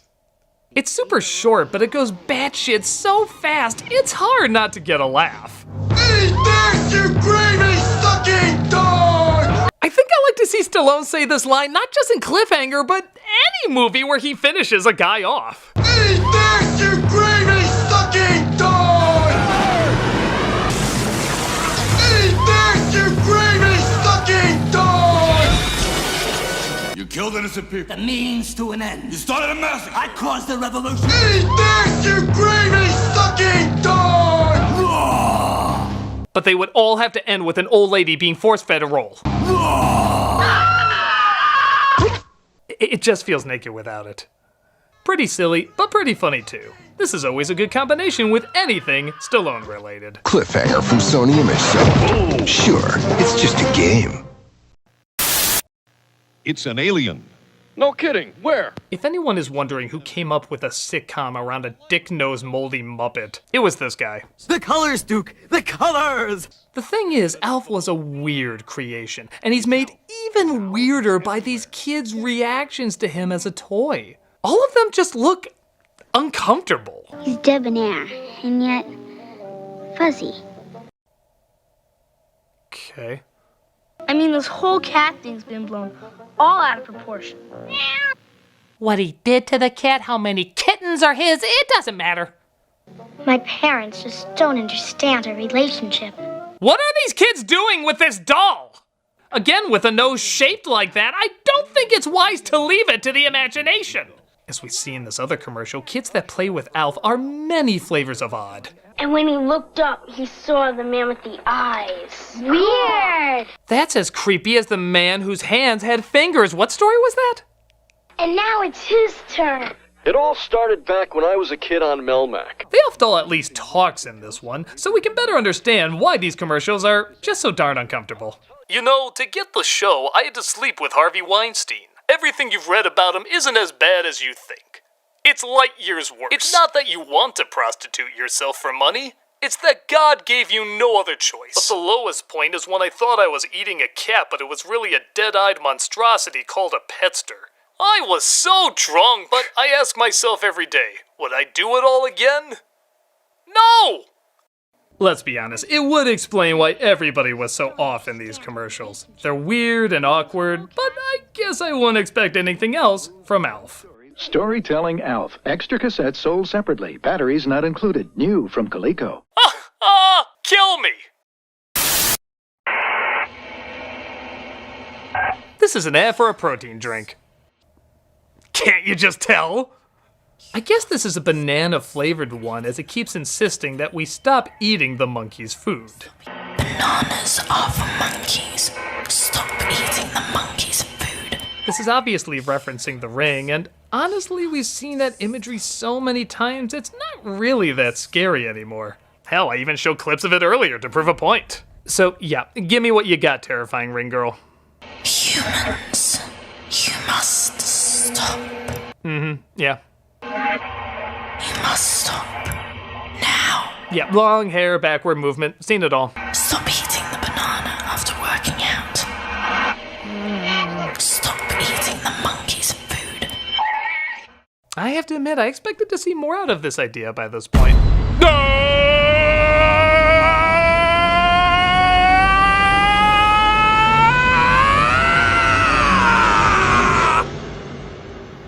Max is twice the carbs and 20 times more protein. Stop eating my food. That's always gonna be there when I close my eyes now, isn't it? Let me try it out here. Yeah, there it is. Okay, well done. Ah! Ah! Okay, I'll just let you leave when you're nice and ready.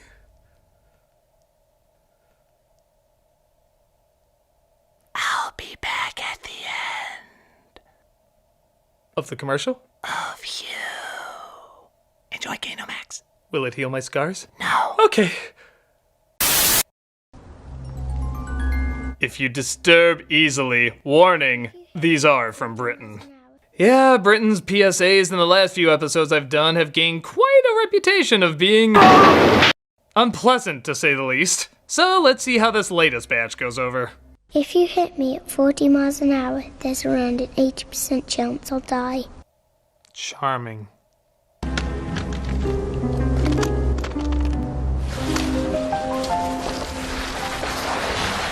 Oh, I do hope they show this during Thomas and Friends.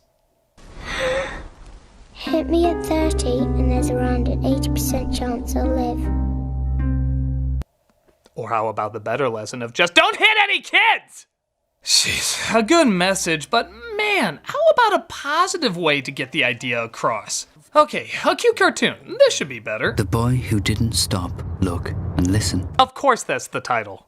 He loved to play football all day, but the boy didn't cross in a safe place. A car hit him at quite a pace, and now he cannot play football, 'cause his leg broke in more than one place. Bottom line, you can never have fun with a broken leg. It's British law. We were gonna kill him to get our point across better, but our dartboard of human innocence is running out of room. Oh, and don't worry, there's a sequel. The girl who didn't dress bright in the dark. A car drove right into her guts and covered her with bruisey cuts. That's right. Even what you wear can kill you. Enjoy existing, kids.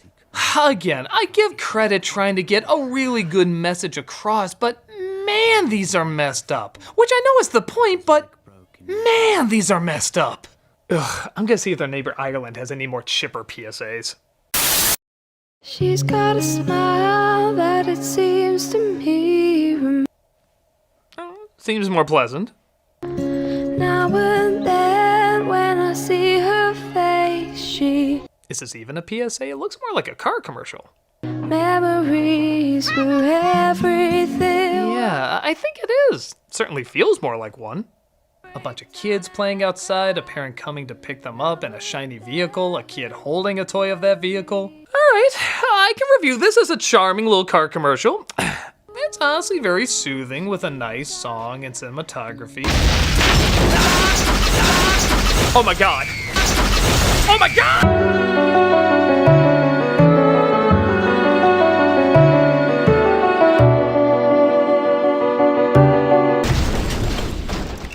Since 2000, speeding has killed a classroom of our children.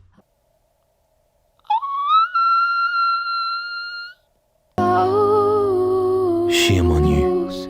Shame on me! I didn't do anything, and you gave me pancake kids! I thought that was a car commercial, but it was the waving of a bloody skeleton finger!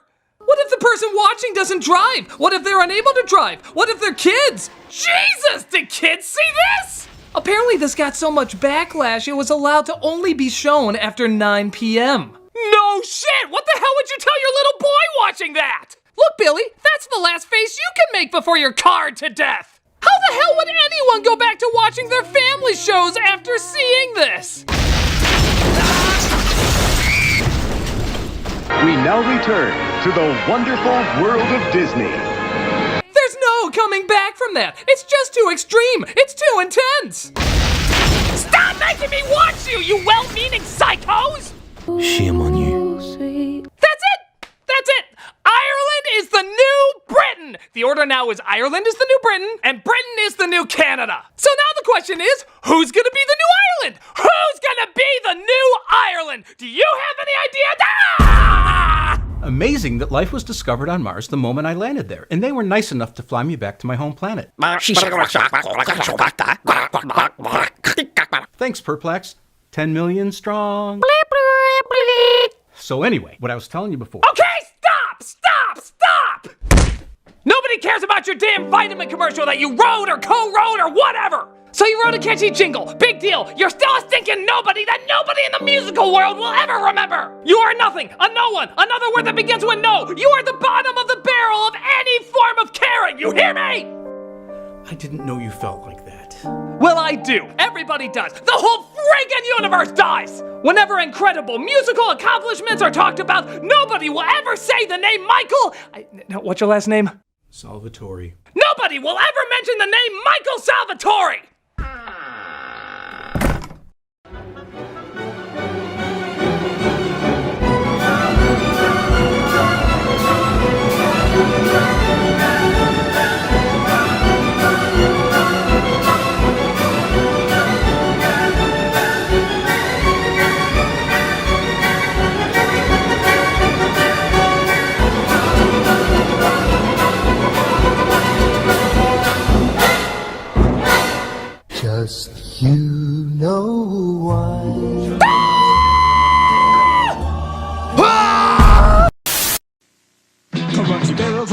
This cereal immediately seems unhygienic.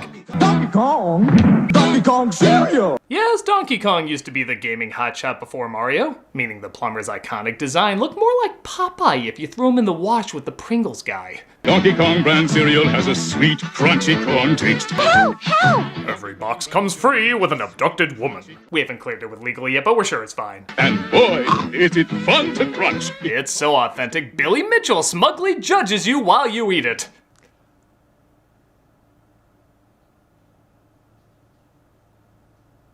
How do you always somehow make me hate Donkey Kong? My favorite thing about this commercial actually isn't the cereal mascots, but the strange kids eating the cereal. Check out the psycho eyes on this one. He's sitting there like, one day that chunk of ass will be mine. The lady ain't bad either. Give me a crunch. One more. I love this weird point he does too. Like, yeah, and I'm dead inside.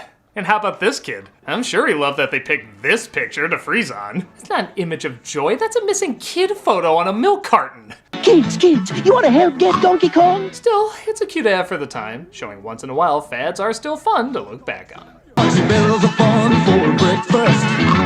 You love the crunch. Brought to you by Purina. If it's good enough for your dog, your dumbass kid will eat it.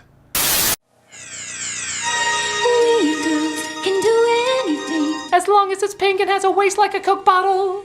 Yeah, I know that color is Barbie's fetish. I think the only thing not pink was probably Oreo Barbie. Oh, you bet you recalled ass that was a thing! But something about a pink spacesuit just seems a little much. Do astronauts really need shoulder pads? Is that even what that's supposed to be? It looks like her bra is trying to escape through her sleeves. She's like a fabulous version of the nurse from Return to Oz. Astronaut Barbie. I love too that it's not the American flag she's setting down, it's her own goddamn name. I declare this moon in the name of Barbie. I think you mean America. Barbie is America.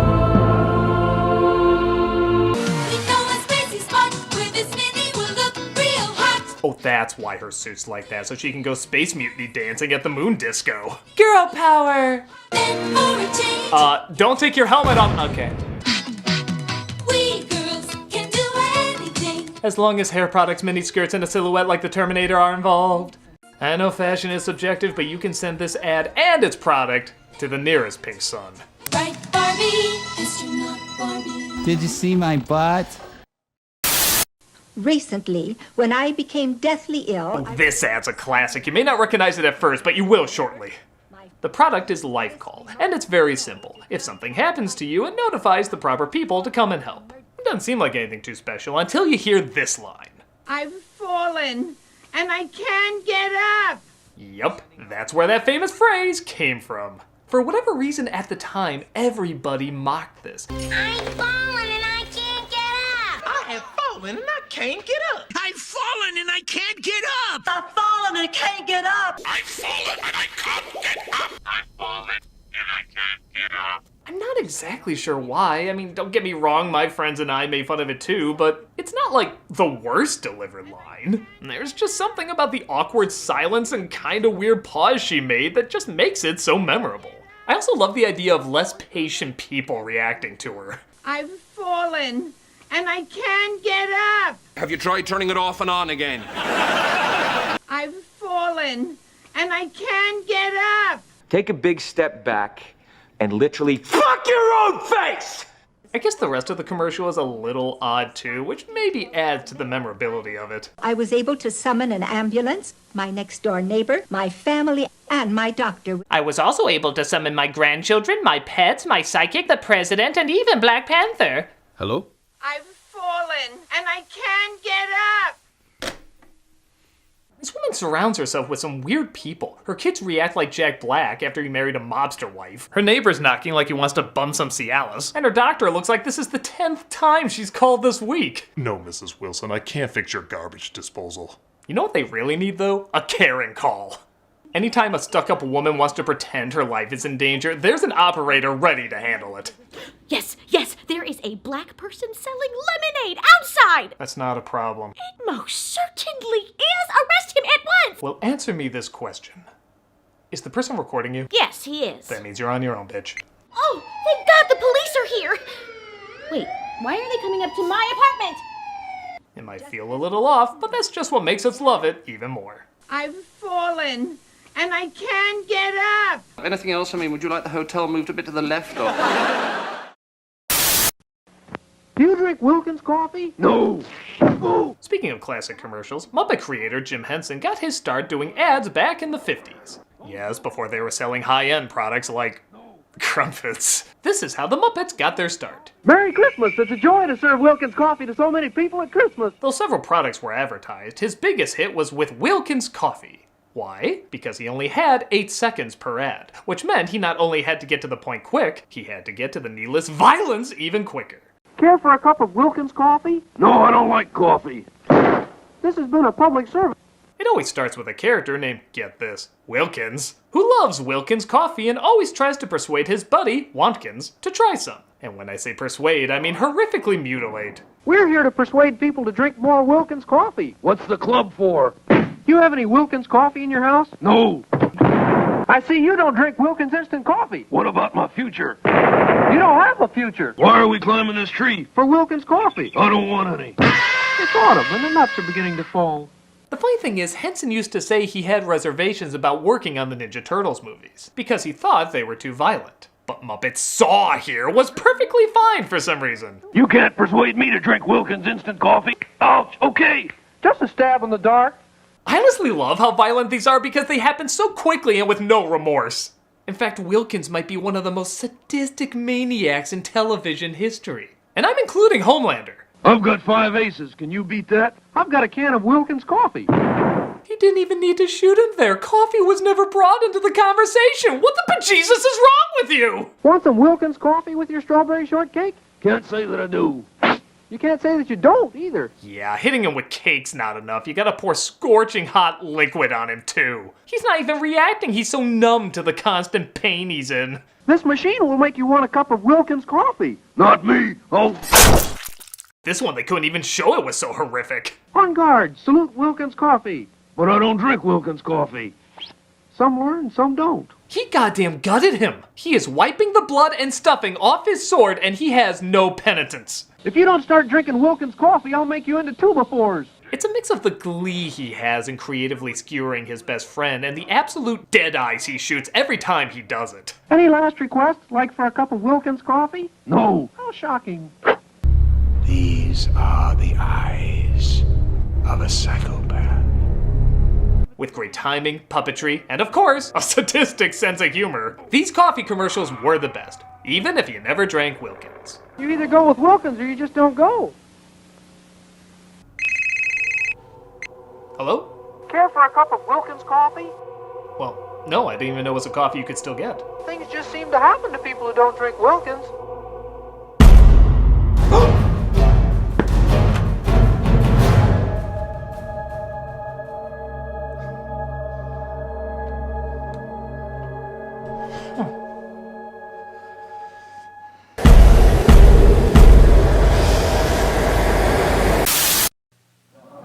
So how'd you do it? Heads up, this is probably one of the most awkward McDonald's commercials ever made. It's not the subject matter about a kid who broke his arm and is trying to have a McDLT, but how mystifyingly unnatural their conversation is. So how'd you do it? I slipped. He slipped. We know you were jerking off to Larry the Lobster again. It's okay, no it's not. McDLT everywhere. Ah! It's me as a kid! Kill it with puberty! It was muddy. Mm-hmm. The sun was in my eyes. The sun. Why do you think words that aren't catchphrases are catchphrases? Are you, using this fry? Come on, guys. Give me a hand. We'd like to thank Tommy Wiseau for guest directing that line. Comedians. Where? Everything about this is smothered in cringe, from their long moments of dead silence to the strange way they say pretty much everything. The sun was in my eyes. The sun. Okay, I was in a car accident and 5 people died. Died! Okay, they're not dead. They're actually laying in my trunk. Trunk! Okay, they're in my basement and I think they only have minutes to live. Minutes! Okay, maybe less. God, what do you think I should do? The sun! Even the food makes no sense. When have you ever seen McDonald's fries stand on their own? Those are Play-Doh fries. How the hell did he put that burger together? And seriously, did I have a twin brother I never knew about? Did he grow up into that guy from the Batman? Because I do kind of look like him. Come on, guys, give me a hand. This commercial is so weird, it's kind of amazing. It may not be a good time or a great taste, but it's there. Comedians. Hello? Hi, Critic. You wouldn't know anything about 10 tons of dynamite at my place, would you? No. Because I tried opening my door, which is locked from the other side. Oh, that's not good. And then I tried calling 911, but someone's messing with my signal. Then how'd you call me? Well, there was a message written in, I think, Fraggle blood that said, give you a call. Well, that would mean whoever set up the dynamite is listening to our call. You getting on the Wilkins coffee bandwagon? You either go with Wilkins or you just don't go. Oh my god, are you still on this? You know, people who don't drink Wilkins coffee just blow up sometimes. You are a sick man, mister! For God's sakes, Critic, just buy some Wilkins coffee! Don't worry, Tamara. I'm not afraid to put your life in danger for this. I am totally worrying because of all that stuff you just said. Any last requests, like for a cup of Wilkins coffee? Hey, I know you're crazy, but you're not nuts. So go ahead. Blow up Tamara. You don't have the... Okay, scheduling a recast. You crazy, loony, insane madman! You're doing all of this just for Wilkins coffee? If you don't drink Wilkins coffee, you're not all there. You're not gonna get away with this. I will not rest until you're an ottoman! I'm gonna sick the most skilled, psychotic, badass killer the world has ever known on you. Damn it, Gogeta! Hello? I need you to hunt him up it. Okay. Well, that maniac's behind me. Next commercial. It's not often you see a glove commercial on TV, but after watching this, maybe you can tell why. I was gonna say it starts off innocently enough, but as you quickly discover, nothing about this is innocent. I need some gifts for my girlfriends. Girlfriends? How many? I have 8. Wow, you're a liar. Yeah, chicks really dig Jay Moore molting into the Encyclopedia Britannica, dork. Girlfriends? How many? I have 8. I find that a little hard to believe. Well, one of them's my mother. Step away from the creeper. Well, I recommend these lovely isotoner gloves. They're the latest fashion in riding space horses or a 1940s motorcycle. It's one size fits all. That's great. I'll take 9. I thought you said you had 8 girlfriends. Well, you never know when I might need an extra pair. Oh my. This was the start to a porno. They stripped down to nothing except his glasses and her national velvet gloves. Oh, and his mother joins in. One of them's my mother. Uh-huh.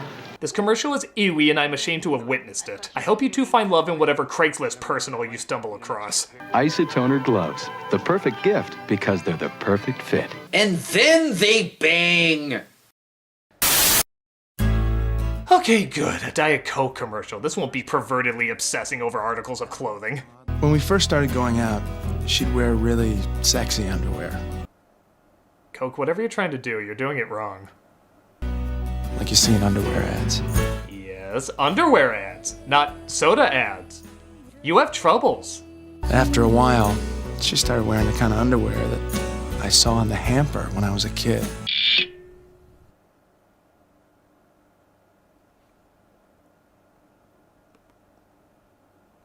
No, there's no way for that to not sound creepy. The kind of underwear that I saw in the hamper when I was a kid. Like the kind my hot mother and or sister wore. By the way, drink Coke. But only Diet Coke. Real Coke is for pervs. There's something oddly reassuring about thin, washed-out cotton underwear with little yellow flowers. Maybe for you, Ted Bundy, but your hopefully girlfriend and not twin is looking at you like, why is he smelling my panties saying mommy more artificial sweetener? What the hell kind of creepy ad is this? Was the pitch meeting as friggin' awkward? Diet Coke ads should have more lingerie gawking and hints to incest. Well, I'm looking to get fired, so I say go for it. This ad is 10 levels of ugh. I don't know what kind of heartwarming moment they were trying to create, but it's clearly warming something else. And for very wrong reasons. There's something oddly reassuring about thin, washed-out cotton underwear with little yellow flowers. Brought to you by the petition to get Oedipus Rex in a Star Wars movie. There's a new baby in the house. Okay, so a commercial for talking animals is nothing new. Honestly, there was one in this collection I was watching before this one popped up. It hurts. I'm sorry. But then there's toys that are clearly broken and they try to pass them off as functional. AG baby. Oh, you're awake. And this baby can talk in Baby Bear Talk. Yeah, that's it. Baby Bear Talk. It's not like the manufacturer slammed this thing against a wall saying work Dan you work, resulting in inaudible beeps that sound like Willy Wonka's computer. It's just bear talk! She has her own diaper, and she starts to talk when you rock her. What friggin' bear beeps? I missed that part in The Revenant where Leo fought off a roaring alarm clock.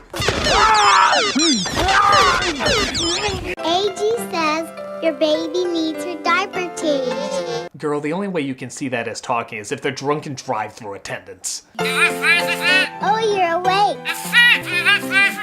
Your baby needs her diaper changed. How do you know what she's saying? I'm her mother. I'm also blitzed! It was a good try. Actually, no, it wasn't, but it was a try at a pathetic product. AG Bear and AG Baby, each sold separately. I used to be frightened. Finally, something normal. I was scared I wouldn't pick the right one. Luckily, I did. Bet you didn't know Vincent Price was a furry! Yeah, maybe you did. Now just imagine him doing Thriller in a recording booth looking like one of the Coca-Cola bears, and nobody dares ask him why. Sun Country is a blend of premium white wine and real fruit juice. And in case you're wondering, no. There is absolutely no reason for him to be wearing this. It's for Sun Country wine coolers. You literally can't get any more opposite of that than this. Even the organ music and Halloween theme, it connects to nothing. This is the most random shit you could ever compile. And it's not like Vincent Price just did the voice. No, he gladly reveals he's in that costume. Like this is just Wednesday for him. My guess is he insisted on being in that thing just because he's Vincent Price. Mr. Price, you're obviously known for classic horror, so we figure we have you against this organ music, lightning... And a polar bear costume. I'm sorry? I think you heard me. Why do you want to be in a polar bear costume? I have my reasons. I don't think our budget can cover a polar bear costume. I'll provide my own. It's gonna cost shooting time to get you in it. I'll do it for free. In fact, I'll pay you. I just don't think our advertisers will be happy. Listen, I'm going to be in a polar bear outfit saying these lines and nothing else today. It's up to you if you want to shoot it. Guess we have no choice. Good man. Anything else? Yes, I insist I speak bear. How do you speak? It's odd and raises a lot of questions, but hey, I'd be more concerned if something with Vincent Price didn't do that. You'd better sleep with your lights on.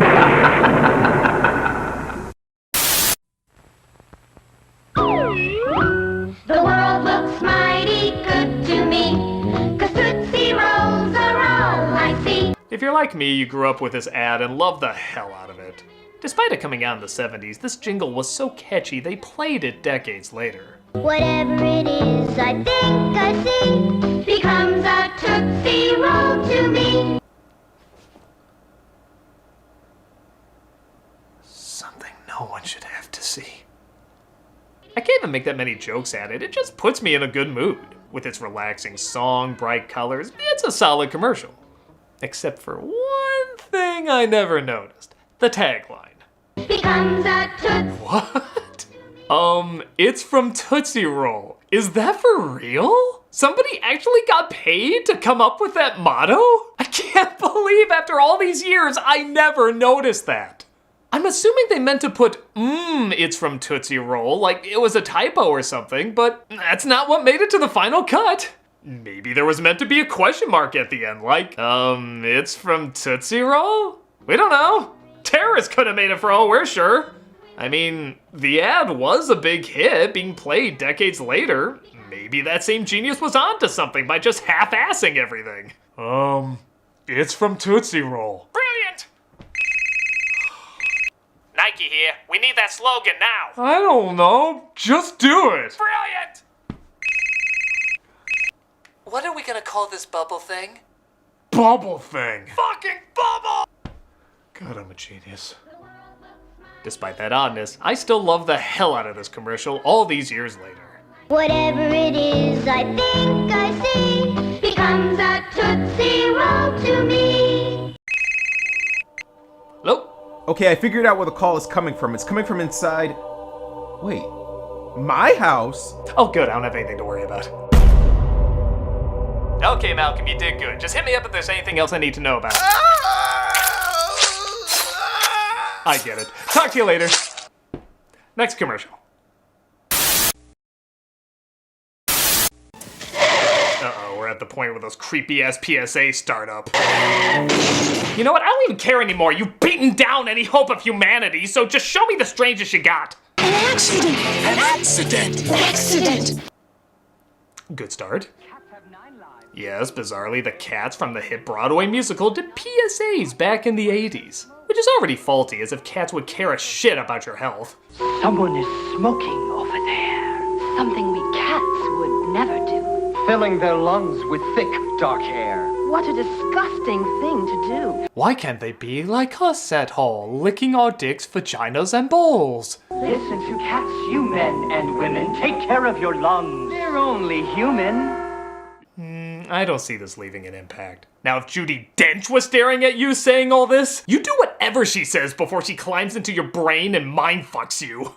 The American Lung Association, the Christmas seal people. It wasn't just smoking they pretended to care about, though. Child safety was also a big concern among cats, as countless video footage has shown. There was a child in the car. A child? A child? A child? Scheduled? No one wants a child to become a memory. Wow, long way to go for a song pun. By the way, the child in this? Probably dead. Let's see if Mr. Mustopheles can magic him back to life. Oh, well, never was there. Oh, no, I can't do that. Too much of him is separated from the rest. That's a puzzle I can't complete. I guess compared to other weird PSAs, this isn't that bad. They mean well, they're just hard to take seriously. Especially when dealing with an animal like a cat. I don't know. Chaplin, do you care about? Yeah, that's about what I guessed. I'm a bad role model. What would you do if you were the victim of a crime? Hey, Captain Lou Albano! And not just that, he's playing Mario! Stay calm, then find a phone and call the police. Tell them your name and where you are, what happened, and if anyone was hurt. Yeah, okay, I'm not gonna lie, this is kinda cool. Apparently when he did the Super Mario Bros. Super Show, he did a lot of PSAs on various subjects. This guy is so cool, I feel like I can listen to him talk about anything. Do you know someone that owns a gun? Okay, it's a little weird hearing Mario say that. Remember, guns and knives can kill. I'm telling it to you. You said that like you've killed many people with those weapons. Have you been fingerprinted yet? It's fun. I'm 8! Why would I be fingerprinted, giant pointing Mario? I think a lot of it is his pointing. A lot of what he's saying isn't bad, it just comes across as so accusatory with that finger of objection. Leave them alone. I'll admit what I like most is as much as he's into these PSAs, what he seems to be the most direct and passionate about is advertising his own show. When you go out to play, be sure to let your parents know where you'll be and with whom you'll be playing. Holy cannoli, kids, I'm Mario, and I'm telling you, if you're not watching the Super Mario Bros. Super Show, you're gonna turn into a Goomba. If they need you, or if you don't come home on time, they have to know where to look.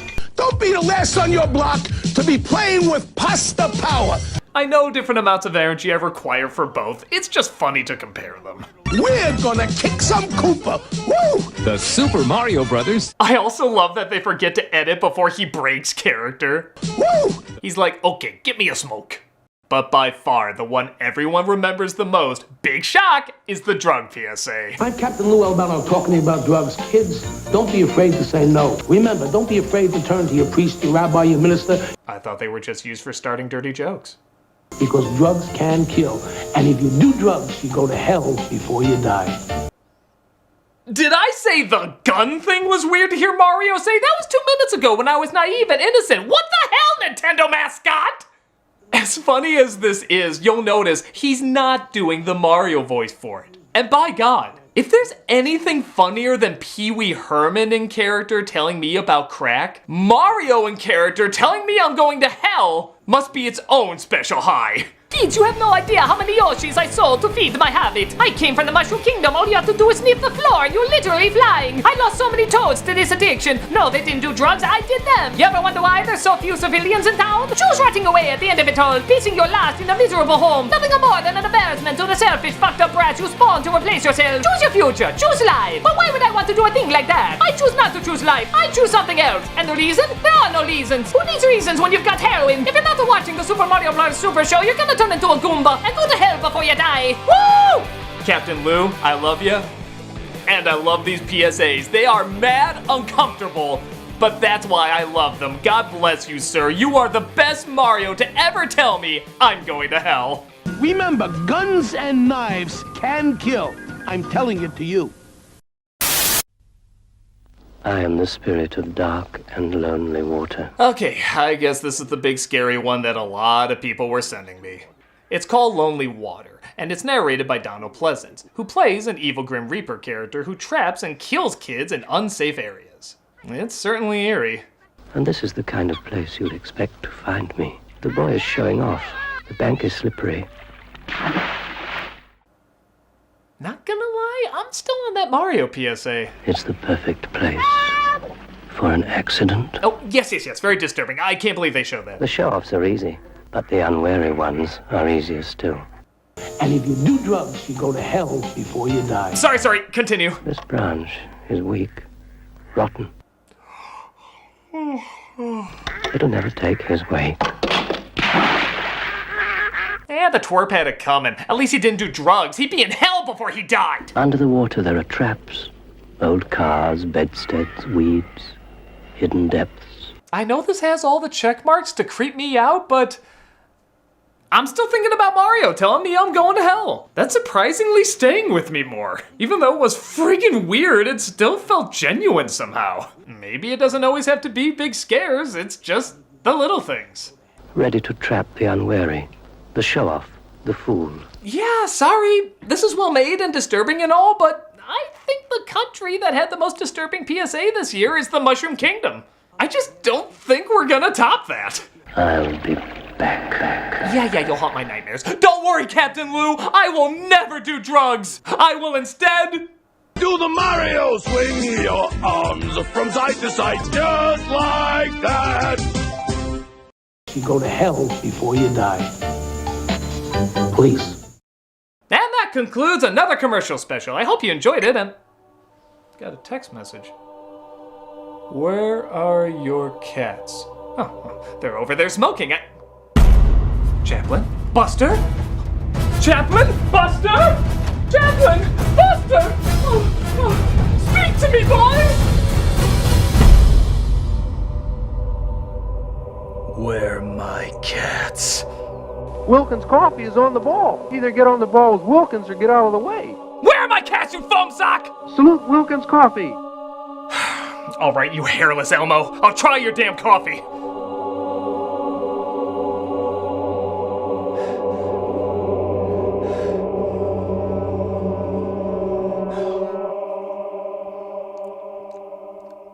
It's okay. Yeah. Now where's my cats? Oh. You just put them in my room. It's not too bad. You know, I'm not gonna lie, that seemed a little excessive. I mean, you go to all this effort, you blow up my friends. Rude. And for what? Just to have people try Wilkins coffee. What is so important about everybody trying Wilkins coffee? You know, a house isn't a home without Wilkins Coffee. Let's leave it to the hand of fate. If you don't drink Wilkins Coffee, you're not all there. In fact, without Wilkins Coffee, you're nowhere. He always was a bad sport. Some learn, some don't.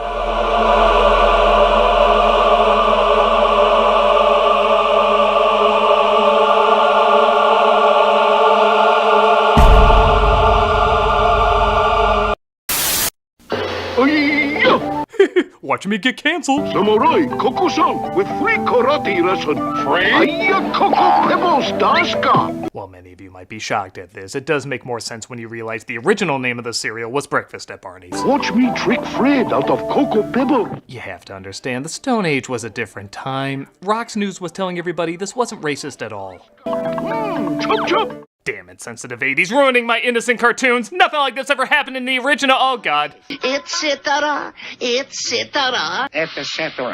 Oh, that's for sure. The Flintstones have officially been replaced as the Cocoa Pebbles mascot. We present to you our new spokesperson, James Bond, goddammit. Yappa!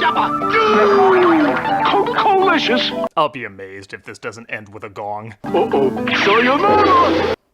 Well, at least it didn't begin with a gong. You're hitting all the check marks, aren't you? I guess this came out during the Karate Kid phase, part 1, and we're trying to cash in on that. But man, this ad hilariously backfired in the long run.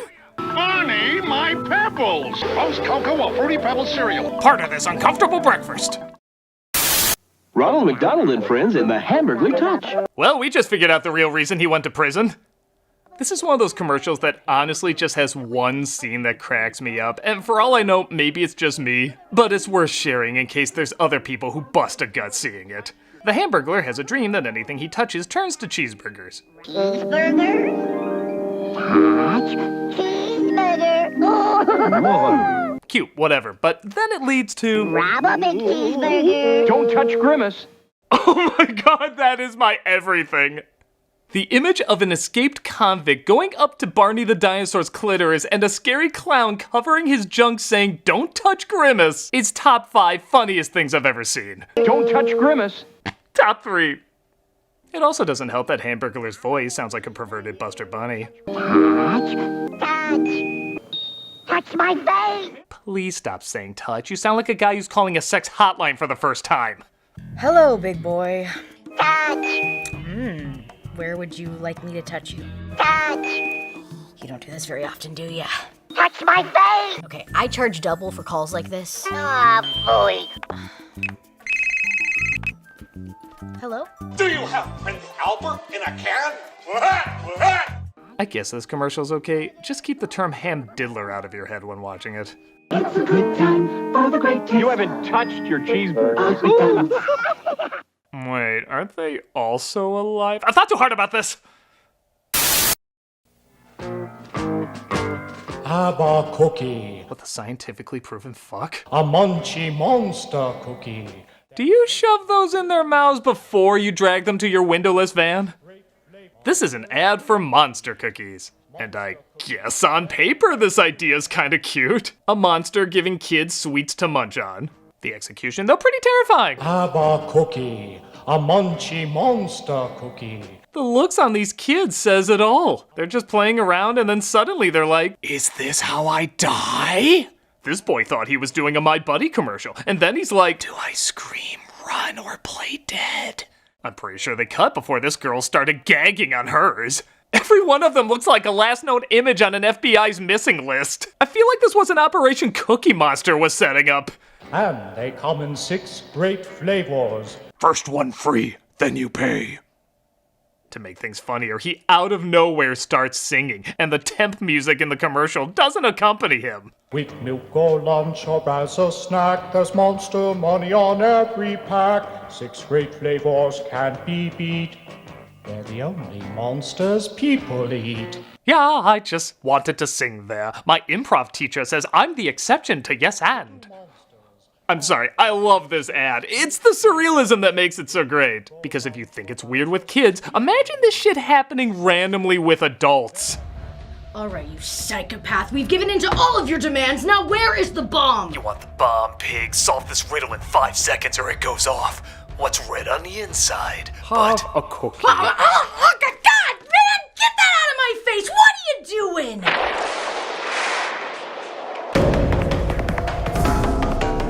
Freeze! You may have blown up 3 other buildings already, but you are not gonna get away with this. Oh, God, man! What the fuck? Get out of here! Jill, I have some bad news about Mommy. What is it, Daddy? Well, you know how we said her job was very dangerous?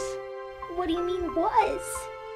Well, in her last assignment, she... Have a cookie. What the hell? You son of a bitch! I'm trying to give the worst news I've ever given in my entire life! Have a cookie. Get that out of my face, goddammit! What the hell's the matter with you? I said have a cookie. Okay, we'll have a cookie. Daddy, what's wrong with Mommy? Don't worry about that right now. Just do whatever the monster says. She seems sad. You know what'll help? A cookie. Yeah, sure. Cookies solve everything. Shut up! Man, I went darker faster than usual on this one. Insane? Yes. Hilarious? Also yes. Monster cookies, they're everywhere. Shut up!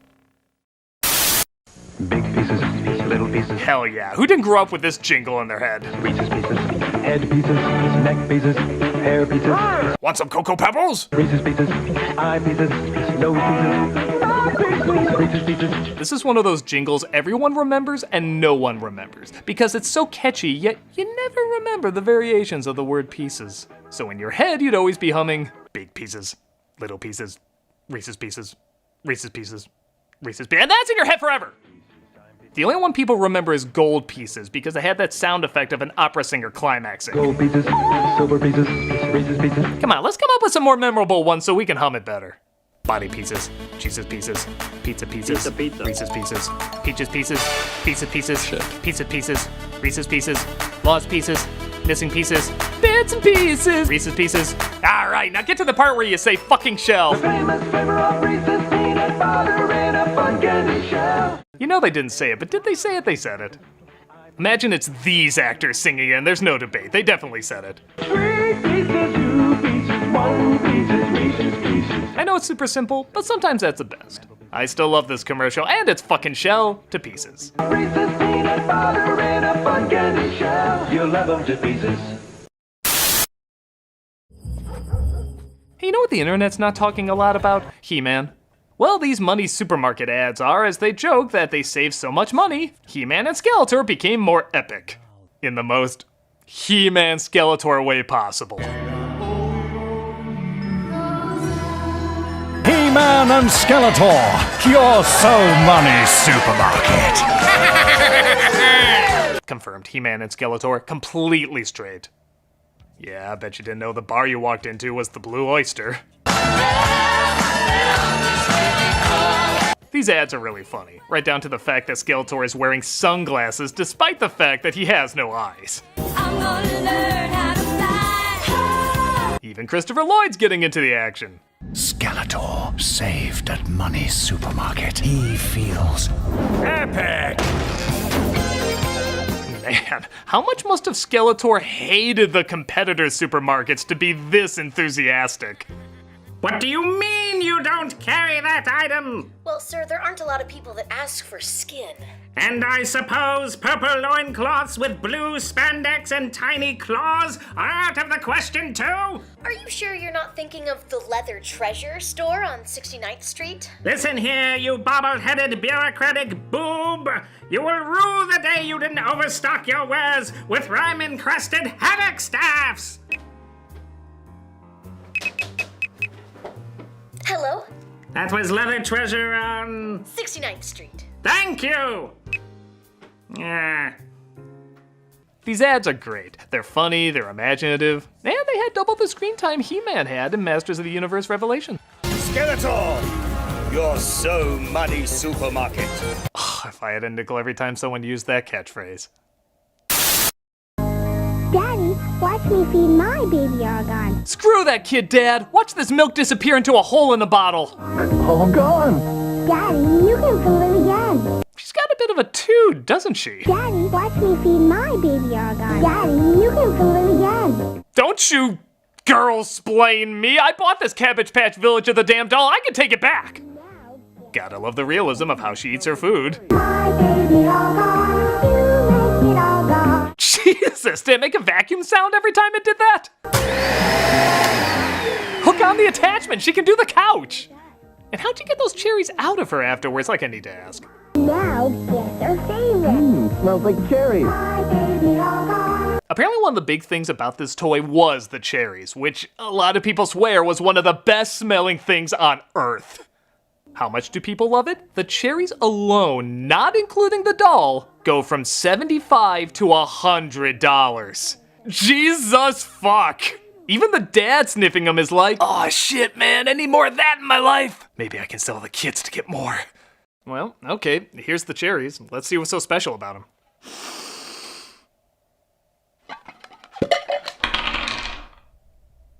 I knew it. An odd commercial, but clearly got the job done and left a big impact.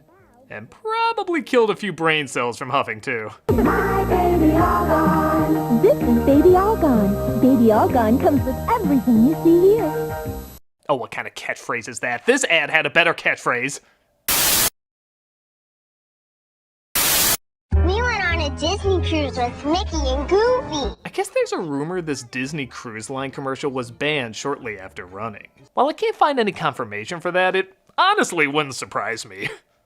It starts off innocent enough with a kid talking with her mom about how much fun she had on the trip. My own club and my mom had a mud bath with Daddy. Ship had a great spa. But then it ends with this topper. That's my baby brother. His name is Joe, but Mom calls him a little souvenir. Damn, Disney, I thought the Dick of the Little Mermaid poster was all you tried to slip by. Yes, this ad is corny, but I gotta give him credit for having the cojones to go through with this laugh. So much so that here's my top 10 jokes I'm gonna follow it up with. Mom calls him a little souvenir. Goofy was watching. He liked it doggy style. Mom calls him a little souvenir. Their condoms were shaped like Mickey hats. Mom calls him a little souvenir. No, really, they sell children. Mom calls him a little souvenir. It was in the Pinocchio wing, so that did help a little bit. Mom calls him a little souvenir. Candy is dandy, but the mini margarita is quicker. Mom calls him a little souvenir. And if they can't afford that souvenir, I might get a new mom and daddy. Mom calls him a little souvenir. I was wondering why Mommy kept thanking her little Steamboat Willie. Mom calls him a little souvenir. Daddy keeps asking, why does he look like Prince Eric from the meet and greet? Mom calls him a little souvenir. Mommy said her prayers a lot that night. She kept shouting, oh God, oh God! And the number one joke I can follow this up with is... not even my line to say, it's the announcers. Disney Cruise Line, come. Play me off, Paul!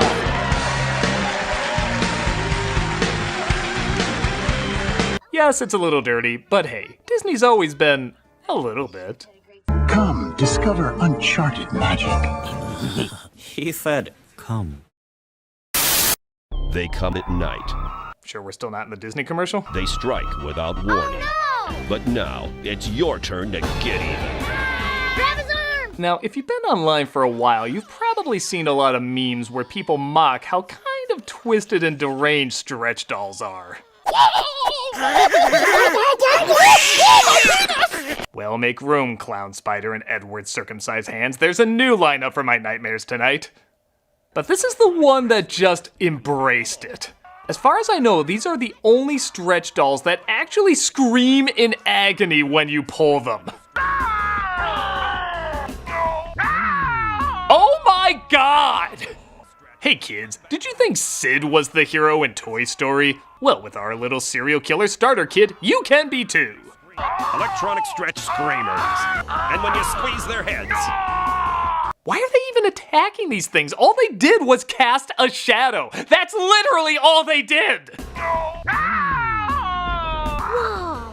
Someday I'll do this to something fleshier. They scream when you stretch them and come back for more. They're so lifelike, this one prays. Hail Mary, full of grace! They even make conversation before you torture them. Frank? Yeah? Last night I dreamed I died. That sounds wonderful. Oh God, here we go! Ah! It's pretty sick and demented, but... nope, that's all I got.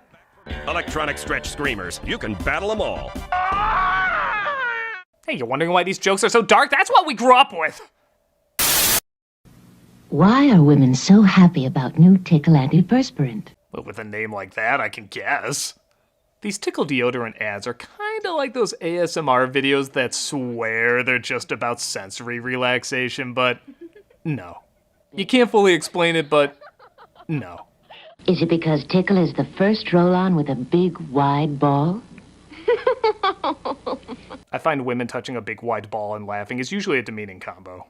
Everything about this sweater scene is even odder. Firstly, since everything is shot like a 70s porno, how can I not see what I'm seeing right now? Second, when her eye pops out, I swear it's something out of an A24 horror film.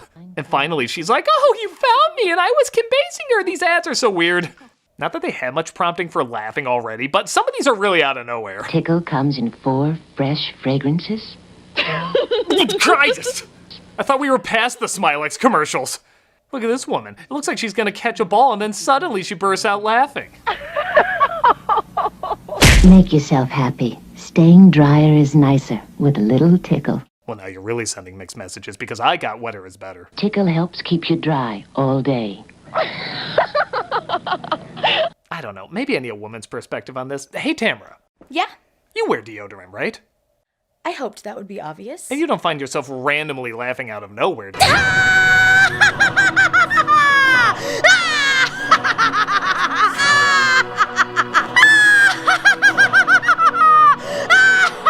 So, you use Tickle deodorant? Never heard of it. I'm sure the product's good, but this commercial's laughable, to say the least. Make yourself happy. Staying drier is nicer with a little tickle. The official deodorant of Totally Spies. No, really. There's nothing else going on. Head on, apply directly to the forehead. Head on, apply directly to the forehead. Head on, apply directly to the forehead. Head on, apply directly to the forehead. Head on. Apply directly to the forehead? Available at Walgreens. Oh, you switched it up. Way to keep us on our toes. Head on, apply directly Oh my god, it's not over? Did you feel we needed an intermission among all that repeating? Because you're right, please stop. Apply directly to the forehead. Head on. Available at Walgreens. Okay. We good? New, from the makers of How is this still going? I feel like the Manchurian Candidate. Like these are the secret words to activate me to kill someone. Activon. Apply directly where it hurts. Apply directly where it hurts. Apply directly where it hurts. Apply Activon arthritis. Oh, that you gave us one of? Available at Walgreens.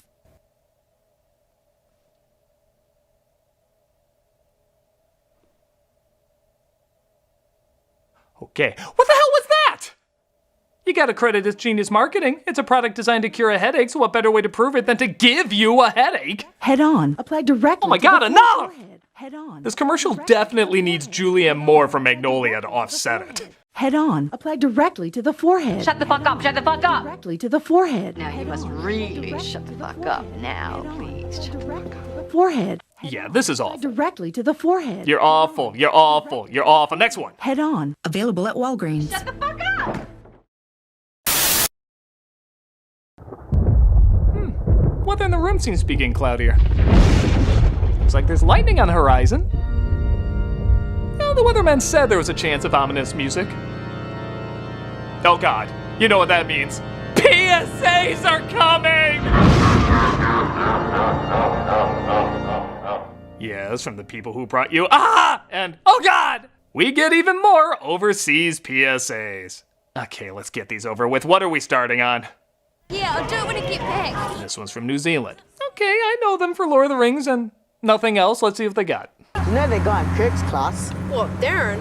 Nah, his mate, the one with the funny haircut. Him, he's such a geek. Well, hey, Oh Christ, just crash already! Oh, they're allowing us to know them before our hearts are ripped out. Or theirs, we'll have to see. He's so cool. He's at the weed, mate. Did he say weed? Is that legal in New Zealand? Yep, here we go. Okay. Thought it'd be worse. Jesus Cristo! How long was that girl in the air? That was like a cartoon!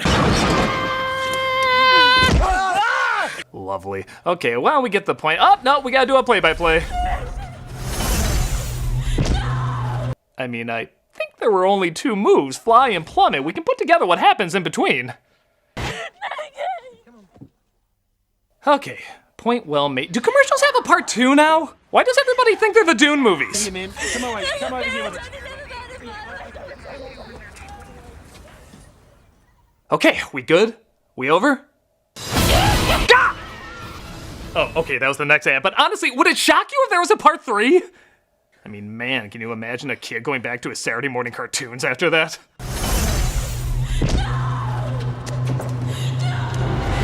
And That was fucked up. Congratulations, New Zealand. You're the new Canada, the new Britain, the new Northern Ireland. Yeah, that's right. It's a Northern Ireland instead of Ireland this time. I got it right. I mean, geez, what's the big difference between the two anyway? Okay, that was a big difference, but you get the point. You are the new messed up kid, New Zealand. Oh God, we got another one? Where's this one from? Australia? Train schedules can change. Oh, and trains are involved. That's gonna end well. Never enter a crossing unless you are absolutely sure your exit is clear. God. God, God, God, God! Don't play with trains. Game over, man! The world has made me afraid of everything! I take it this was a campaign. There were a lot of these.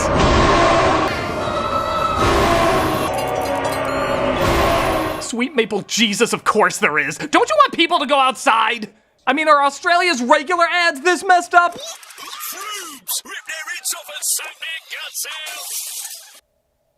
Let me guess, this was also a popular campaign. I hope.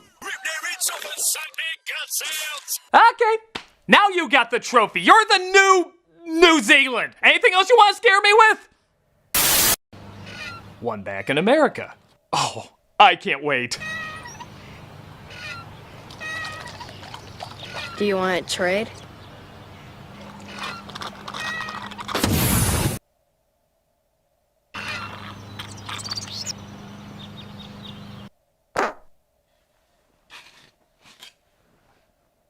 That's a brick. Okay, that is the most creatively disturbing thing I've seen in a while. Good job. What's it a PSA for? Respect the pouch! Respect it! Wait, this was an ad for Capri Sun? And not just an ad, this was also a campaign. The idea was some kid somewhere disrespects a bag of Capri Sun and is punished in a fitting way. And not just a fitting way, a freaky as hell way. Each of these is like a Scary Stories ending. When I first saw them, I swore it was an ad against drugs or bullying or, I don't know, something more warranting of such creepy imagery. But no, it was to sell a children's fruit drink you have in summer. And this is by far some of the most imaginative, unnerving surrealism I've seen on TV. Bitch!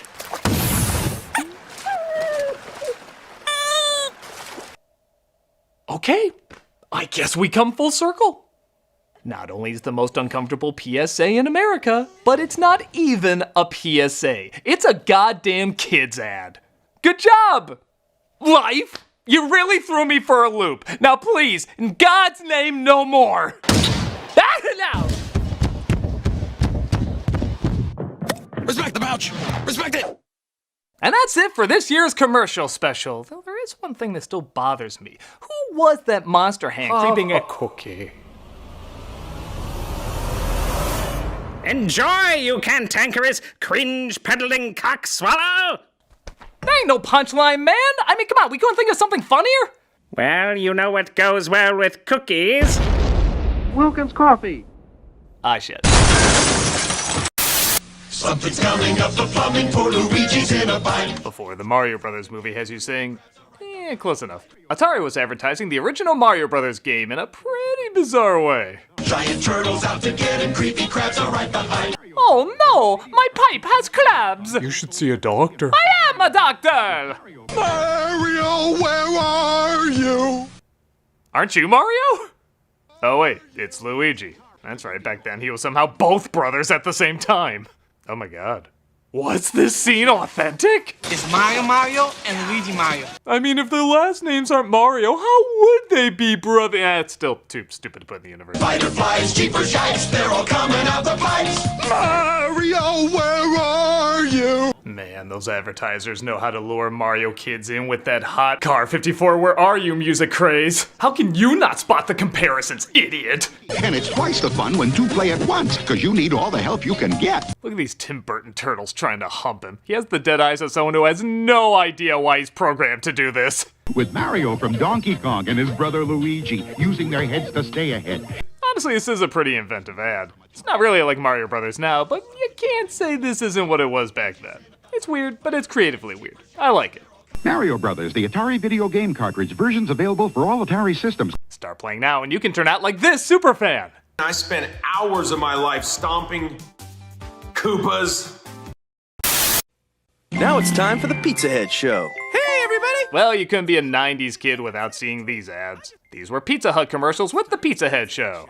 A lot of us grew up watching these ads. I have to admit, for a while, I hated them. Mr. Pizza Head was a high-pitched puppet who just wants to have a good time, but the narrator, who's just a pair of hands and a mean bully named Steve, always wants to make his life a living hell. Our team's playing a big game right now. Yay! Coach Steve says you're in the game. Hey, he's not a coach. Sure he is. Welcome to Kids Night. Hey, you need a date, Steve Rap. Wait a minute, that's not a girl. Sure he is. No, not yet.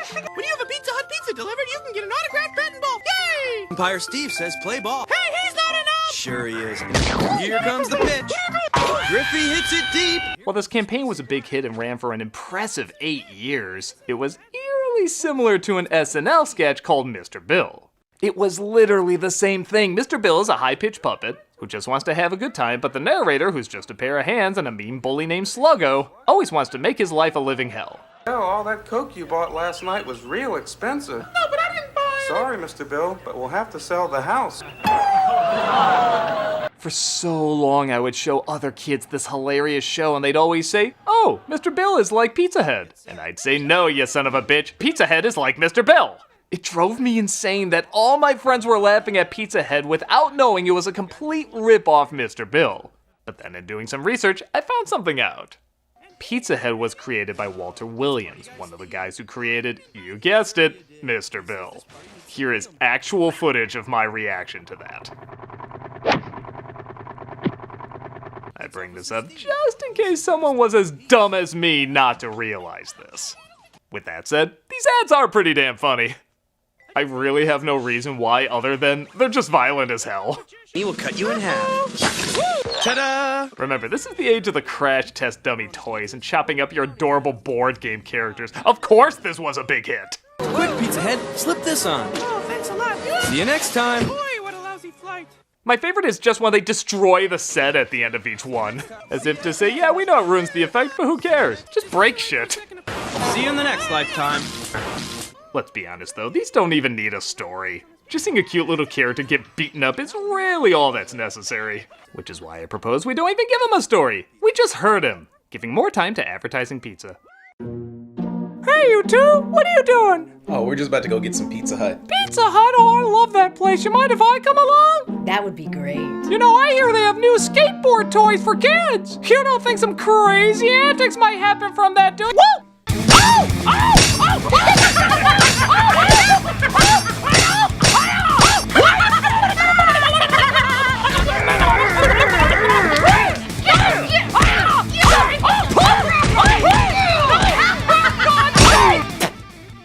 Gross. I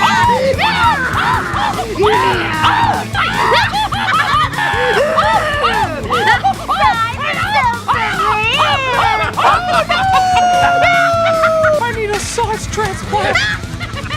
Tell my kids I love. Pizza Hut pizza is part of a complete breakfast. What? I don't know, I was just so distracted by the hilarious carnage. Oh, yeah. Oh, call Domino's.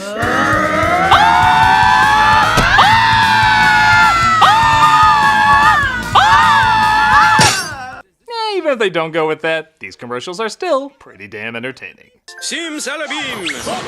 See you next time. Man, what a cheesy act.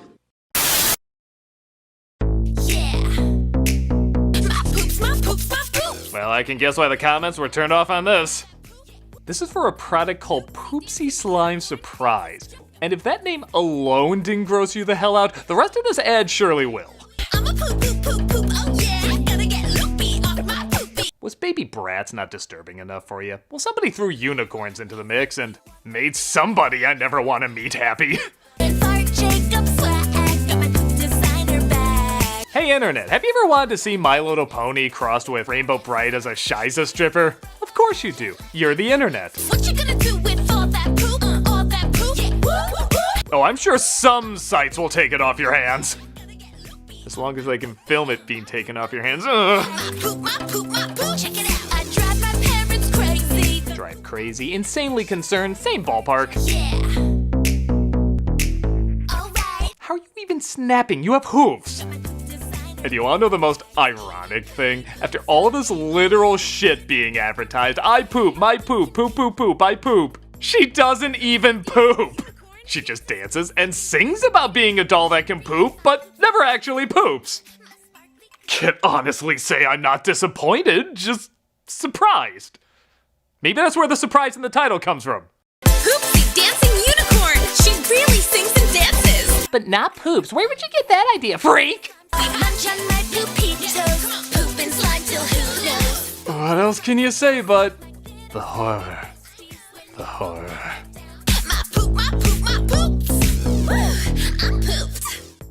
Here's all the no I have. Take all of it. Darling, it's our anniversary. Why so glum? Okay, so we know times change. We're a flawed animal. We're trying to get better as we evolve. But good, hot, instant Jesus, these Folger ads from the 60s or something else. The setup is always the same. The husband in a marriage doesn't like his wife's coffee, so she quickly buys Folgers in order to please him. Maybe you think that sounds shitty. It is, but just listen to the delicate way these husbands let them know. You make me feel very unwifely, McNaughton. Go barbecue. I still say don't serve your awful coffee with my steaks. Jesus, guy! Also, who the hell serves coffee at a barbecue? Oh, that's one of the nicer ones. Take a listen to some of these others. How can such a pretty wife make such bad coffee? I really should have kept the receipt for her. I heard that. Good! It's our anniversary. Why so glum? Well, it's your coffee. Again? Honey, your coffee just doesn't taste any good. Oh, this guy's a sensitive asshole. Look at him holding her hand. As if to say, it's not your fault your breasts hog all the fat from your brain. Did you ever see Larry looking so happy? Oh, honey, happiness is a vacation. Away from your coffee. Was there a bad coffee epidemic back then? Polio, we'll get past it. Influenza, we've gotten through worse. Bad coffee locked down until a divorce lawyer is safely escorted to every home. Is the coffee all right? Mm-mm. You mean it's as bad as yesterday? Mm-hmm. No improvement at all? Mm-mm. So you're not gonna stop having affairs with our next door neighbor Joe? Mm-mm. Clearly coffee's the problem in this relationship, isn't it? Mm-hmm. Ooh, what does Colonel Sanders Pringles Roosevelt have to say about this? Attention, ladies. I've set out a brand new, can't-miss, husband-pleasing coffee. Each one comes with a free mistress, guaranteed to look more attractive than you. It's my Jim again. You should have heard him this morning. Mary, your coffee is as undrinkable as ever. Oh, and Jim's usually so nice. Sounds like a goddamn sweetheart. You get the point. This neighborhood doesn't have a coffee problem as much as an entitled dickhole problem. I love this one dude who can barely look her in the face after she has the nerve to say he's kind of acting like a prick. Honey, your coffee's undrinkable. Pretty harsh. Well, so's your coffee. You know, the girls down at the office make better coffee on their hot plates. Well, see you later. This just in, millions of husbands impaled on their coffee makers. Wonderful anniversary, dear, and thank you for the flowers. You're welcome, darling. But if you could do one thing for me, Go down on you? try to do something about your coffee. Oh, they got it figured out. This guy rejects his wife's morning kindness, throws it on her garden, and then has the balls to point and yell at her like she's the one being difficult. Oh, this coffee is criminal. Honey, you killed the petunias. Then you admit it. Your coffee really is murder. I can see why this one's called Papa Eddie Solves a Crime. Papa Eddie's trying to figure out who cut off Papa Eddie's finger and shoved it up Papa Eddie's poop hole. My coffee, it's murder. Like I said, though, the answer is always Folgers coffee, because it's mountain grown. It's mountain grown. Mountain grown? Mountain grown for richer flavor. Yeah, do the symbol. No woman's smart enough to know what a mountain is. You know, it's a crime not to have delicious coffee like this all the time. We will, now that I've discovered the mountains. You mean you got the boob job? I'll give you no repercussions for that. No, you won't. These ads are terrible. Like, I know they're the 60s, but even the 60s is looking at this saying, hey, I don't know that Folger's asshole over there. And here's the thing, we don't have any PSAs to review this year. We couldn't really find any good ones, and we're also afraid YouTube's faulty age restriction might mug things up. But let's be honest, there's an unintentional PSA in here. You just gotta look close. Yuck, honey. Yes, dear? I finally let you out of the storage closet, and this is the coffee you make me? Well, that's a little harsh. So is the coffee. It's murder. I know. I put arsenic in it. Another escape attempt? Well, I would like to know what the sun looks like. I'm sorry, honey, but this just won't do. I'm afraid I'm gonna have to. Would you get that? Get what? That would be the door.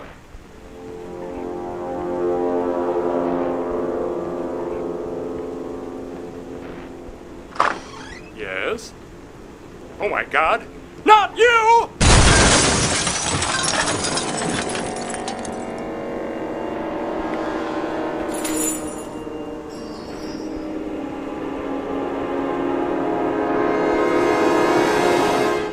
Salute Wilkins Coffee. Forever, my love.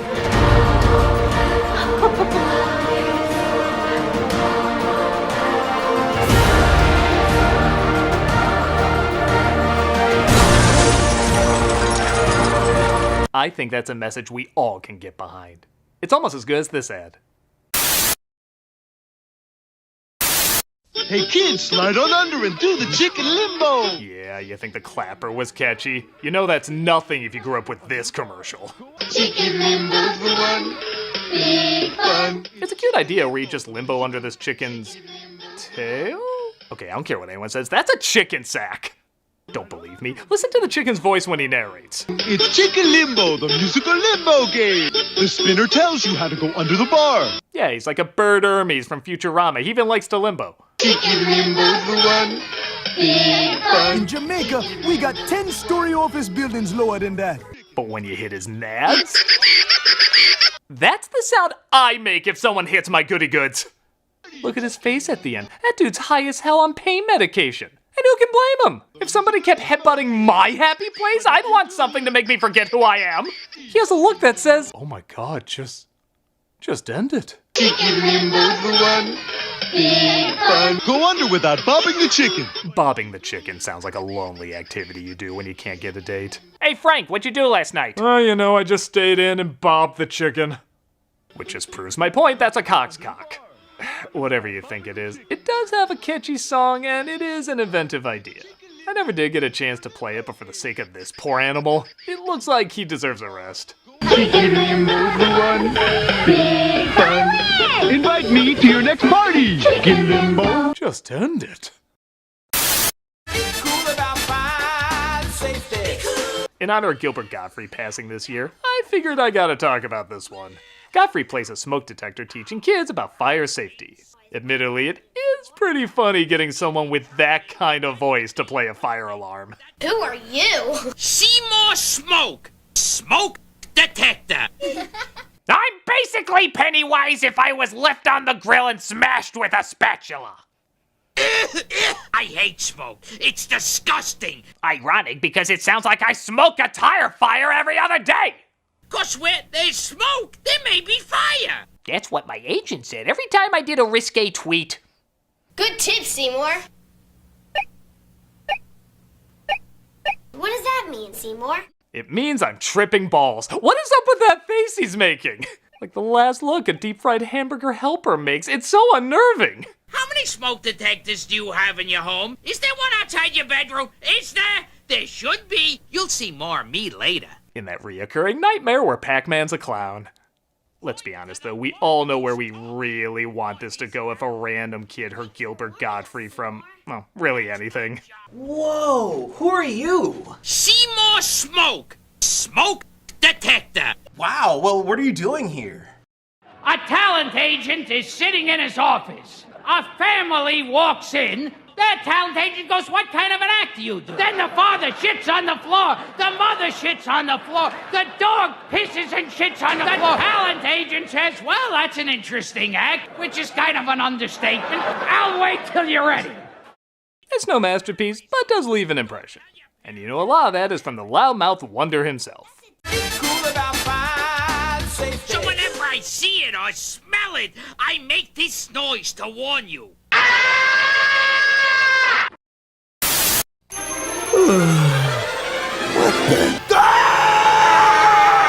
This is an ad for chips. Clearly self-explanatory in case you didn't catch on. This is a weird series of commercials for something called Eagle Chips. You'd think they have something like an eagle, but nope, it's a disembodied face. Whoa!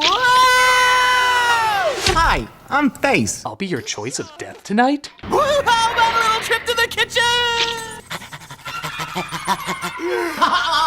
How did this mascot not catch on? Oh, give it this. It is freaky as hell. If the mask has Son of the Mask, then Son of the Mask has this. You got anything to eat? I got these Eagle snacks. Eagle snacks! Eagle, eagle, eagle, eagle, eagle, eagle. I laced them with fresh Molly this morning. That might explain some of the things I'm seeing.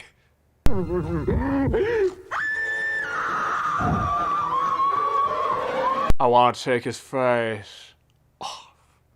And also turn this ad off. What the hell else am I even supposed to say? This is a product that went from the Odd Couple advertising it. Eagle chips are the quintessence of taste and crunch. Each chip should be savored. To goddamn this. Hi, I'm Face. Show!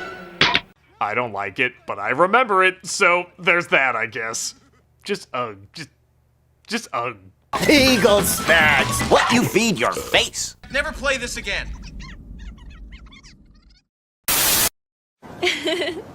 どうしたの？トールさんが避けるグミ咲いてる時の顔が好き。 Oh my god, this has to be one of the best long-running commercials. It's from Japan, and it's advertising a candy called Sikaru Gummies. It starts off humorous enough with a couple sharing candy, but then discover a man eating a long piece of candy, immediately turning the woman on. Long,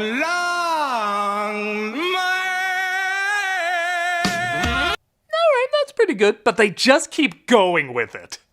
In the following commercial, she sees him at a different location, and the song once again plays.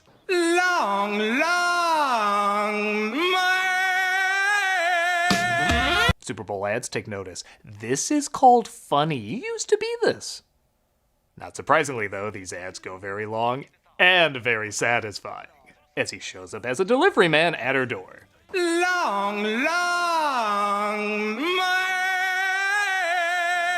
Somebody order a Dick Ray.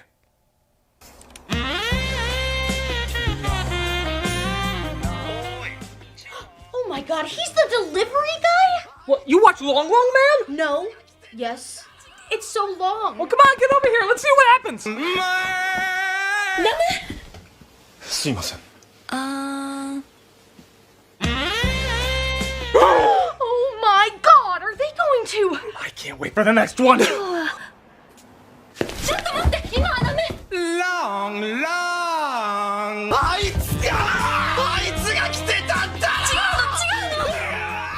Oh my god, I haven't seen this one. Wait, you watched Long Man too? Yes. I mean, no. I mean, it's so long. Get in here! ちーちゃん実は私もう長くないの。ちーちゃん Oh my god, is he gonna... Get your ass on that couch! ちーちゃん僕と結婚 She already has a good man. But long man is long man. It's so long.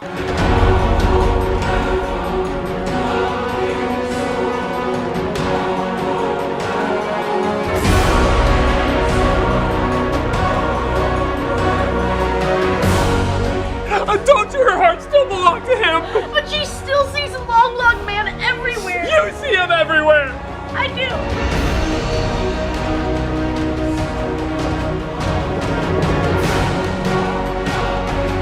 At her wedding? He shows up to her wedding? I knew you'd come for me, long man. I mean, her. I knew you'd come. We all knew.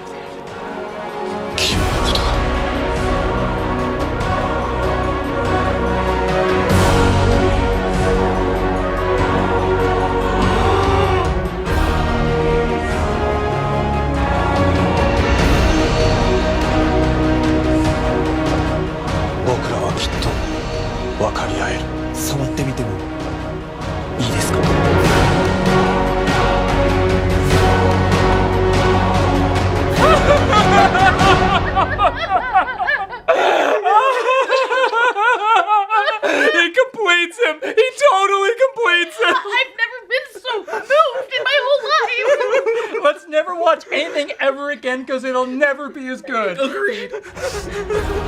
Thank you all so much for sharing this beautiful moment. I'm the nostalgia critic, I remember it, so you don't have to. Will you all marry me? What? No. Yeah, I don't know why I asked that. Joey, we're going to Ponderosa. Here I am, just like Bill Cosby in the new movie Leonard Part 6. Every noun in that sentence you should stay far away from. Bill Cosby, Leonard Part 6, and Ponderosa have all been clarified as great dangers. On yet another secret mission. In no reality is Bill Cosby giving you thumbs up a good thing. Arriving, I enter cautiously. To say that's something Cosby didn't practice would be a severe understatement. Then I see it. Now get a Leonard Part 6 mini spy camera at Ponderosa. Cosby shouldn't have a secret camera. I think he's kept enough secrets, don't you? For only 99 cents with any purchase. All right. Hi, Leonard. Mr. Cosby, you know you have a 100 feet restraining order to touch literally anything. There's a family feeling at Ponderosa. Family feeling might not be the best choice of words there. I also love Cosby wouldn't bother to show up for an ad for his own movie, but he was all over Jell-O like him being all over something else. I can't imagine why he showed up for these ads more. We've got jigglers.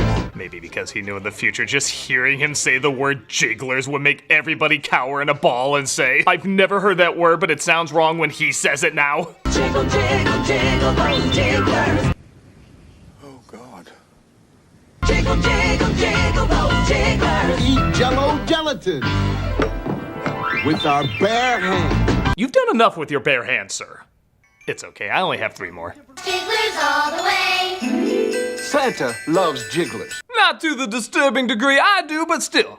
Oh, what fun these jigglers are when Santa's on his way. Never playing that clip again. Santa won't miss just one. Oh, Bill, oh boy. My lawyer has an airtight case, she'll never take me alive. Oh, for stealing jigglers, yeah, okay. In a way. What the hell was I talking about? Oh yeah, Leonard Part 6. God, they knew what every kid wanted to be in 1987. I guess for what they had to do, this was probably the best ad they could get out of it, but I think it goes without saying just about everything that happened in the future tainted this ad's reputation. Too bad. Though is it? There's a family feeling at Ponderosa. Well, at least it wasn't an ad for Twin Peaks. The harsh planet of New Texas. Christ, I already love this ad! Old Texas got sick of threatening freedom, so they made their own planet on Mercury, which is almost as warm as Old Texas. Holds a substance so precious that outlaws from every hole in the galaxy come to steal it. Curium, the irreplaceable fuel of the universe. A little subtle in a post-unobtainium world. You may want to try Can't Quite Gidium, or Oil Gold Tisis, or Obvious Commentary Pretentiousness. Without its red crystals, no ship could fly. No machine could work. Someone was needed to protect the curium from the ultimate outlaw, Tex Hex and his evil gang. This whole ad is Dune if it was written by Ted Cruz.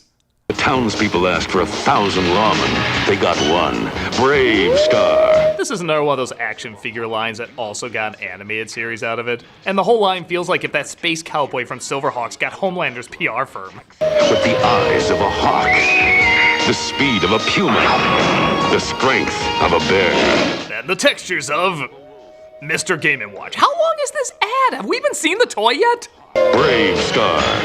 Oh, that's what he looks like? I mean, I guess he's not bad, but for all that build-up, I wanted Clint Eastwood with like a T-800 body.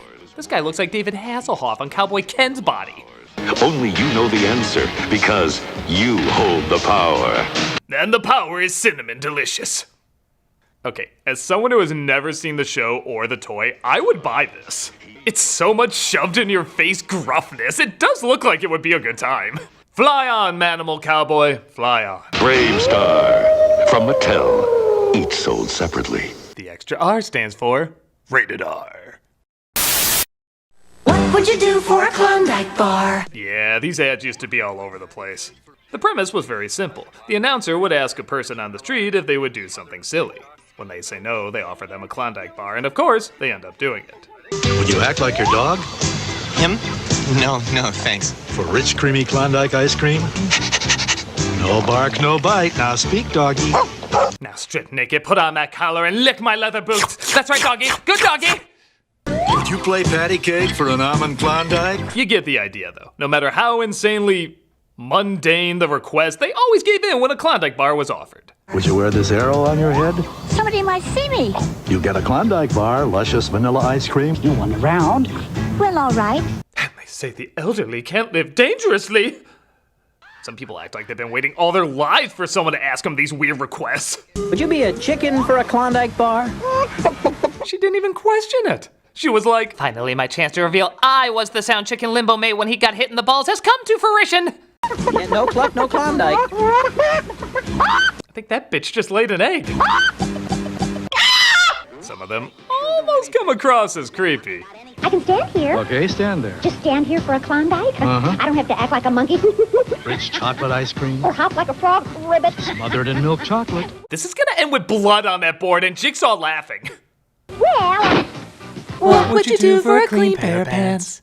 Maybe every 10 years these ads make a little bit of a return. Hey Shakespeare, would you write a TV sitcom for a Klondike bar? What you talking about, Willie? Some of them fresh out of mushroom hallucinations. But the big issue is that what was asked of them was never crazy enough. What we really need is a few of these. Would you choose which of your children would live and which would die? No. How about for a Klondike? Susie. Would you unleash a 12-monkey-style plague that wiped out humanity? No. How about for a Klondike bar? Still no. How about for 2 Klondike bars? Oh, that's cool. Would you kill a person? Yeah. I didn't even offer you anything. That's okay. Am I the person? You're just gonna have to find out.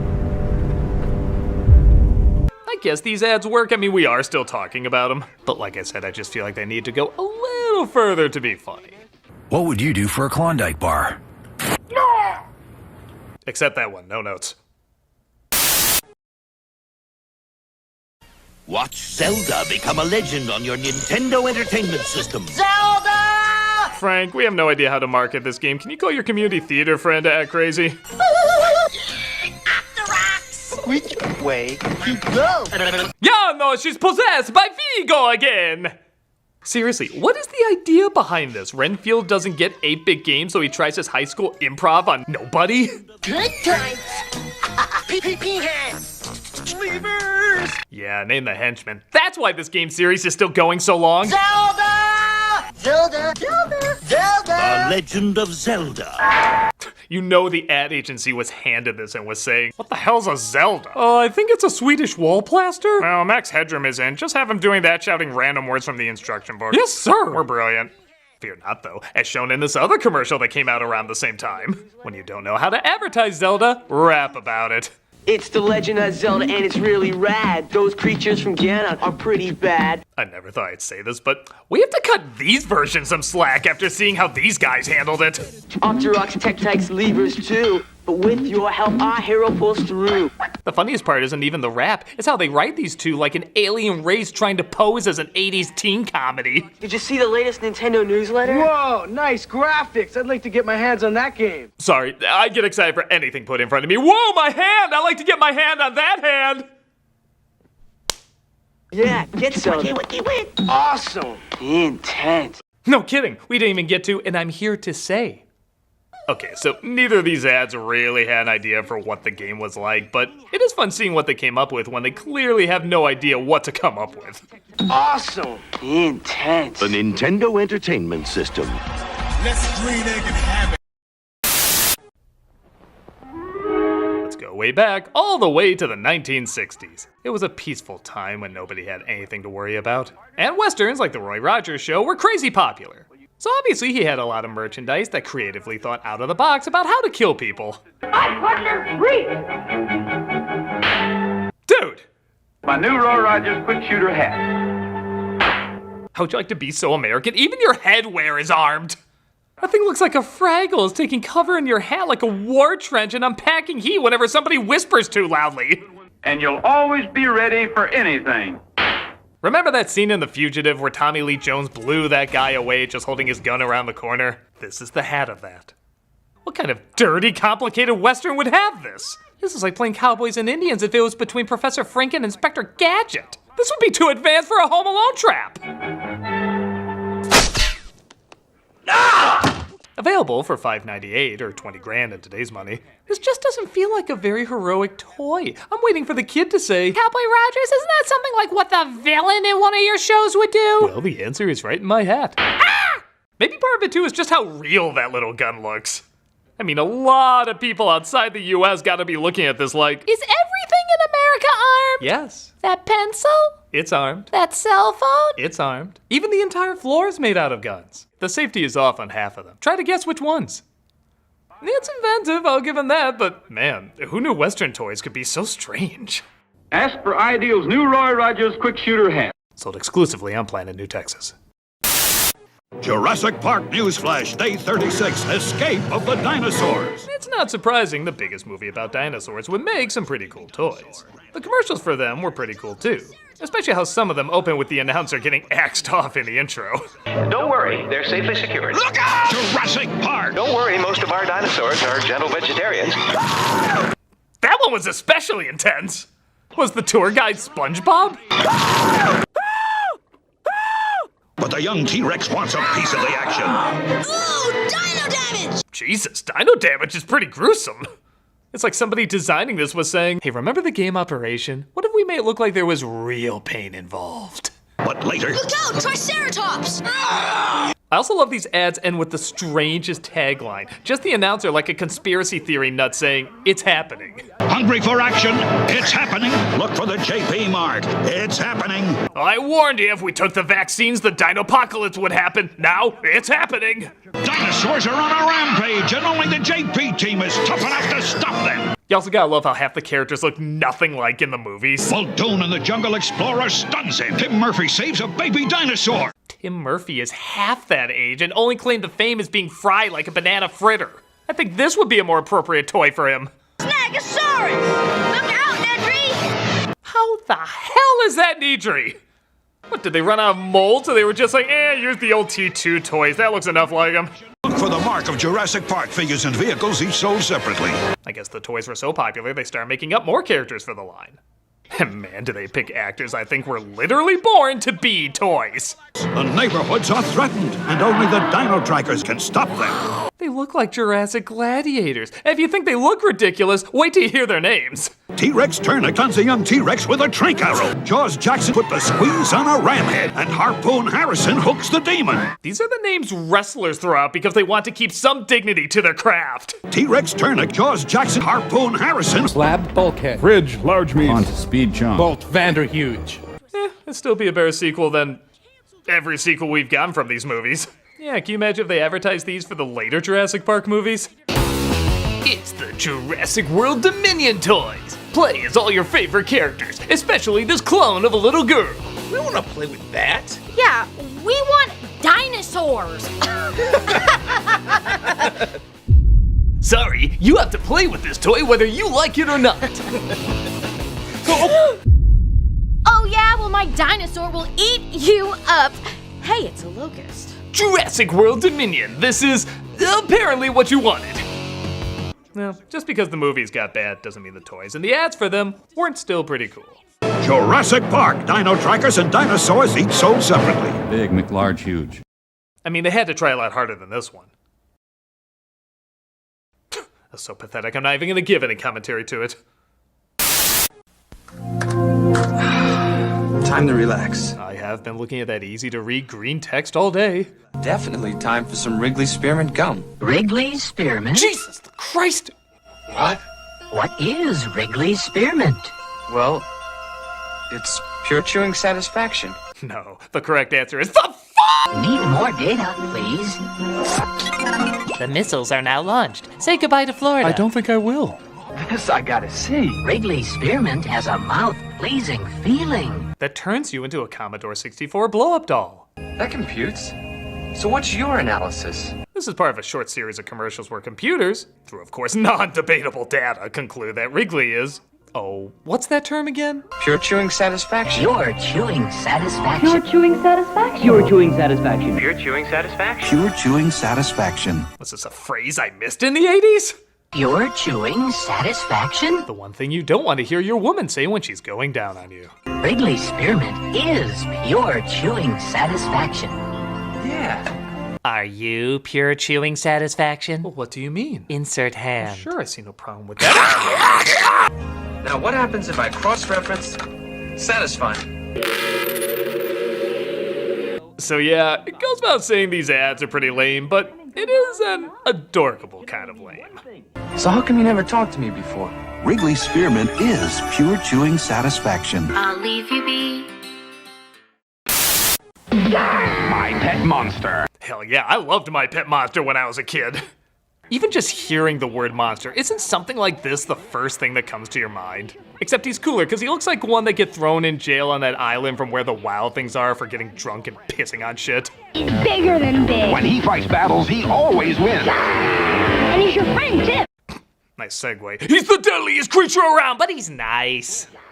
The coolest part was the breakaway chains, which I know a lot of kids, including myself, were like, holy shit, this thing is like preschool steroids. And then when you get them, it's just Velcro and plastic. Honestly, it was probably harder to keep them together than to break them apart. But this boy seems to like them. Breakaway, too. Calm down, kid. Even Frosted Flakes would be like, do my kids sound like that? You're a tiger. I'm raising some dorks. My Pet Monster, you're busting loose. He's big. And scary. And helps people, too. Okay, getting some mixed messages here, Ad. He's big. And scary. And helps people, too. He just did my taxes last week. I didn't know plastic chains were deductible. My Pet Monster plays all day. Tough. Awesome. Looking great. The funny thing is, they tried to market it as a girly toy, too. Like with the spin-off, My Monster Pet. A monster pet. Which, by the way, what is the hierarchy of these things? Did, like, My Pet Monster enslave My Monster Pets? But look, they suddenly go from creepy and gross to soft and lovable. Straight up for action. That a monster pet, but monster pet's a good pet, too. And so friendly. And okay, I'll just say it. When the chains are on a girl, it looks like the monster is kidnapping her. Don't give me that look. In the other commercial, you were looking at this scene saying, are they playing or is he dragging her to his NERF dungeon? You know this is a little messed up. Uh-oh. Beware of monster pets. You get detention, you get detention, you get detention. Nobody should bring a toy to work that has a Shrek dick nose. And he's your friend, too. And all your friends will want him for their friends, too. Okay, it's a little odd, but it got me hyped for the toy, and all these years later, I still think it looks pretty cool. My Pet Monster has breakaway chains from M-Toy and American Greetings Company. And don't forget to check out the movie. Oh, don't do that. Well, you guys sure look like you're ready for a good time. Was everybody in the 80s a psycho?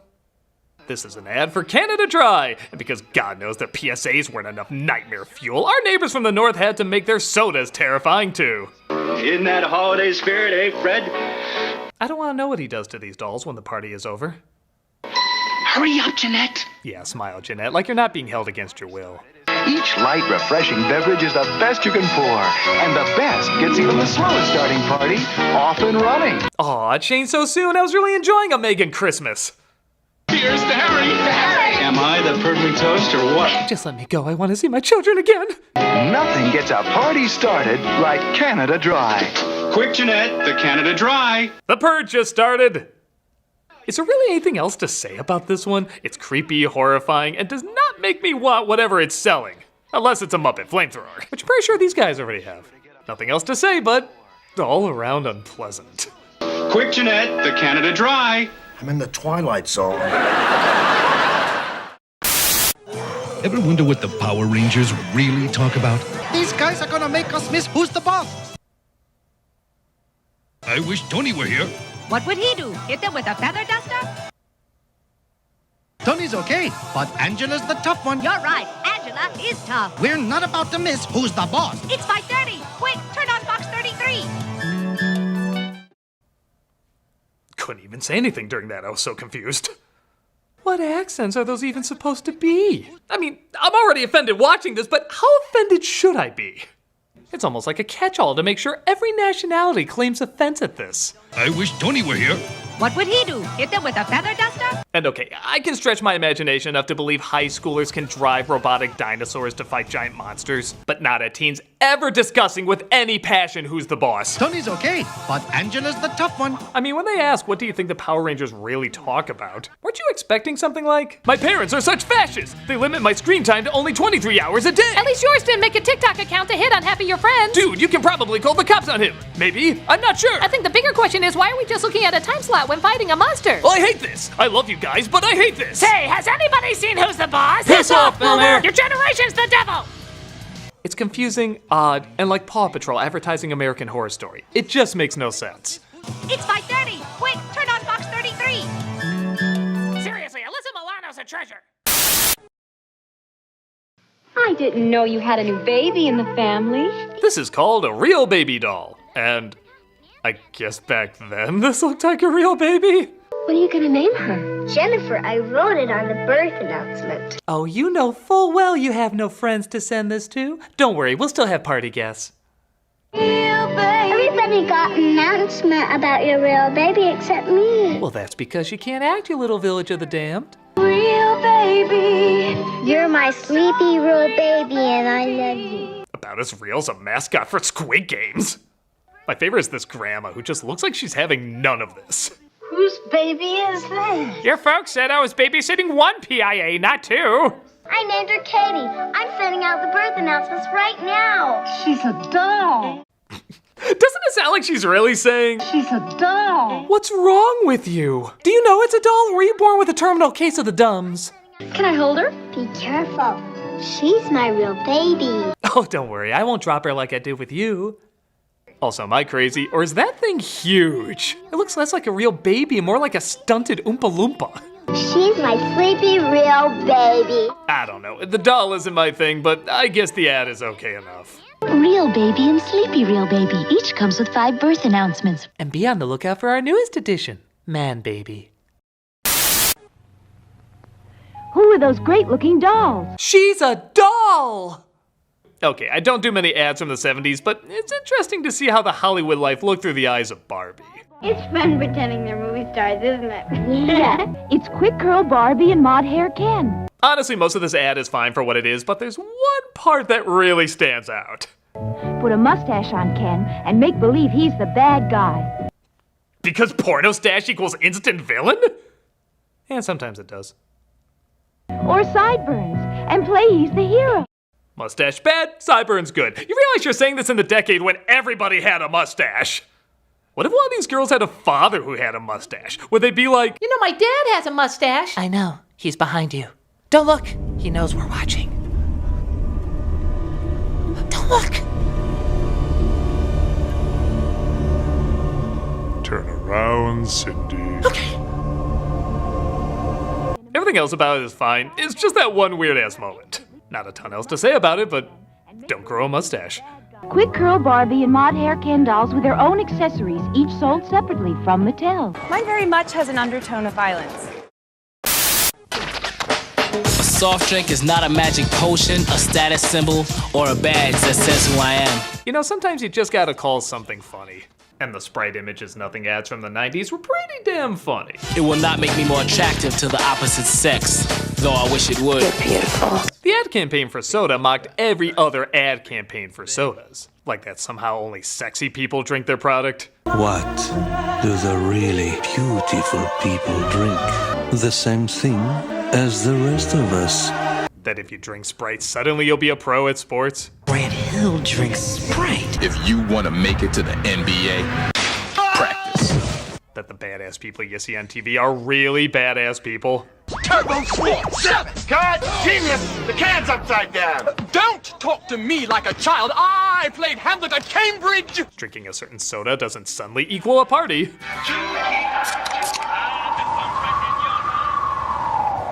Oh man, line's busted. And like I've joked about several times on these commercial specials, some mascots are downright terrifying. That's because there's a delicious ray of sunshine in every drop.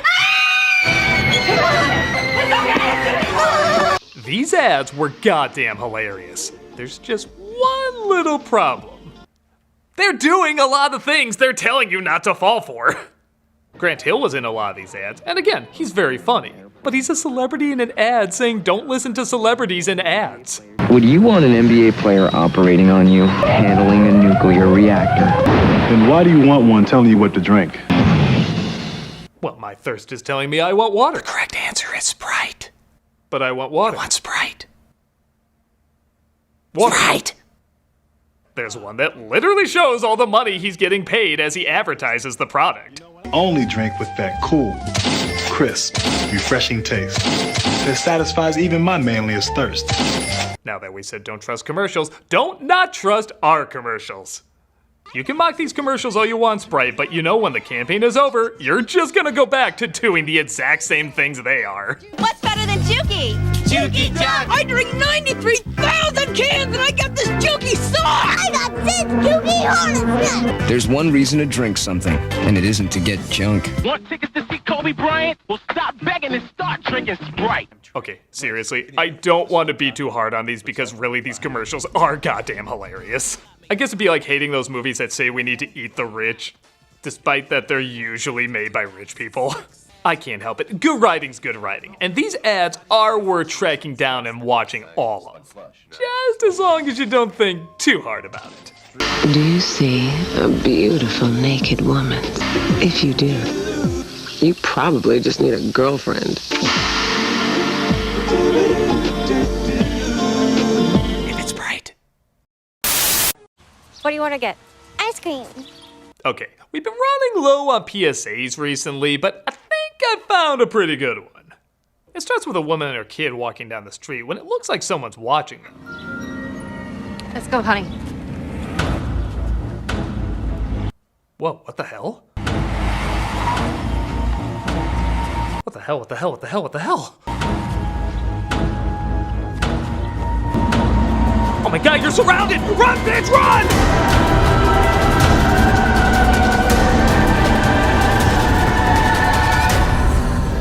Together, we can find a child by signing up for free wireless Amber Alerts on your cell phone. Excuse me, I think my brain needs to explode. Holy shit, was that a good twist? I 100% did not see that coming. First of all, talk about the most intimidating Good Samaritans. What, did they get them on loan from that Harold and Kumar joke? Even that van, I swear, was giving me evil eyes. Who's driving a windowless van and not up to something? Screw what I was saying before about these girls. They were probably the ones doing the abducting the whole time.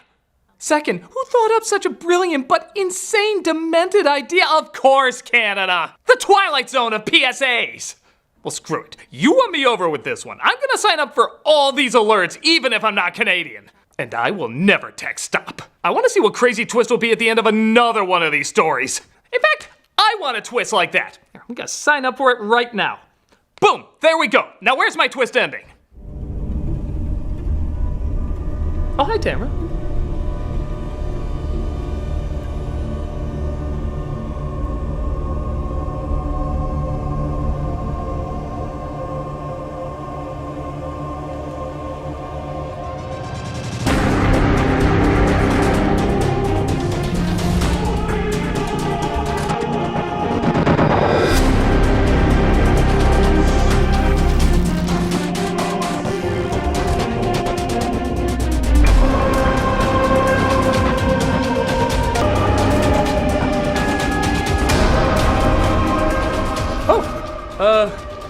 Hi everybody. What's up? I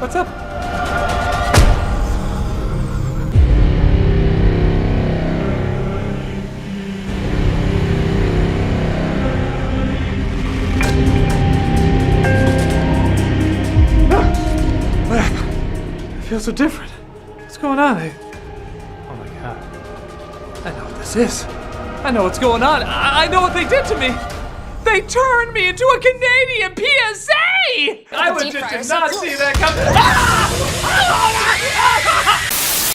Where am I now? Don't you put it in your mouth. Don't you put it in your mouth. Don't you stuff it in your face. Oh god, they're so creepy and unpleasant. So it might look good to eat. So it might look good to eat. Oh jeez, I can't look at them. Take me away. It might look good to... Now where am I? Oh no, not this one.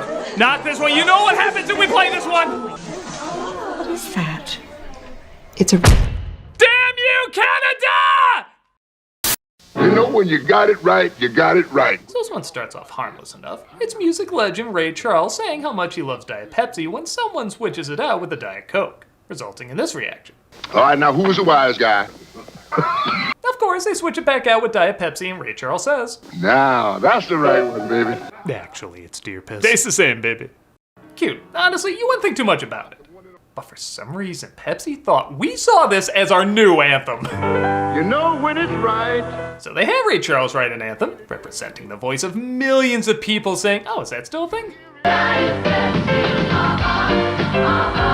got the right one, baby. I can't really diss this song because it is catchy, but it's how bizarrely massive they made these ads.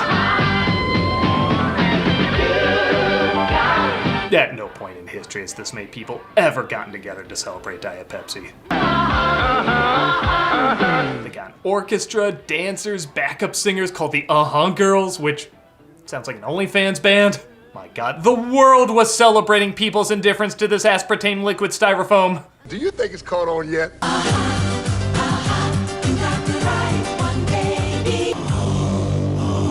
This temple is reserved only for the most sacred of deities and deities. Irresistibly sippable, uncontestably Tasteable and eminently wonderful. It extended to places we didn't even know got Diet Pepsi.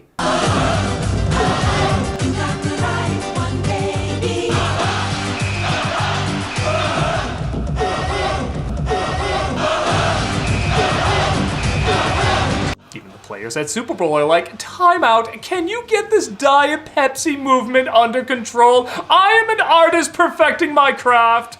Celebrities were joining the movement like Jerry Lewis, Buddy Hackett, presumably just showing up like this. Weird Al traveling through time, the Beastie Boys. This was truly the voice of a generation if you were born in the 20s. I'm a changed man. This is the right one, baby. It's got a hold on me. I think that is where Andy Dick is working right now. The movement extended so far, even Congress got involved. Do you have any knowledge of a secret ingredient in Diet Pepsi? I miss the 90s when our biggest political problems were this and Cobra. An ingredient that gives Diet Pepsi an unfair advantage?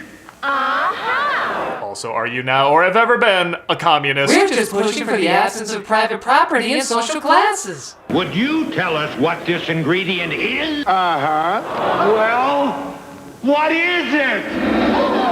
Jesus, I thought I flipped the table for a second. What is it? That goddamn foot up your ass!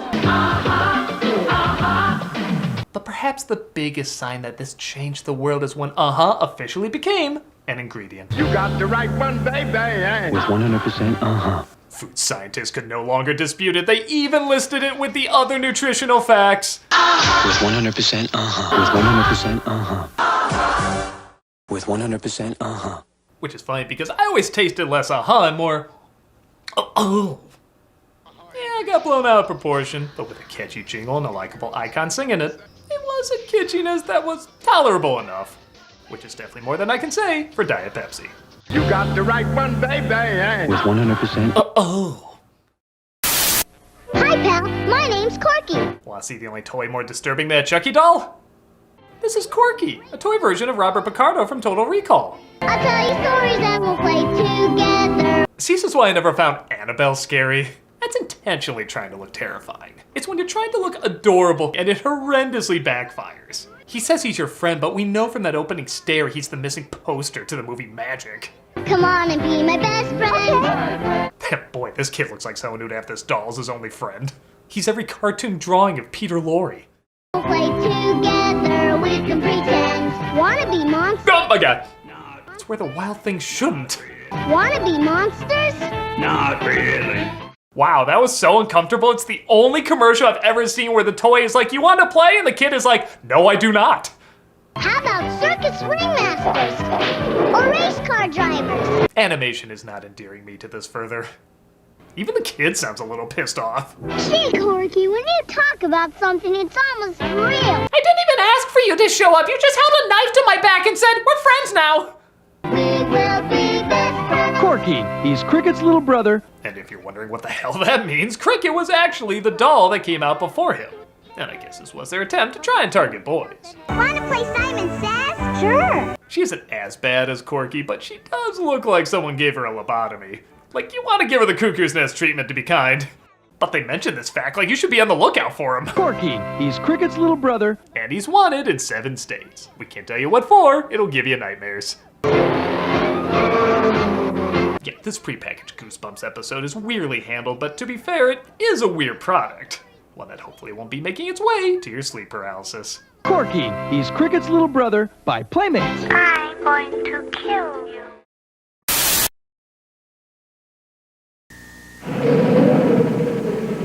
Blindfold, monsieur? No. So in the 90s, Tombstone Pizza was looking for an ad campaign to increase their sales. They came up with this scenario where it's a person about to be axed off, and inevitably, they always ask this question. What do you want on your tombstone?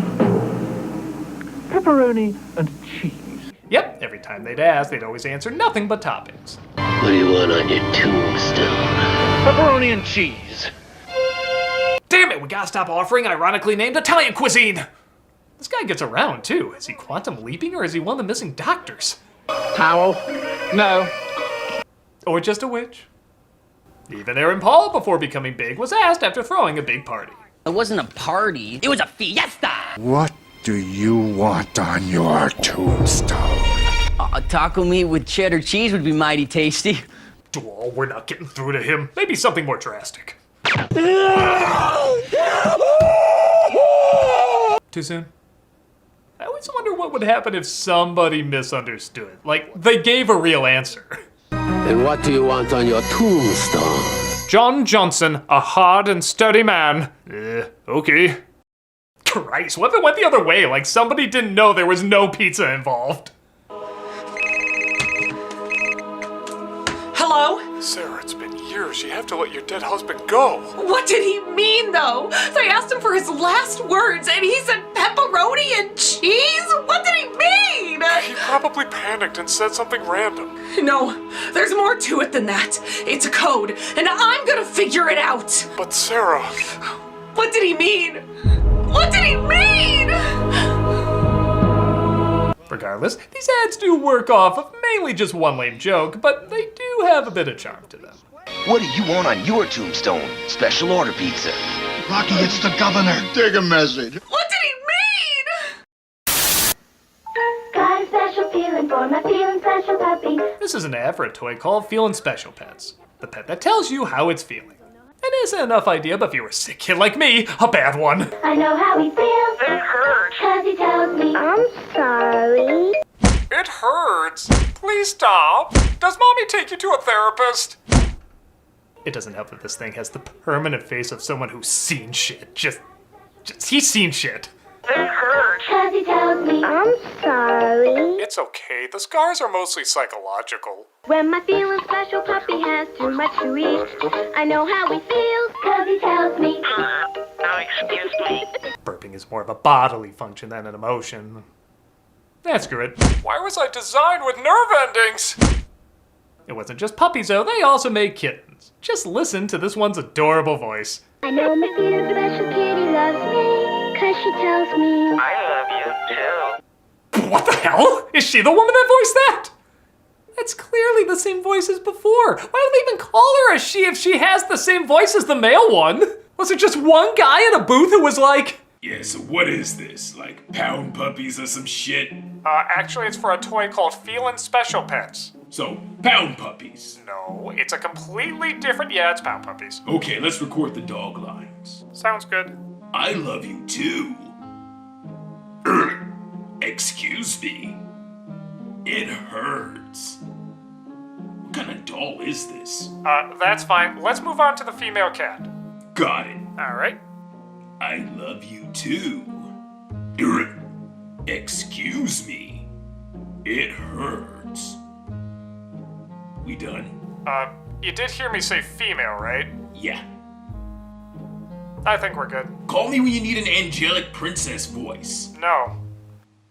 Then we even put the title of the product on screen. Maybe because the idea of spelling out in text, when you touch them you'll know how they feel, just sounds eerie.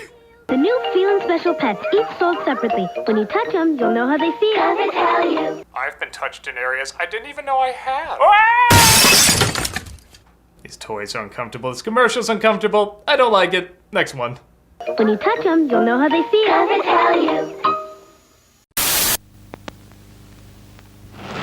Come on, kids. Before working on Roger Rabbit, animation director Richard Williams did a lot of commercials and PSAs. And one of the best known is Superman stopping a villain trying to get kids addicted to smoking called nicotine. Just gonna take a wild guess and say his parents smoked. If you want to grow up fast, take one of these. Nick's not often invited to the Legion of Doom. They felt his low-stake plans were rubbing off on Lex Luthor. Now you'll tell me why Superman peanut butter tastes so great. Superman, is it hard to give up smoking or is it easy like nicotine says? Metropolis being a European city as of late. Not so fast, nicotine. If you want to go up fast, take one of these. Why does Superman sound like a 70s kung fu movie dub? With my X-ray vision, I can see the harm cigarettes do inside people's bodies. That's why I never say yes to a cigarette. Unless Lois smokes them, of course. You really shouldn't smoke, you know, Miss Lane. Don't tell me lung cancer, right? Not yet, thank goodness. You know, I literally punched a man into space for this. His frozen corpse is crackling over Jupiter as we speak. Not that this villain's evil plans were always the greatest. Great story! An old wizard teaching kids tricks with cigarettes. Wow, the 80s were looser than even I remember. Even Joel Camel would be like, you need a conscience. If it's a puff you want. It's nicotine! Soups would always defeat nicotine, granted his methods were a touch less subtle in the Zack Snyder version. I must stop nicotine from spreading cigarettes. How'd this even happen? They're a tad corny, but Superman should always be at least a little corny. I have a soft spot for these PSAs no matter how goofy they can be. And that's why I never say yes to a cigarette. Meet the Puttermans. So we all know the Energizer Bunny really took off, but sadly, Duracell didn't have a mascot nearly as iconic. Well, that was all about to change in the 90s, or so they thought, with the creation of a family called the Puttermans. Duracell was so excited for them, they even had a teaser for the commercials. Just your typical suburban family. Well, sort of. Makes you wonder, who are they? Silly question. The Puttermans. You'll meet them this fall. Rated R. Yeah, seriously, even the trailer is like, what are we doing? These things are freaky. Not a very interesting piece. Reminiscent of early Dadaism. What's Dadaism? My best guess is they were trying to replicate the success of The Simpsons, but they look more like British Bake-Off cake sculpted like Dick Tracy villains. Instead of is it cake, it should be is it human? Is everybody using Duracell batteries? The idea, I guess, is that there's some sort of robotic toy family always using Duracell batteries, and somebody inevitably uses a different battery, resulting in them breaking down. And that's it, that's every ad. Enchanted yet? We were living in Tulsa with your great Aunt Emma. We shared a one-room apartment! Herb, did you slip her one of those other batteries? Me? Seriously, she is dead though. Even if we bring her back, she didn't have a battery save option, so she won't remember who she is. Batteries are batteries, Moo. Sometimes there's a twist, like somebody else will have a Duracell battery so they'll go even longer. I have a long-lasting Duracell battery. The fish has a Duracell battery too! Good thing I got a long vacation! I don't care, I'm just wondering to let the henchmen from the Rocketeer procreate. They're not even walking in this one. They're floating. What do you expect when you're a family of Satans? She has been running on the same Duracell battery since the Ice Age. If you're thinking to yourself, that boy looks like AI trying to eat Jimmy Neutron, that's because it is Jimmy Neutron. Yep, that's his voice actress, whose name I'm not going to attempt to say again. Played by Debbie Berry. Played by Debbie Berry. Debbie Derry Berry. Played by Debbie Berry. Looking like one of his failed experiments is wearing the skin of Dash from The Incredibles. Ah, the fresh autumn air.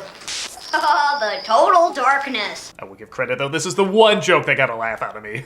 Where are those darn flashlights? Still works. Where's mine? But I'm pretty sure you could just play that scream anywhere and it'll get a laugh. See?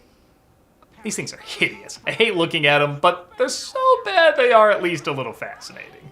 No matter how lame they got, I guess to some extent they are still worth talking about years later. You can't top the copper top.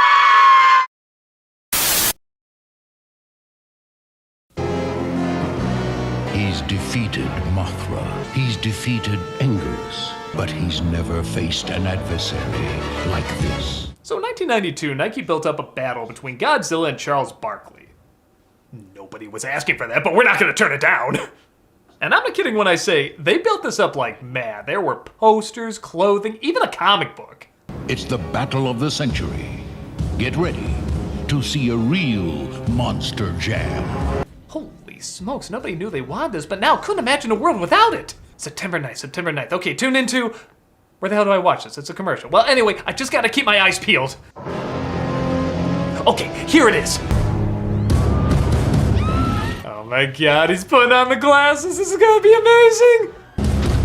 Okay, his tail knocks the ball up, but Barkley retrieves it. He fouls that scary monster. Point goes to Barkley.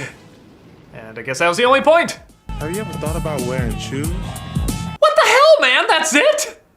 I mean, I know it's a commercial, you only got so much time, but I don't know, split up into parts, pay for extra airtime. The Energizer Bunny versus Darth Vader was more epic than this. Dude, the freaking comic had side characters, Godzilla melting the ball, playing in a canyon, getting lizard shoes, a magic silver dollar that makes Barkley huge. It didn't make any sense, but that's the kind of bullshit we wanted. But this, I'd rather watch... You almost made me say it. Great build-up, great looking production, but man, what a lame payoff. Have you ever thought about wearing shoes? That's a lot of shit. Oh, this aged amazingly. Why do I love you? Oh, that's your biggest crime? Why does something that feels so good hurt so bad? You don't know the half of it, my friend. Do you love me? Is this a trick question? Believe in me. Gonna be hearing a lot of that for a while. Unforgivable. Okay. Where's the Mad TV logo? This clearly can't be real. I mean, wow. That was literally every line you could make a joke out of. I don't know if I've ever had that with a commercial. That was actually kind of spectacular. Oh, and this is technically a review, so looks nice, sounds nice, edited nice. Man, did you nail the product name. What else can you say but... Unforgivable. Oh my god. Oh, look, a lamp! Okay, so I think most people are familiar with the Red Bull commercials. In 1997, they started using the slogan, Red Bull gives you wings, indicating it gives you a lot of energy. Red Bull gives you wings. I never thought it was that funny a line, but I guess I do still remember it, and to say other people do is an understatement. Red Bull gives you wings. These animated ads always showed someone benefiting from the drink by sipping a can and, you guessed it, growing wings. Because Red Bull gives you wings. Yes, but it also stimulates the mind, so get downstairs and open the blooming door. The scenarios are fine. Again, I don't think they're hilarious or anything, but tend to get the job done and has a very clear identity. Truth be told, I don't think there's a ton to talk about. Except for one ad. Yes, I'm literally talking about all these commercials just so I can focus on one specifically. It opens with a very tall dog walking with her puppies. Trailing behind her is the father, who's incredibly short but incredibly proud. The ad is so smart at letting you just look at the height differences long enough that you have no choice but to ask, okay, how do they do it? Even if she crouched down, he wouldn't be able to make it up there, but they seem satisfied and clearly they've been doing it somehow. And then, with virtually no talking in the ad, we get our answer.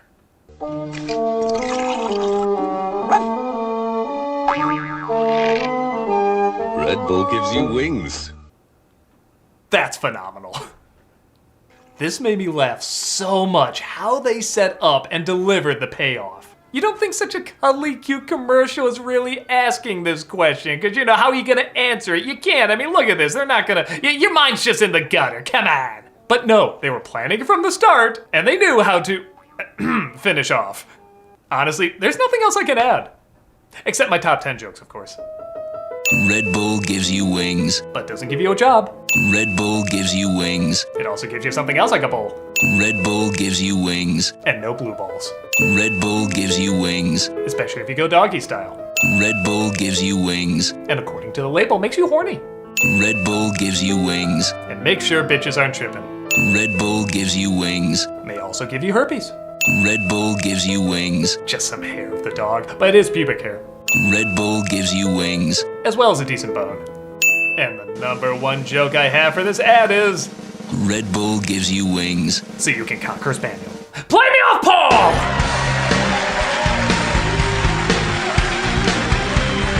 These ads are fine, but man, this one really raised it to a new level. Red Bull gives you wings.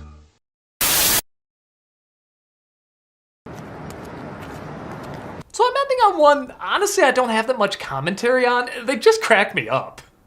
It's for Suburban Auto Group back in 2003. And somehow, I totally missed all these ads. They're just called trunk monkeys. Monkeys that hide in your car to protect it. Okay, it sounds cute enough, but these ads go dark fast. Like, here's the first one. The Trunk Monkey Theft Retrieval System. Monkey! Oh my god. Getting your car back is simply not enough. Another revolutionary idea. Good preview of Osgood Perkins' next flick. And they just keep getting crazier. I think it came with the car. The Trunk Monkey Chaperone version. If Andy Serkis played this thing, people would be shitting their pants. Christ, I think I'm shitting my pants! This thing is hilariously mean-spirited, but fear not, he saves lives too, whether you need it or not. Shock advised. Stand clear. Curious George if he was paid with pain. Hey, oh God, I think it's happening! Now? Yes, right now! What are we doing? No. Right? Breathe with the monkey. These ads are so messed up, I swear he was gonna deliver a monkey in that scenario. Tell me you couldn't see that! These ads are great, and honestly, I'm shocked they can get away with like half of them. The Trunk Monkey.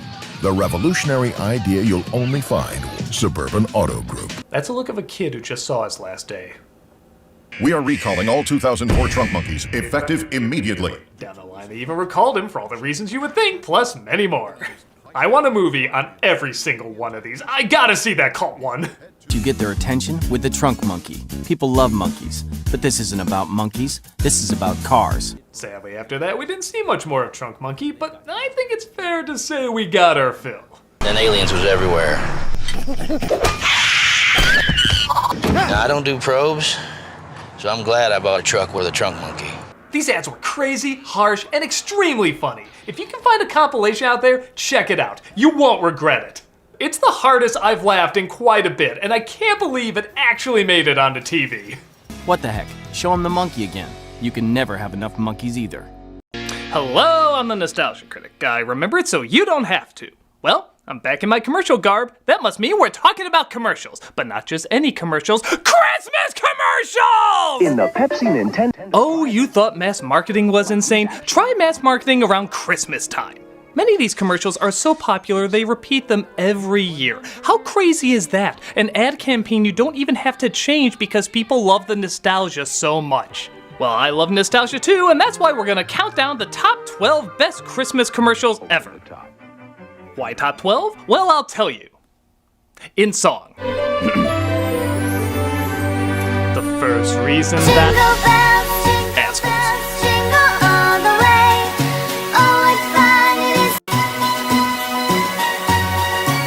Number 11. Not every commercial on this list has to be good. It just has to stand out as something we relate to the holidays. Well, this enjoyably awkward commercial certainly stands out, and people are making a tradition of watching it every year now. It's just a guy returning home and his loved one making him some coffee after being away in West Africa. It's a long way from West Africa. I brought you something from far away. Really? She waited up all night for him, he playfully pretends he got the wrong house, he gets her a gift, and she lovingly puts the bow on him and says, You're my present this year. They're brother and sister. Yep, this is incest in the what the figgy pudding degree. Now don't get me wrong, they don't surprise you with it at the end. In fact, they make it very clear in the opening. I dare even say, uncomfortably clear. I must have the wrong house.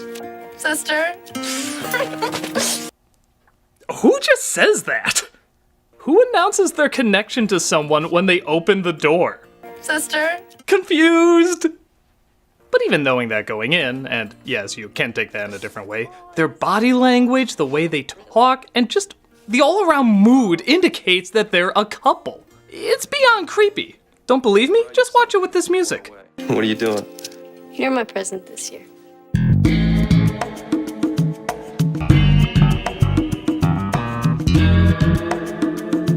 This commercial has become so infamously ewy that parodies are popping up all over the place. People love to mock how incestuously bizarre it is. Brothers and sisters, don't look at each other like that. Okay. Whether you find it charming or... it's sure to get a reaction every Christmas. The best part of waking up is Folgers in your car. Number 9.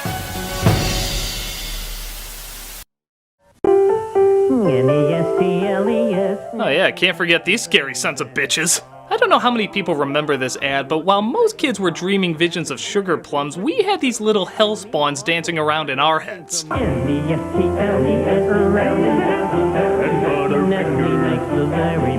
only were these things butt-freaky as sin, but their jingle was so catchy that many people reported ear bleedings with the blood spelling out the name Nestle. So even our bodily fluids knew how to spell it, it was that catchy! N-E-S-T-L-E-S, Nestle makes the very best. Why do these things only have teeth on their bottom jaws? They look like marshmallows that can somehow bite into your soul.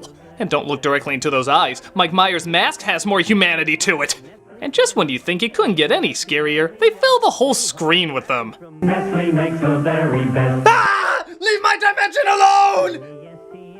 It's disturbing, nightmare-inducing, and all around unforgettable. Sleep well tonight dreaming of your Christmas slippers coming to life and trying to eat you. N-E-S-T-L-E-S, new holiday wrapping from Nestle. Nestle makes the very best chocolate.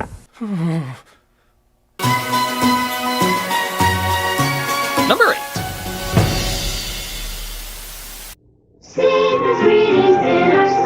I've talked about this one before, but by God, it deserves to be talked about again. It's crazy how much they showed this commercial. It was everywhere around Christmas time. It's just Barney once again trying to give Fred's Fruity Pebbles, but Santa beats him to it.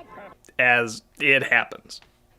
But Santa says it's good to share, and thus Fred finally gives him a bowl. 'Tis the season to be sharing, Fred. Happy holidays, pal. Oh, Fred. This commercial, of course, raises so many questions. How can they celebrate Christmas if Jesus isn't born yet? What's the origins of caveman Santa Claus? How the hell is Dino a singer?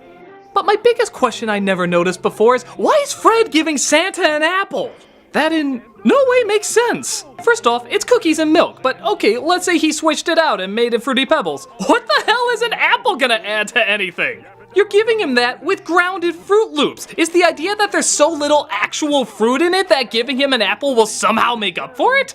I don't know, but what I do know is the commercial's been played so many times it has our childhood by the balls. Or bowls. He is saying bowls, right? Yummy Fruity Pebbles in our bowls. Because how can Fruity Pebbles be in our bowl? You know, don't answer that, internet. I said stop! My Pebbles! Your Pebbles! Regardless, it's still a lot of fun. Fruity and Cocoa Pebbles cereals, part of this nutritious breakfast. Ho, ho, ho, ho, ho, ho. Number 5. This one just came out this year, and already people can't stop talking about it. It's one of the oddest Christmas commercials to ever come out, and that's saying something. We see a man in the mountains recording something on his iPhone. He seems happy, hanging pictures of in-jokes on his wall when he suddenly gets up and goes down to the village. In a bizarre twist, it's the Frankenstein monster! Got us? But that's not where it stops. He goes in front of the town tree and puts 2 Christmas lights in his bolts. Clever? But it doesn't stop there. He starts singing There's No Place Like Home for the Holidays. Oh, there's no place like home. But then one of his lights goes out and everyone looks pissed. Stupid Frankenstein monster. I am so not impressed by anything. But then a girl goes up, fixes his light, she starts singing, and then everyone starts singing.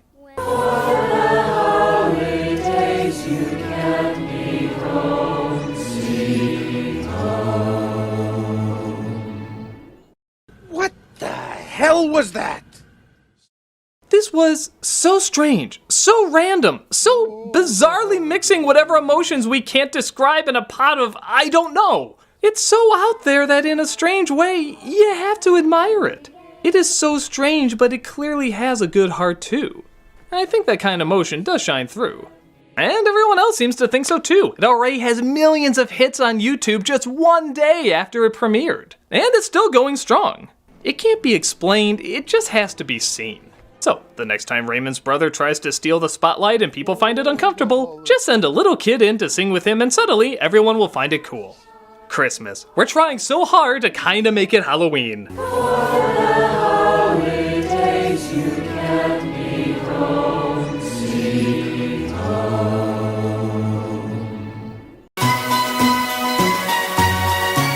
Number 3.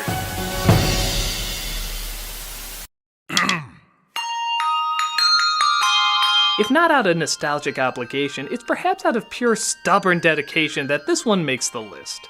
The Hershey Kisses ringing Wish You a Merry Christmas is Hershey's longest running ad, debuting in 1989 and still going strong today. To make the story behind it even more interesting, the brand manager, John Dunn, was tasked with making several whimsical Hershey commercials but was told not to do a Christmas one. But he liked this idea so much and knew it would be a hit that he did it anyway. And we're still thankful. In hindsight, it's not much, it's disgustingly simple, but maybe that's why it lasts. It is simple, anyone can see it, giggle, and feel good afterwards. It's not trying to be too big or too sentimental, it's just a little happy moment. Not unlike a little Hershey Kiss chocolate. It makes perfect sense. To say any more would ruin its simplicity, which honestly speaks for itself. So we'll just leave it as it is.